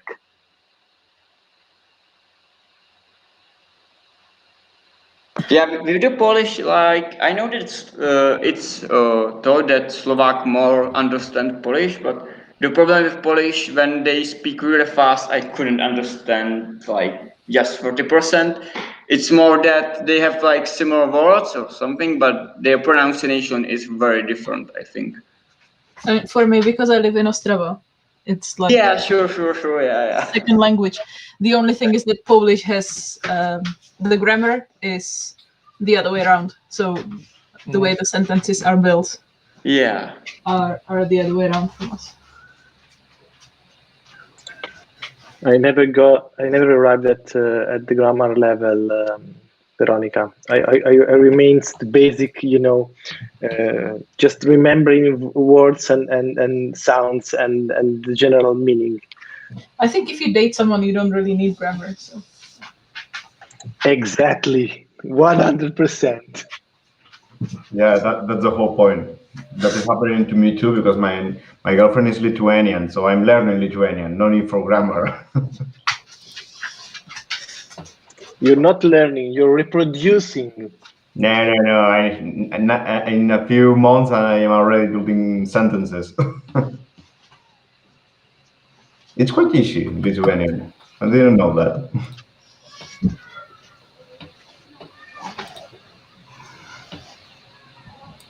Well, I've married a Russian girl, so.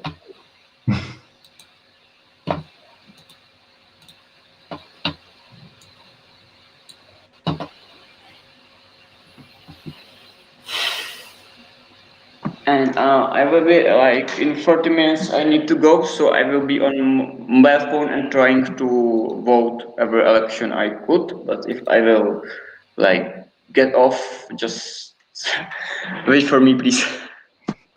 Okay.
Oh.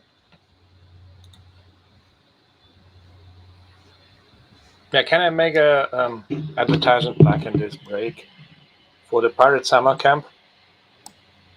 That is happening 18th July to the 1st of August in Petrovice-Niskie. It's on the Polish-Czech border. Actually, it's not very far from Ostrava, Veronica. You should totally visit, if not come for the whole time. Yeah, I know, but once it's like 3 days before we have our pirate camp in southern Bohemia, and literally just covers the exact date. And second, I don't own a car, and it's a bit of a nightmare to get there. So, I believe that next year it will work out, and I'll leave my schedule free there. But for me to get to Piotrovice is a bit, yeah. There is a train station just 3 kilometers away. Is it? Czech, yes, it's Gorny Hermanec. Okay. Gorny Hermanec on the Czech side, and it's a local train goes there. Mike Gill went last year, and he walked from that train station actually. Okay. Are you dog friendly? Yes, dog friendly, definitely. We do have dogs who come there. Kids friendly, dog friendly, other type of animal. So if you're going to be like beast friendly, yeah. Yeah, if it's a BDSM thing, you need to ask for consent first for all the other people. But Otherwise, we can pick you up at the station anyway, so Yeah. it's not a mess. Okay. I'll have a think about it, and see how it works with the dates of the pirate camp. and if you say you're having a pirate camp in southern Bohemia on the same date? It's the last week of July. The last week of July. So maybe we can visit. We can go on and drive there as a trip, as a field trip, and come back. Well, that's a bit of it's southern Bohemia. Oh, southern Bohemia. Oh, okay. So the other side of Czechia. Yes, exactly.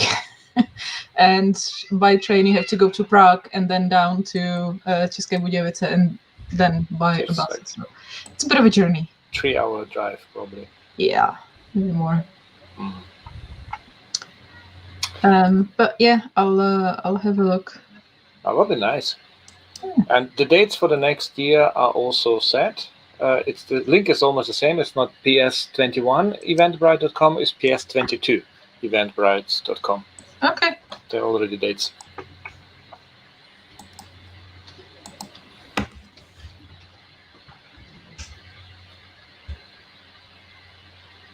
Okay. It's like from the camp you will have, it's like 20 kilometers to the camp we will have, so it's like quite a journey. Do you have a link for your camp somewhere? It's in Czech, but so what? Google translates. Okay. Your event, I will write it down. You have it there. Thank you.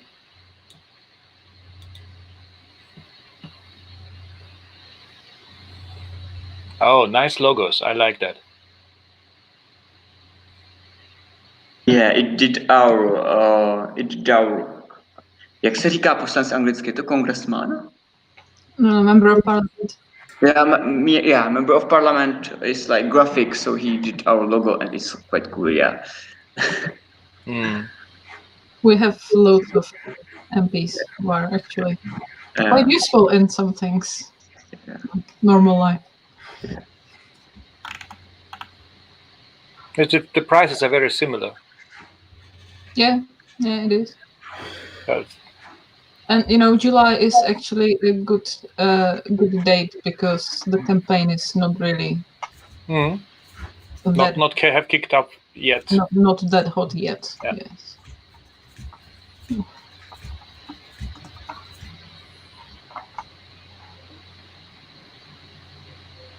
Yeah, and we had our own flag in camp, and there is like tradition in Czech Republic on camps. I don't know if you have it in your countries that you are studying like from camps the flag, and we were just like joking if there will be like other parties like nationalists, radical nationalists that would steal our flag and stuff like that. Nice. Yeah, we have a little bit. We have more the ratio of kids and adults. We have more adults than you have in your photographs, at least. Yeah, it was like for family, for member of pirates, or for like other with families, and there was like more kids than adults. Yeah. Yeah, the first time we made it, we also had a lot of kids. We had more kids than adults, but since then, it was 7 years ago. Since then, some of the kids are adults themselves now, and not. Ooh. Yeah, you cannot tell somebody who is 19 or 18 years old that they are kids. Yeah. When I came that I'm 20 years old now, and I was like 19, and they were like all thought that I'm like with the kids, and I'm like 15. So it was like everyone was addressing. I felt like you are with kids, and you will have like you will have program with kids and stuff like that. Yeah. Yeah. No, we have, okay, sorry. No, I'm sorry. I'm sorry to break up this conversation, because it's good to have conversations. But it is 22 past the time, so we're gonna proceed. I hope everybody is here. I'm going to continue chairing, but I'm increasingly losing my filters. So sorry if I'm silly. Nicholas is presenting the next item on the agenda. Go ahead. Which is the Greens IFA relations, right? Okay, so just to describe the situation, currently there is in the European Parliament a political group which is called Greens IFA. This political group is a body which is recognized by the parliament. I mean, like it has its own statutes and, let's say, a legal continuity. So, which basically, like, it works in the way that if you have certain money owned by the group, then they are transferred to the next election term. So there is a sort of like continuity. The statutes, as they are written in the way that there is a European Green Party that basically created this group together with European Free Alliance, the so-called IFA. That means that the Greens and the regionalists. Since 2009, if I'm not mistaken, pirate MEPs, first it was Amelia and Christian, then it was Julia, and now that are us, are participating in this group. But it was always participation on, let's say, in an individual base. I mean, like there was let's say at the beginning of the election term, there was a formal admission of each incoming MEP, and each and every MEP, pirate MEP, was approved individually as a member of Greens IFA. Nowadays, it works very much that way, that from the, let's say, group point of view, I am being considered a Green MEP because we have become part of the, let's say, Green branch within the group. However, in this group is also like this separated IFA branch. Internally, the organization works that way that there are general secretaries for Greens, there is a general secretary for IFA, and they are managing all the staff relations and budgets and stuff like that. So that means that, for example, the IFA, they have specific like staff. They have, like, I believe 6 members of the staff who are basically elaborating on the IFA agenda.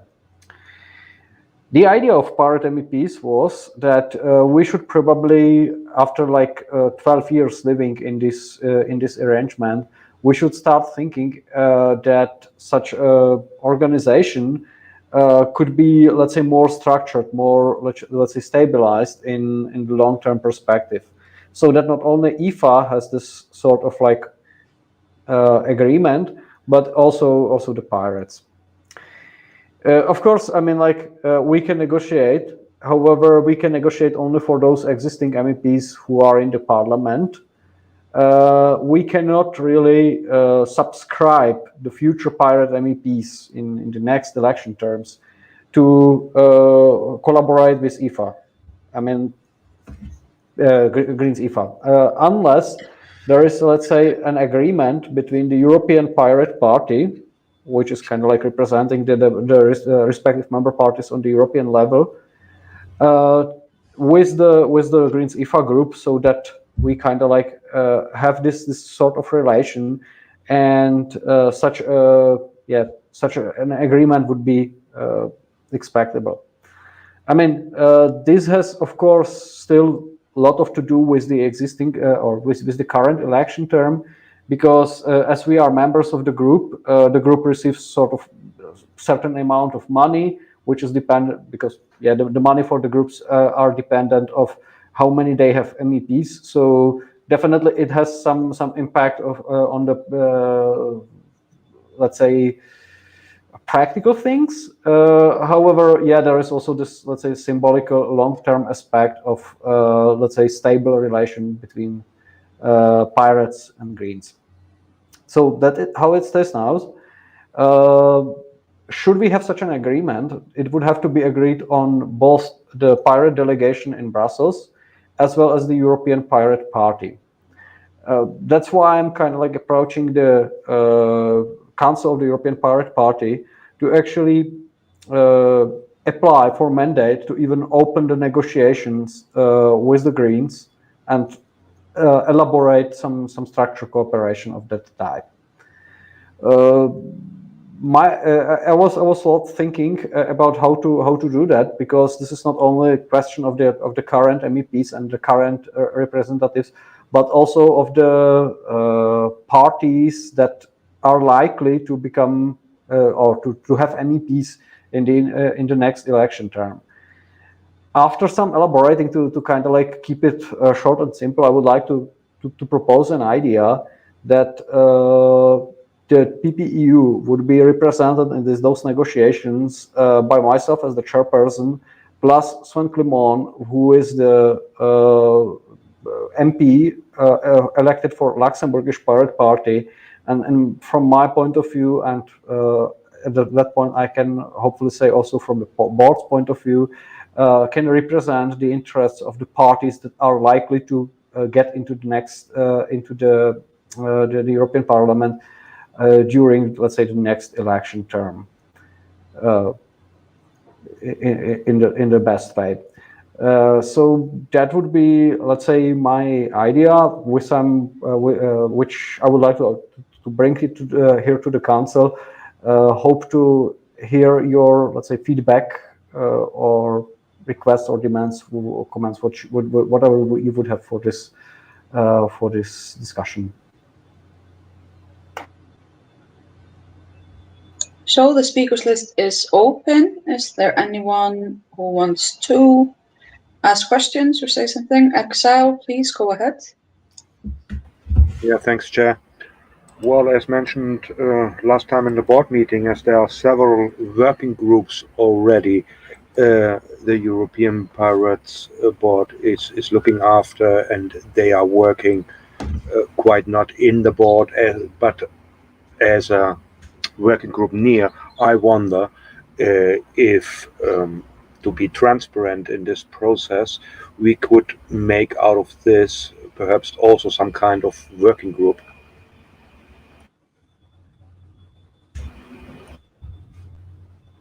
Do you want to respond to that, Miklos?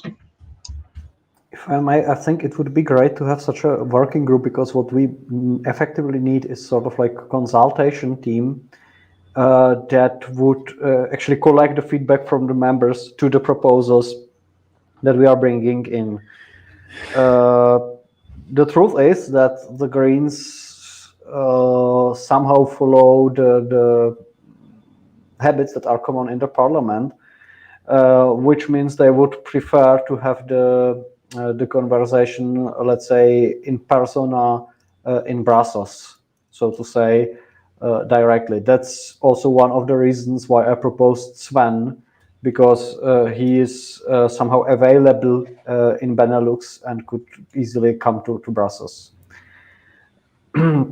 But yeah, of course, what shall be done, we need sort of like a consultation team, or you can call it working group, where we could consult the feedback and or ask for the feedback from the negotiations, because a lot of things can occur, and yeah, it's like that. I will definitely need, or we would definitely need, let's say, feedback on specific or country-specific relations between pirates and Greens, because I know that in some countries, I think I could propose Slovenia as an example. They are quite like harmonic, so far I know. On the other hand, I know that in some countries it's a bit more complicated, so to say. So yeah, we need to collect the feedback.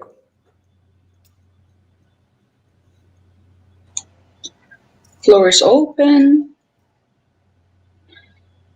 Okay, well, so I'm just going to ask you, Nicholas, there was a proposal, right, regarding this? Is that not true? Well, I'm not sure about that, whether it was tabled, but I think I can easily table what is to be, what is, let's say, mandatory. We need a sentence of Council of the European Pirate Party approves Sven Klimont and Mikuláš Peksa as nominees for a pirate negotiation or PPEU negotiation team with the Greens IFA group. That will be basically the sentence that would do the job. Of course, it is very much up to council members whether they already want to kind of like phrase specific demands or any other things like that. There is first, before Exile gets the word, I'm going to ask Alessandro about this comment in the chat. Question from the minute. Name will be changed into Greens/EFA/Pirate. Is that correct? I would rather not answer this question here and now. I mean, it's subject to the discussion. The situation kind of like changed because, as you know, the IFA, which had originally, I think, 10 members or 8 members, when the deal was agreed between Greens and IFA, kind of like shrinked. So now it is of the same size as Pirates. On the other hand, the size of Pirate Group has not expanded enough to get to the point that where IFA was when the original name was approved. So this is something which could be subject of the discussion. However, I cannot say here and now this happens. Axel, go ahead. It was about the same thing, and I totally agree to Nicolas' answer. Okay, thank you. Map, I saw you raised your hand. Do you still want to speak?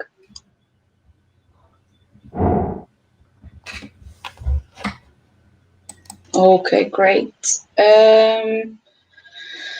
Well, then I just suggest that the proposal is put into the minutes for the secretary, and we can carry on from there.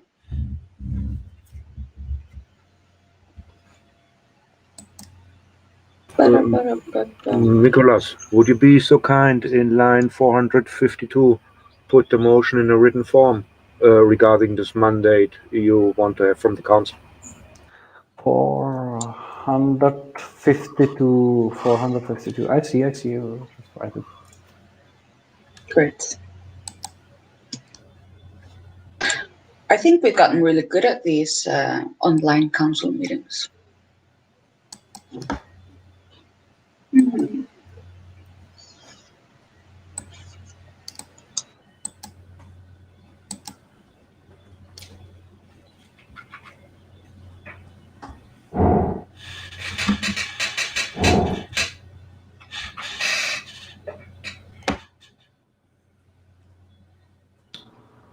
Henrik, dra micken igång.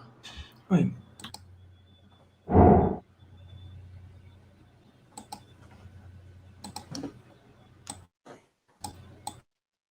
To answer your question in the chat, Alessandro, if we're going to vote, yes, we're just waiting for the motion to be ready in the minutes on line 400 something.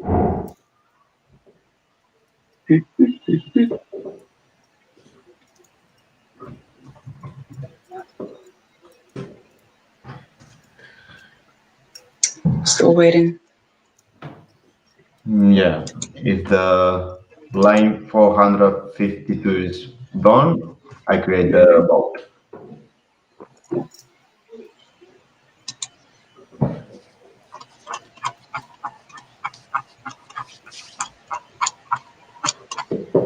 Okay, I'll read it out. Soon. Okay. Council nominates Sven Clement from PPLU and Nicholas Pexa from PPCZ to represent European Pirate Party in the negotiations between Greens, IFA, and Pirates.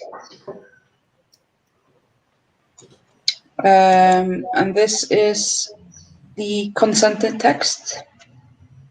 No objections? Okay, that's great. Then, yes, Dario, please open for the vote. Delegates, please cast your vote.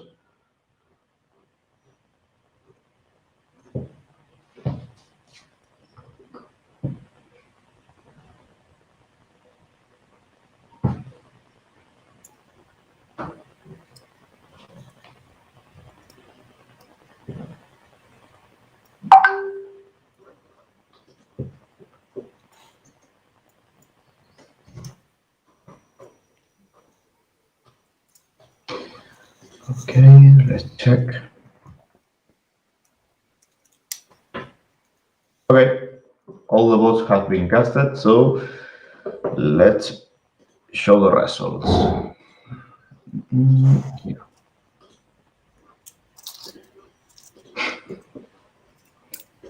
Sorry, Carla. I hope I didn't was the cause for that accident.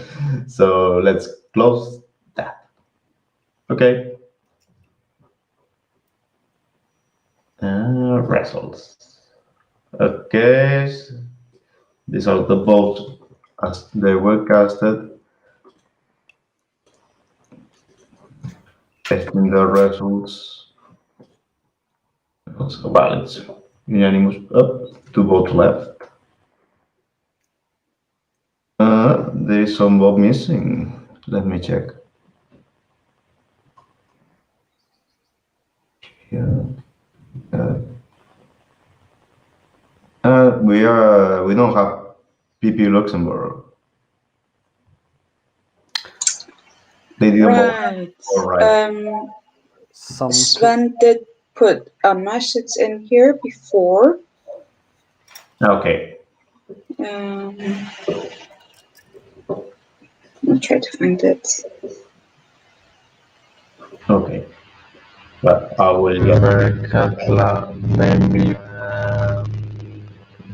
I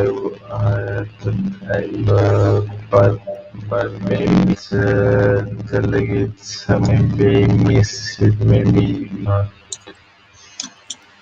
Okay. You can't be, but he wrote something. That was Robot Alessandro, and I can't really make out what he was trying to tell us. Please write down But the question. Yeah. okay. But I found the comment from Sven from before. He says he has to leave for the airport. If the motion on the negotiation task force passes later, I will gladly accept. So, okay. But Alessandro, if there's anything that you want to say, okay, then I guess this is passed. Yeah. Fantastic. And this item on the agenda is closed. The next item is regarding the PPEU logo. Are you also presenting that, Nicholas? I could do so, but I think then will Bastian have to add the second part. Okay. From my side, what actually shall be taken into account, the regulation that defines obligations of the parties in Europe, if expects the national parties to actually show their allegiance to the respective European party, which means that, for example, German CDU or the French Conservatives or Italian Forza Italia, they are all supposed to show a logo of European People's Party in their web pages. And accordingly, I mean, like the socialist parties, they are supposed to show a socialist logo and so on. We are currently, as the PPEU, not yet registered as a European political party. That's something we all want. Most unfortunate, but just like when we would like to have this happen, showing this allegiance by means like showing of the logo is actually one of the tasks that we will have to fulfill. The general, let's say, reasoning behind is that it's all about the transparency, so that it is clear that if there is a, let's say, a national party that is part of, let's say, transnational entity, then it is clear to the voters directly when they spot it on the web page. As I believe that we pirates are in favor of transparency, I was never considering that to be a problem. And my idea was to really like put that forward and even push for other parties in the parliament so that they are forced to actually uphold this obligation. I mean, of course, no one can force your party to actually do so. However, the way how the rules are being enforced is that if it does not happen, then the European political party actually does not receive its funding. So it's very good to fulfill such obligations. My idea here was that actually we should kind of like have to ensure that our member parties would follow this obligation before we start pushing for that in the European Parliament. And that's how I brought it to the board to ask really like for the board's opinion. What came out was very much practical detail that we also should actually register our logo, the one we are using, as it is to be officially ours, because so far, like there is no, let's say, a legal way how to pursue that. From that point, we moved, as Bastian was investigating on what are, let's say, the legal demands and so on. So I'm handing to him to continue in the initial presentation. Thank you, Nicholas. Go ahead, Sebastian. Yeah, really nothing to add except the point that I looked for a cheap answer to that question, that legal question, and an estimate cost for that. The cost for the authority, registering authority, is fixed, but the The fee for the lawyer is very variable, and I think I got a good offer for 190 euros only. So that's the planning strategy. There's nothing decided as now. It's just a plan. Either we need a proposal by our major team, whether we use that logo we have already or we should amend that and so on. But first of all, we have to find out what the legal situation is. It's solve that thing. Now we need a proposal by the media group. Then we need a decision by the board, and then we can act if we want to register with brands. Two with the picture and the text. And I would appreciate it very much if we had do that. Otherwise, we had, as example, a real right-wing organization which is using our logo, and we have no legal chance to say it's not allowed. Thank you. Thank you. So speakers list is open. Tessachor, go ahead. Thank you. So just to get this right, we're against copyright, and now we are copywriting our logo and are willing to even sue people over copyright. Is that correct? Yes, I like the German pirates do also.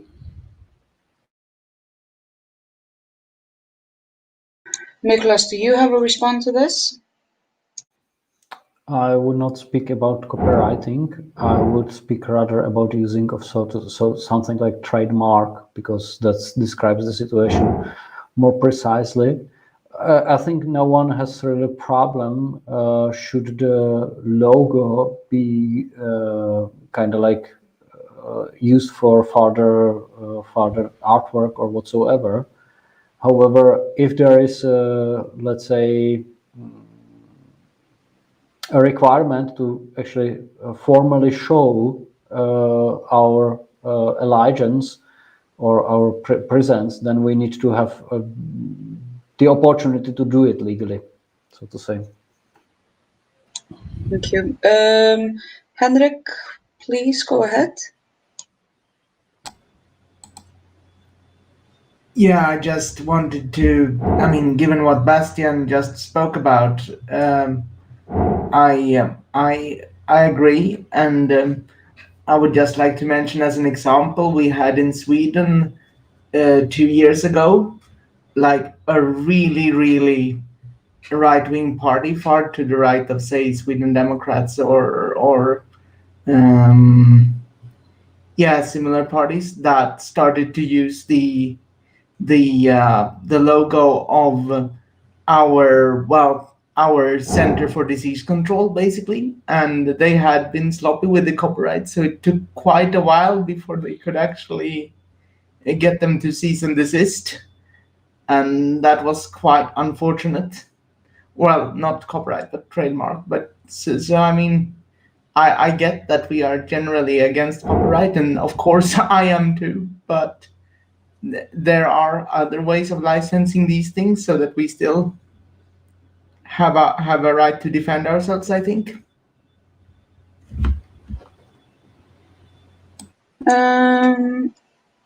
Nobody has their hand risen. Is there Matti and then Bastian? Yes, I just want to have it clarified. We don't actually know what the legal requirements are for the logo in terms of a European political party. Is that correct? May I respond to that? Yes. Well, the European parties are expected to actually uphold it. On the other hand, a lot of them are not upholding. And the situation is that this should be checked by the authority for political parties and foundations, and that one is not really working properly. So my idea, what should happen is that the Budgetary Control Committee in the European Parliament, which I'm accidentally a member of, will start asking the Parliament and the Authority for Political Parties to actually enforcing this regulation, so that really the other parties who are receiving hundreds of millions of euros from the European budget will be forced to uphold this simple obligation and to show the logos of their European political party in their national web pages. And of course, because I would like to avoid hypocrisy, I believe it would be great should the PPEU member parties follow this recommendation voluntarily. But if I understand it correctly, this is only really actually applicable to officially registered parties, which PPEU is not. Yes. Is that correct? Okay. Yes, that is correct. It's very much part of us building the position. You see, we are upholding the rules more strict than the others who actually receive money while we are not receiving anything. Yeah, that will be the line of communication. And so the question, I'm sorry I'm taking much time here, but so the question is that we need to somehow trademark our logo in order for it to actually be considered our logo. Yes, we should have control of the logo, simply to avoid the situation that someone else will take it and use it against us. Okay. Yeah, that's one part of the story. The other part of the story would be kindly ask your, let's say, PR people or web page people or whoever is responsible in your party whether they could put the logo on the party page as well.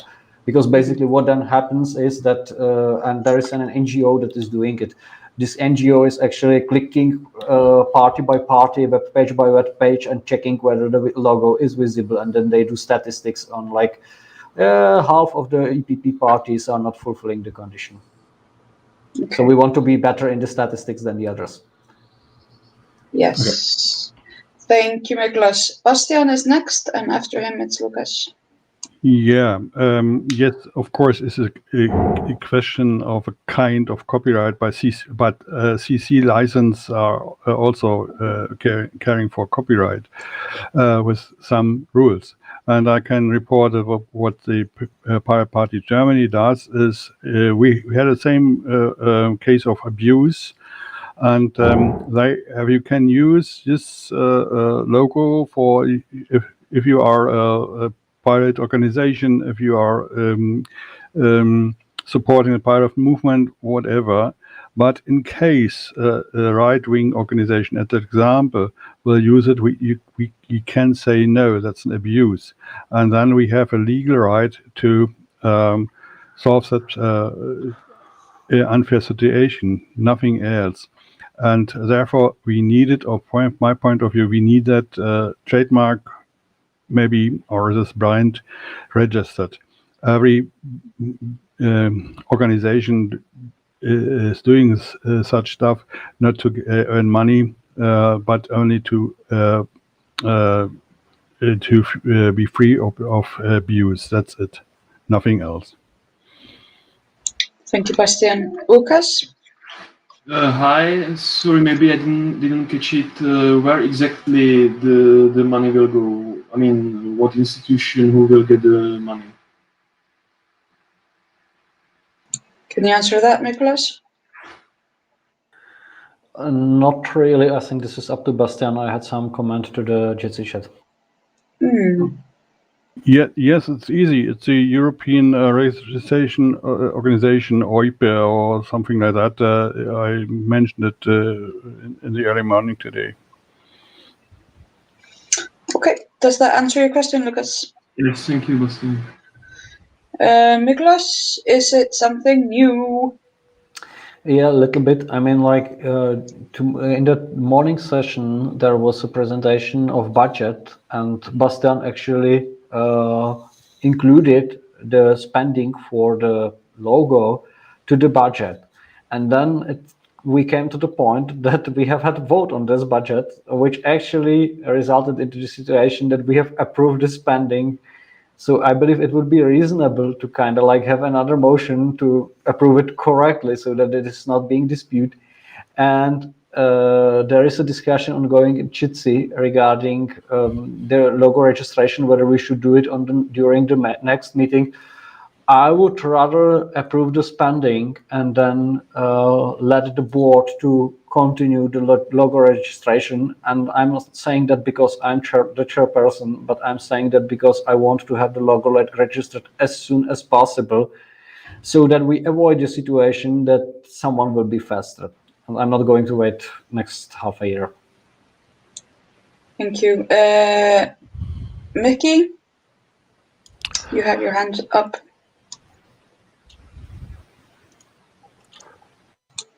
Mickey, go ahead. Yeah, I wanted to ask if someone registered this logo in America or Asia, can they use it worldwide and still make a disturbance in direction of European pirates if they like register this logo? Because we didn't register it in America or Asia. There are different areas in the world where we have to actually, or does it just been used in Europe?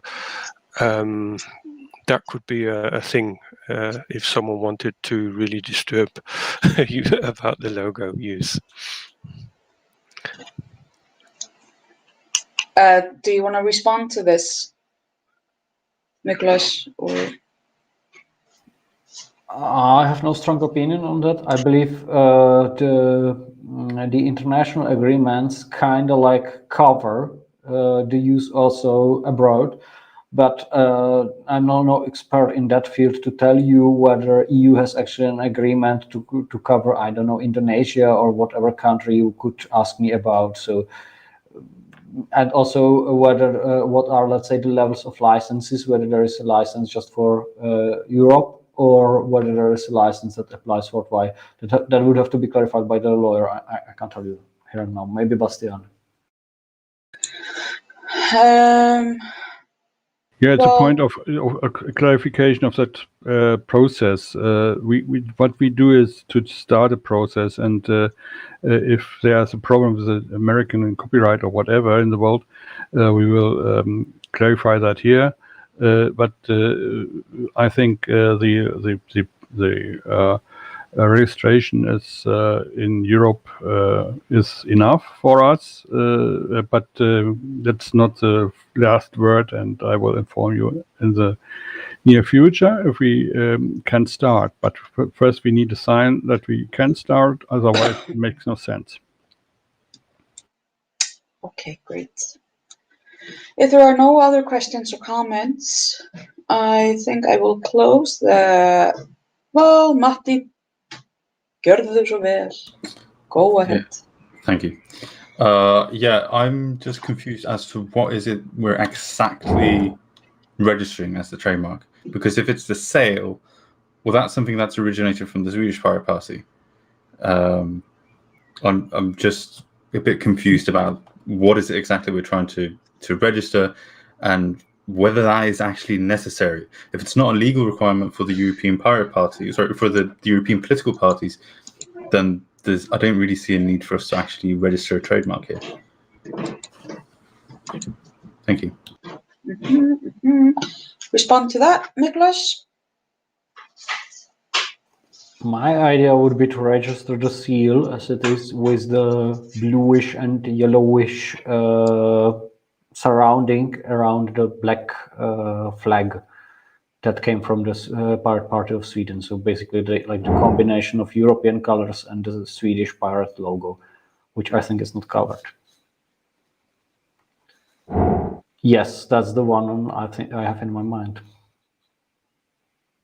So for everyone else that hasn't seen the link, it's the one that is the logo on the website of PPEU. So at the top, when you click it, you get to the homepage. Yes. Perfect. So we're going to vote on this. If and I guess the proposal is that Council mandates the PPEU board.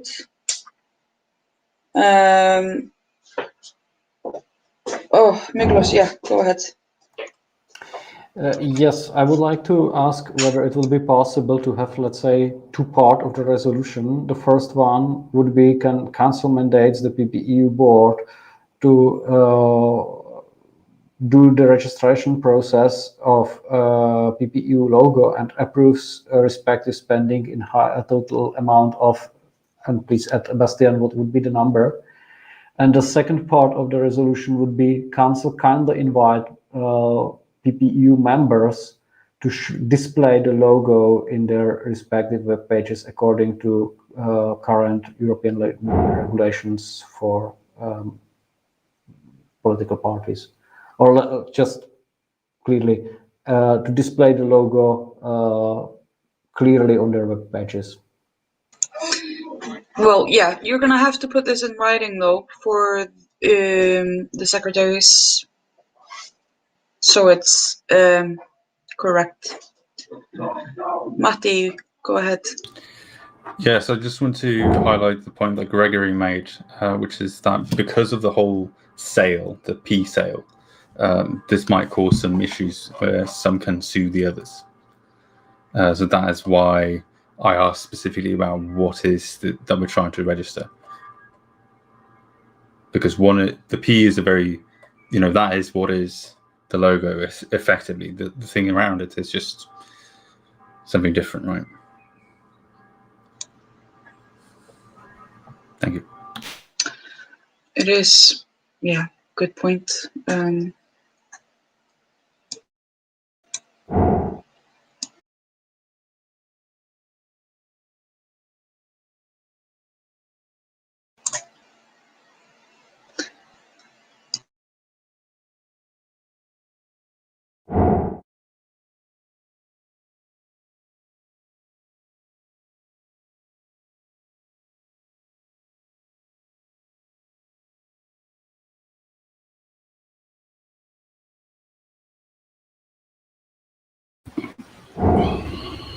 I have kind of like finished to. Who pointed out that's not more than 200 euros? It's you're kidding me or what? Thank you. No, it's not a question of the council already probably have a limit budget just for the lack of the sake of nothing. Sorry.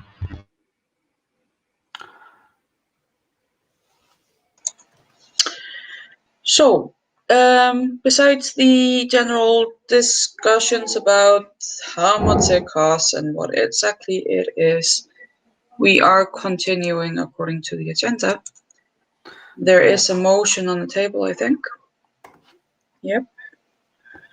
485. To really clarify what will be the total amount of money, so that we are clear that we are spending those money and the council is agreed on that. I mean, like we should have clear mandate to do so from the point of view, and I believe the total amount was counted to be something like 1,200, because besides the legal services, which costs like 200 euros, there was something like 1,000 additionally to actually cover the fees for the registration. But correct me if I'm wrong, Bastian.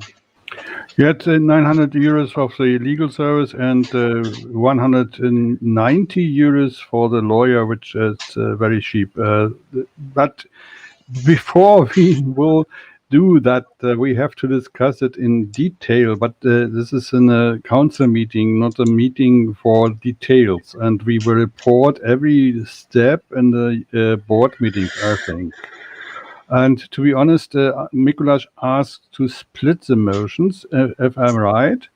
There are two questions, the taking care of the registration and the offer to the European pirates kindly display the logo on their respected web pages. Thank you.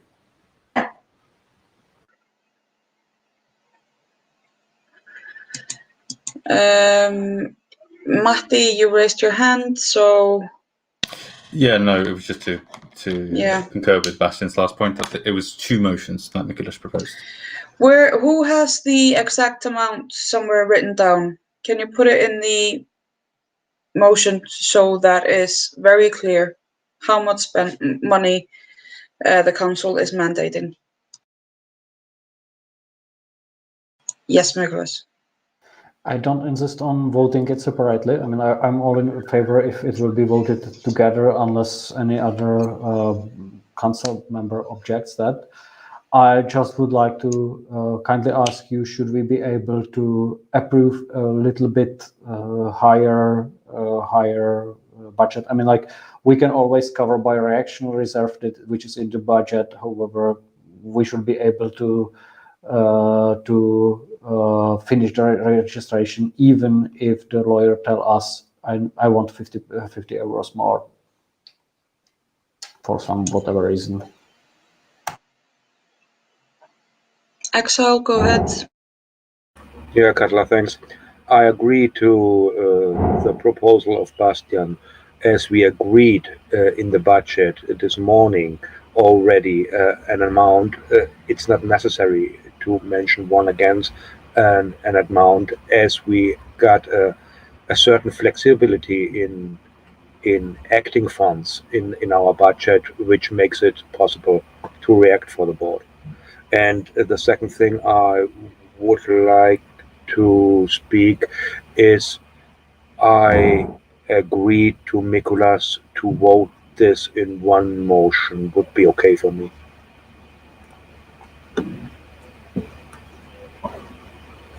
So Henrik had his hand up. Go ahead, Henrik. Yes, I just wanted to ask Nicholas something because I'm not sure I understand. Today, is it a reality that you actually you have to display this logo if you're part of a European sort of party group to get your funding, but it is not as it is properly enforced? I think the current legal status is that actually you should display it. The exact phrasing is a little bit vague, and mainly you, as the representative of Swedish pirates, shall ensure that it is displayed in order for PPEU to get money. Yeah. So that's the way how it currently works. So but it's not enforced. Yes, it's not enforced, which can only result not in the national parties being punished, but for their European counterparts being punished. And that's a little bit my intention, because I want to push somehow the parties representing your competitors on the national level. Those who are on the European level, I want to push them to do more. I see. Okay. So Matti, you're next. Yes, thank you. Henrik, du har fortfarande mycket igång. So I just want to say that I think we should do 2 motions there, because these are separate issues. I can agree to us having somewhat mandating our member parties to show the European Pirate Party logo on their website. However, I cannot agree to the fact that we're going to register it, because I don't think there are any actual tangible reasons why we should do it. And I don't think that it's a necessary amount of money. Like I don't think it's really worth it. And also there's other issues that might arise by the fact that the signet, I believe is what Gregory called it, the little P sail, is what's going to make the logo unique. And that might cause issues for other pirate parties, not only in Europe, but also internationally. Thank you. Henrik, you had your hand up again. Go ahead. That was just a forgotten hand, sorry. Okay, Nicholas, you go ahead. Yes, I see some hesitation from the side of Swedish Pirate. May I suggest to really split the motion into 2 parts? Yeah, I can see that it is already split in two parts, motion A and motion B, in the minutes. So I figured that was taken care of. And if you believe that the motions are ready and there are no more questions or discussions regarding this matter, then I think we should just take it to a vote. Okay, whenever you're ready.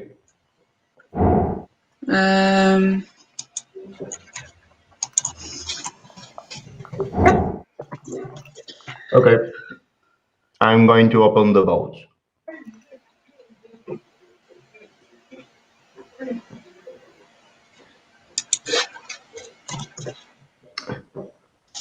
Please, delegates, proceed.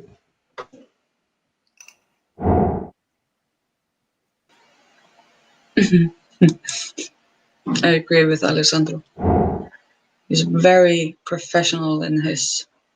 Please, delegates, proceed.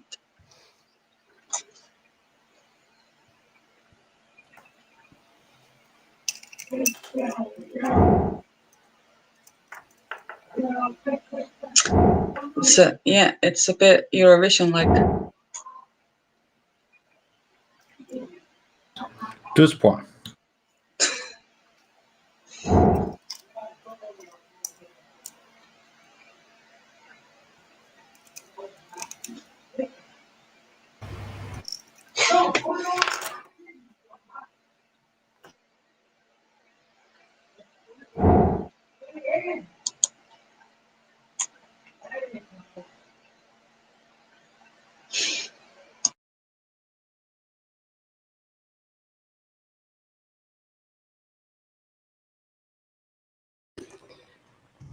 Two votes left.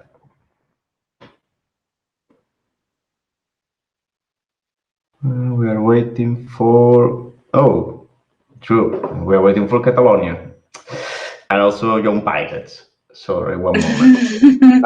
I was the delegate. Let me get back the token. Sorry. Where it is here.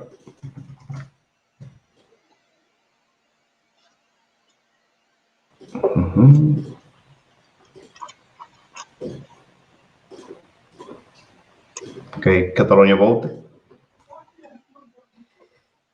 So we are waiting for Young Pirates. Oh, right. I can't see Mathieu in the meeting anymore. He might have lost his connection. So. Yeah, he had to run out before, so no vote from the Young Pirates, I guess. Okay. And in the second question, I'm missing the vote from Sweden.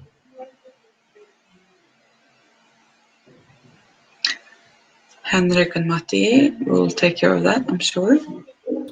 Henrik, go. Yeah. Okay, cool. So time to show the last reasons. Oh, no, it was Jan. It wasn't. Okay, great. Let's close the first question. First question, here are the results. These are the casted votes, pasting them in the pad.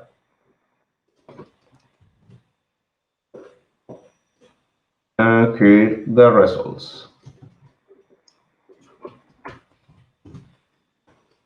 Let's go to the second one.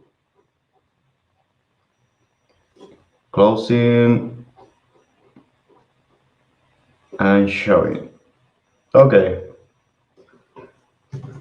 It's unanimous. So,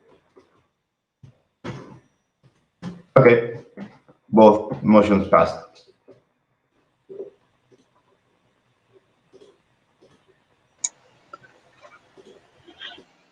Then we consider this item of the agenda closed. And that was our last item on the agenda. but he wanted to say something. The young pirates guy who I can't remember the name of because, you know, and yes, he's not here, but he wanted to say something about the young pirates, so that's a bummer. But Marco has something to say, so go ahead, Marco. Hi. Actually, let's say we from the Code of Conduct had prepared a short report on the activities that we did in this midterm. It's really short, so Okay. I don't know if you want to hear it. Give me a second, Marco. If there are any council members who object to this add-on on the agenda, please state your objections now. Henrik, you still have a hand up. Is it on purpose? I don't think it's on purpose, so I take it as no objections. Go ahead, Marco. Okay, here you go. Shortly after its election, the COCC opened its wiki page, which is reachable on the PPEU wiki. The COCC began to work on its rules of procedure to provide a frame and some guidelines for people who wanted to submit a case. At the same time, we realized that a general investigation on the extent of harassment inside the PPEU community was required. As soon as the rules of procedure was finalized, we launched the investigation on March 7th. The results were approved and published on the wiki on May 31st. This is to be considered a preliminary results. Apart from the reports and complaints already listed in the General Investigation Preliminary Report, an additional individual complaint was received by the COCC. The individual complaints have not been treated yet, as the activities of the COCC were mostly concentrated on producing the preliminary report, but will begin to be processed soon. Although a preliminary report was produced, the general investigation is not closed yet, as the COCC would like to investigate thoroughly some specific cases. That's all. Thank you so much, Marco. Did you have in mind to answer questions or anything like that? I can. You don't have to. I'm just asking if that's what you had in mind. Yeah, well, actually, if someone has questions, I will be happy to answer. Yeah. Okay. Also, Alessandro is asking for you to copy that text into the minutes. If anyone wants to ask Marco regarding the process of the Code of Conduct Council, you're welcome to, but of course you cannot ask specific questions regarding personal matters that are ongoing.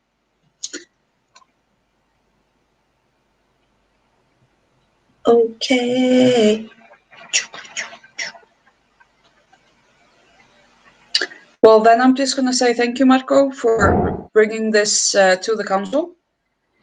And as Alessandro says, thank you to the Code of Conduct Council members. You're doing great work. Is there anyone else that would like to raise an issue or say something before we close the meeting? I would just like to say thank you to Alessandra as well. You're doing really great work, and you've also been really helpful to me when I've been confused, which I appreciate. And as such, I'm naming my next server Robo Alessandro in your honor. What about you, Axel? Just reminding about this photo we should take. What photo? Yes, please, cameras on so we can do a screenshot. The family thingy, the family photo. Ooh! I need to change the camera. Wait a second. Everybody turn it on. Right. Smile or whatever. I'm trying to do a print screen. Oh my god! Say Darth Vader. Right, I'll see if it works. Just give me a sec. Because new computer.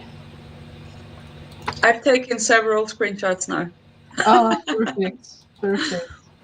Cool. Maybe we can, give it to the. Oh, that's so pretty. Okay. Thank you. That's great. Are you gonna post this on media, like social media, or something like that? I think we can give it. Yeah, I think we can give it Yeah, to the media. it's cute. It's a cute thing. So, anything else, you guys, before we close the meeting? I mean, We need to do a press release about the meeting. Just saying. Need to do what, Marco? I didn't catch that.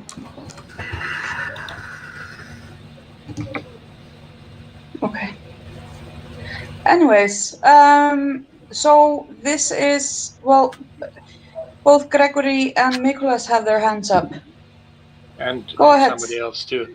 Okay, if we are in any other business here, may I have a minute to advertise, plug the Freedom to Share European Citizen Initiative that we had been talking about since our Milano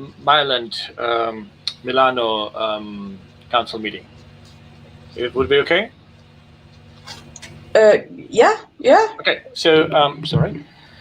So the Freedom to Share initiative is ongoing. We had technical start difficulties, but it's collecting signatures, and we have signatures from all over Europe. But we're currently at about 2,000 signatures yet. Exile. Thank you. Yeah, Excel, microphone open.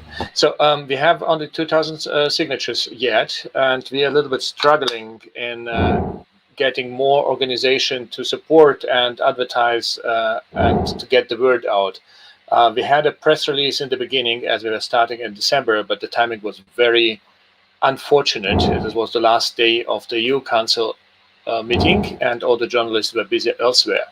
So far, we had collected the money to assure the operation of the collection for the couple of months, but we will run out of money. The good news is the European Commission have extended our deadline for collection of this million signatures up to 1st August 2022. So we have still over a year time to do that. So everything we've done before, it's like not counting because of the corona. So because we are not allowed to collect paper signatures and only electronic signatures.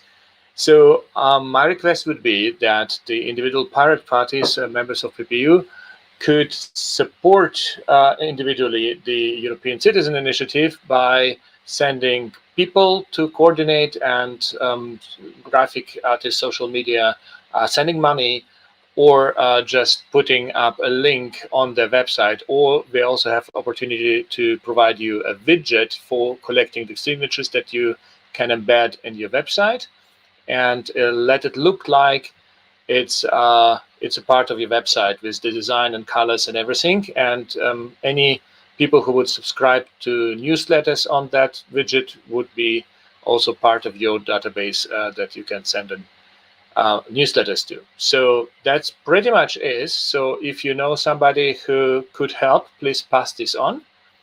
And yeah, and that is. Thank you. Thank you, Gregory.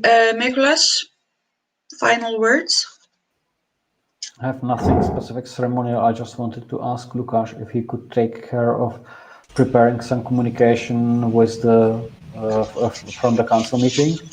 And I would like to ask Gregory if he could stay for a while, because I would like to prepare the official request to apply for PPEI membership. Yeah, Okay. I'm gonna release a press release during the today or tomorrow. if it's okay, because today I'm quite busy in the evening, so if it's okay tomorrow. No problem at all. I mean, like, we need to. Should it be available on Monday? I think it's still perfect. Lucas is going to a party. No, I'm kidding. Well, okay. Before we go into madness, I am going to officially end this meeting. We can still be on the channel and chat, but it's good to end the meeting now on the happy notes. It was great. I think we're getting really good at this. Thank you to all the note takers and to Dario and to myself and Nicholas for being great chairs, and for the council members for showing up. Thank you so much. Meeting closed. Thanks for sharing, Nicholas and Katla. No one wants to go suddenly. Oh, you know, it's nice to hang out. So hopefully this is the last time we only